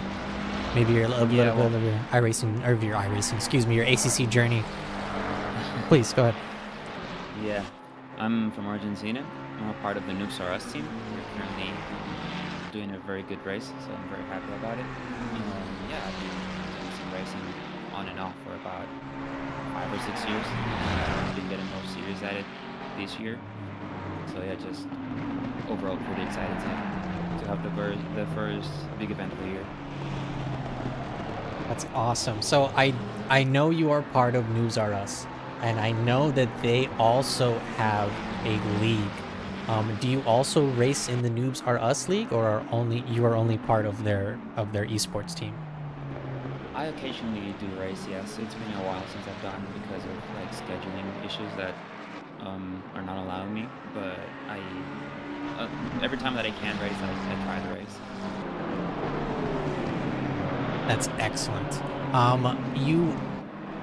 You're a relatively new face here to Odyssey Racing League. I believe you've raced in maybe one other season, and that may have been even before I was here. So if no one has told you this, welcome to Odyssey Racing League. Thank you very much for being here. Not just you yourself, Nico, but to the Noobs R Us guys as well. I don't know if you know this as well, but I've also dabbled in racing in here and there in a couple of leagues. So I have joined a couple of the Noobs R Us races, and I did have a blast.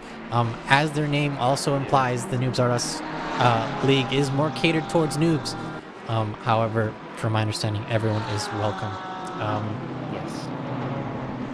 Where is your car number? For some reason, I cannot see them. It is car 515. There we are. Okay. For some reason, I couldn't find them. They were like hidden. So the number 515, driven right now by Russell Harrell. In P9 overall, so in the top 10, the Noobs R Us drivers are showing off their stuff. I do believe there are a couple of other Noobs R Us cars, as well as, I believe, a Wreckham Race Team car on the track. If not, I may be getting my ORL 24-hour and the GT Americas teams mixed up. But I do know that there is a sister team to the Noobs R Us team in Wreckham Race Team. Yes, you're correct. They are racing. They had some issues with driver swaps earlier on, but I think the driver swap, right? But the bug. Yeah, they're Oh. a couple left down, but they're going. So I think I've heard their goal is to just finish. So as long as they can meet that goal. Honestly, in endurance racing, finishing is a win. 24, especially 24 hours is the toughest race. I don't know if you know this, Nico, but apparently in like 1967 or 68, they had a 72-hour race. Oh, So they put really? multiple 24-hour races together and they just went go. That is insane. I don't. So Richard was talking a little bit about it earlier, and I don't know if you heard it, but driving in a 24-hour race is the easiest part, right? Just everything surrounding it, the logistics, getting the team together, getting the stint list. If you are like the host of the event, like getting all of this stuff together, just talking about in the sim, not even talking about real life, like actual things that could go wrong, parts of a car, like people getting sick, all of that.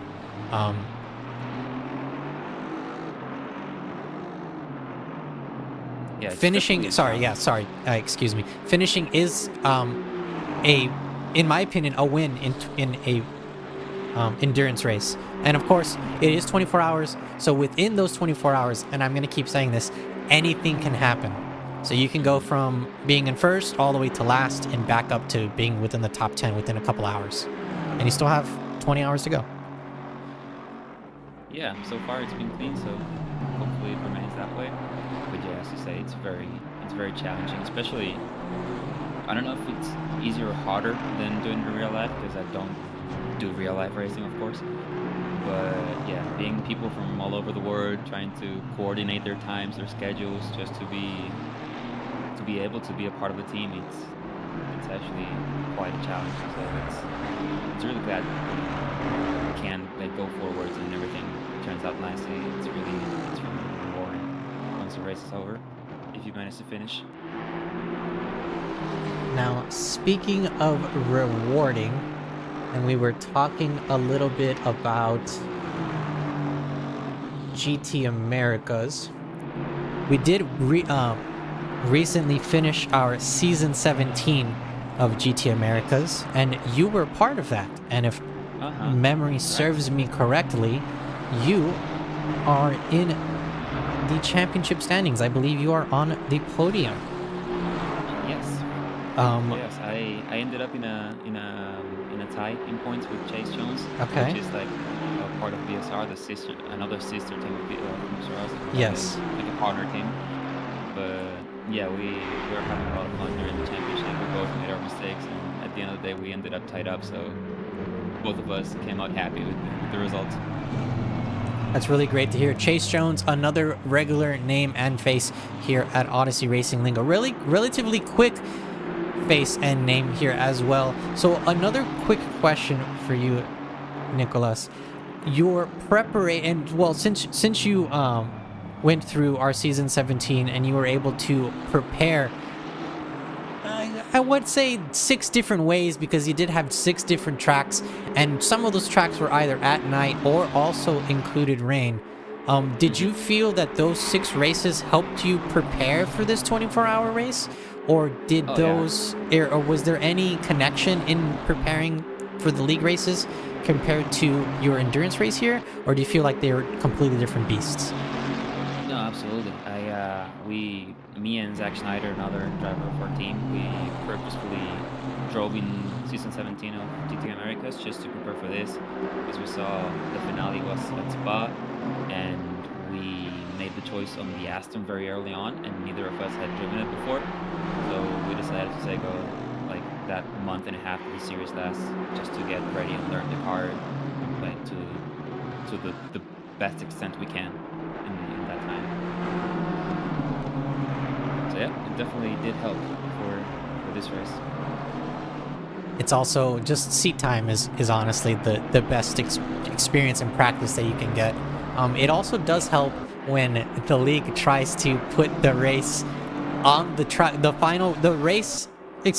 track of that week, the same as the endurance of that week. So both tracks being the same does really help, especially because since we've already gone through GT Americas, which was this past Thursday, the track and just being basically just being out on the track and behind the wheel is a lot more fresh in your mind and behind your hands as well. So you're able to get into that mental zone as a driver, and you're able to cut down on your mistakes. Yeah. Also, it ended up turning very well for Zach Schneider as well, my teammate. He finished P2 in the standings, so He did. We almost lucked out the top 3 with Chase. If it wasn't for Rados being so fast, which props to him. So. He's also Andrew Rados, the winner for season 17 Pro Division, also driving the Honda NSX Evo, which is arguably the hardest car in ACC. People argue between the Porsche and the Honda, and some people kind of throw the Audi in there just because of how bad the electronics is and the tire wear. But I always say that the Honda is probably the hardest to drive because it's just the car that wants to kill you. Yeah, it's only mental how fast you can get that thing to go. But sometimes it just clicks. and if it clicks, you're able to bring out that speed. And Andrew Rados was able to bring it out. Mm-hmm. He's him in the Honda for now. He's the guy. He's the guy, yeah. We do have somebody I in think the chat he's asking, racing. is it game or is it real life? Is he racing? I think it is. I think it's part of your team. I the URL team. believe he's not. Oh. But if Oh, he is, it'd be great to see him on track. And if he is, I do apologize. But from what I heard, he is not going to be able, or he's not able to participate. So that is a frown face for Odyssey Esports team, but a smiley face for everybody else on track because they're not going to have to contend with the speed demon that is Andrew Rados. Yeah. Somebody in the chat asking, is it a game or real life? This is a game. This is called Assetto Corsa Competizione. This is one of these sim racing games that you are able to use. There are many other games. There's AMS2, Race Room, iRacing, which is also very popular. Le Mans Ultimate, which is getting an update, I believe, on the 10th of June, which is getting an update with the Lexus and the Lamborghini, which are two of my favorite cars in GT3 racing. So I'm very excited for that. And I'm very sad that we don't have those in iRacing, because that's actually the game that I mostly do now. I'm mostly an iRacing driver. I have tasted the forbidden fruit of iRacing, so I've moved over to there. However, ACC is still my one true love. This is where I started my sim racing, and I always give it a go. Yeah, ACC will always be our baby. Yeah. If to tell you the truth, if I wasn't broadcasting, I would technically be racing in this as well, either in probably one of the admin like fun teams or in one of the serious maybe academy cars for the esports team, if we were to make one. However, I don't know anything about that, so I'm gonna leave that up to the esports drivers and the esports management for that. But quickly, Nico, I'm sorry to take up more of your time, but before I let you go, is there anything that you would like to add or any shout outs that you would like to make? Yeah, no, shout out to all my teammates. It's Nick Klania, James Costable, Russell, currently in the car, and Zach Schneider. I hope we give a good show for the rest of the race. And also, let's go WRT. Hopefully they can recover a little bit. All right. Nico Menendez, everybody. Thank you very much. Muchísimas gracias. And good luck to you. Yeah, thank you for having me.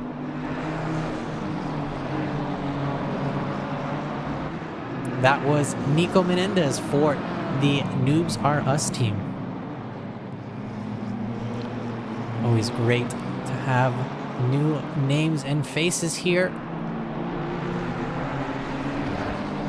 If you would like to join us in the booth as well for a quick interview, you can join us by letting us know in the Enduro chat in Discord. You can go ahead and ping me, and I can drag you in, and we can start talking about the race here.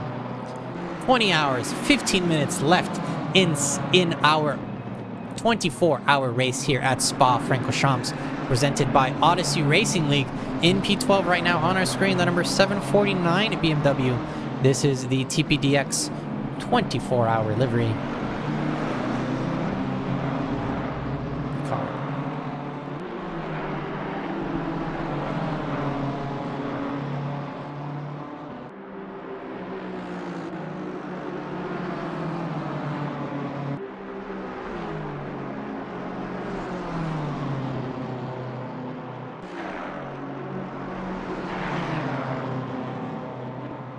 As a reminder, racing fans, we are getting closer to that time where we are going to have to reset the stream. Unfortunately, YouTube and all of their magical wonder have decided to not allow streams for longer than a certain amount of time to be auto-saved.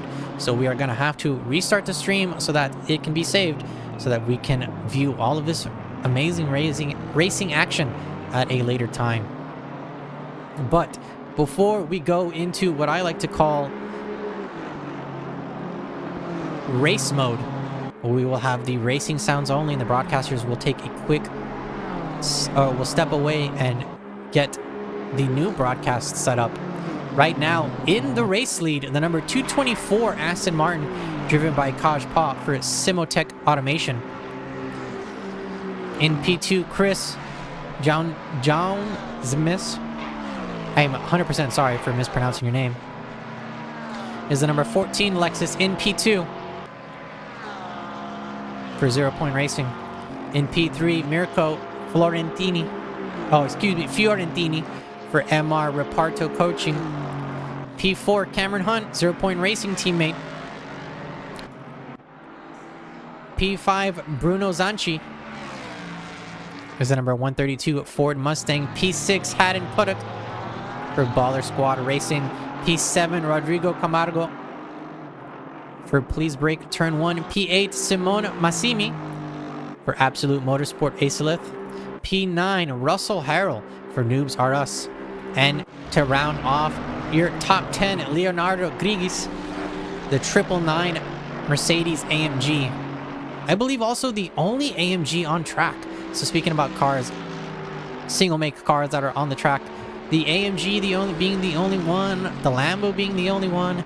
Very interesting and very, very welcome.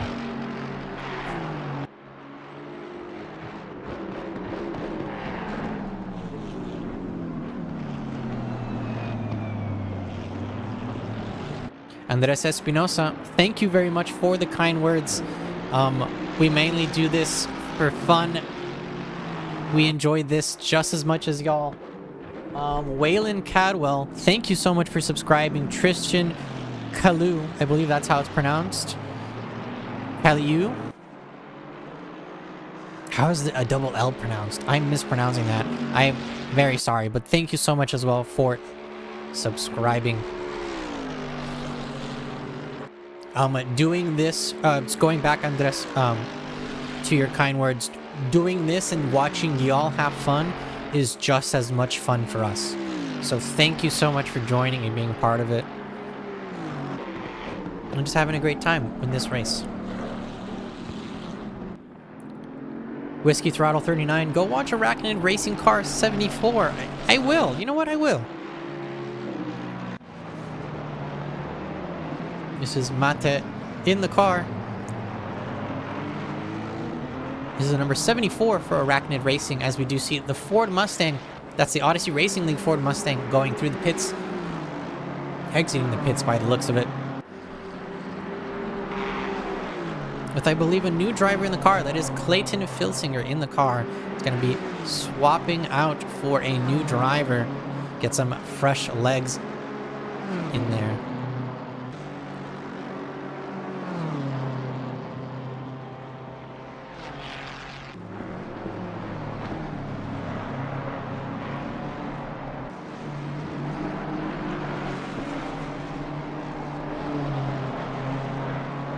Enrique Rainier, so unlucky to car 47, drive bug and driver swap, top 1 to P18. Oh no, another driver swap bug. I am so sorry to hear that, Enrique, but that is...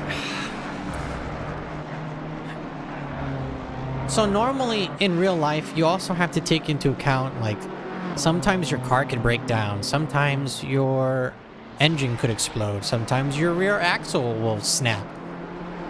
And you could kind of say this is like the video game equivalent, like the car glitches or the entry list messes up. But still, seeing a car have to retire in real life because of engine troubles or because of technical difficulties, or watching somebody DNF or have to quit a race because of their online, because of anything online, either the server or anything, having to quit, is always very sad and not a good thing to see. So it's not something that we hope to see, and hopefully not something that happens a lot. But someone else in the chat got driver swap bug too. Oh no. So it's another driver swap bug. Kunos does know about this. Kunos are the developers of Assetto Corsa Competizione, which is the simulation that we are in right now. They do know about the bug, and they said they are working on it, but it has been, by my imaginary wristwatch, like 7 or 8 months since they said they've been working on it. So I wonder when they're going to finish. I wonder, your guess is as good as mine.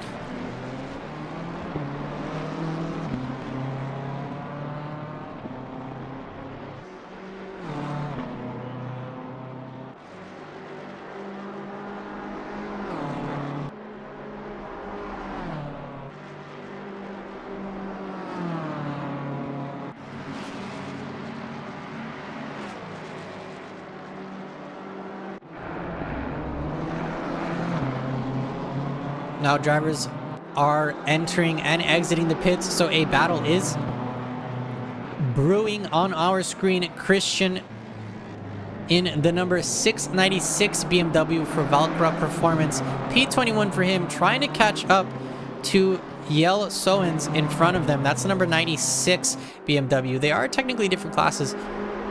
However, we are not stopping them from fighting each other. We will let them fight.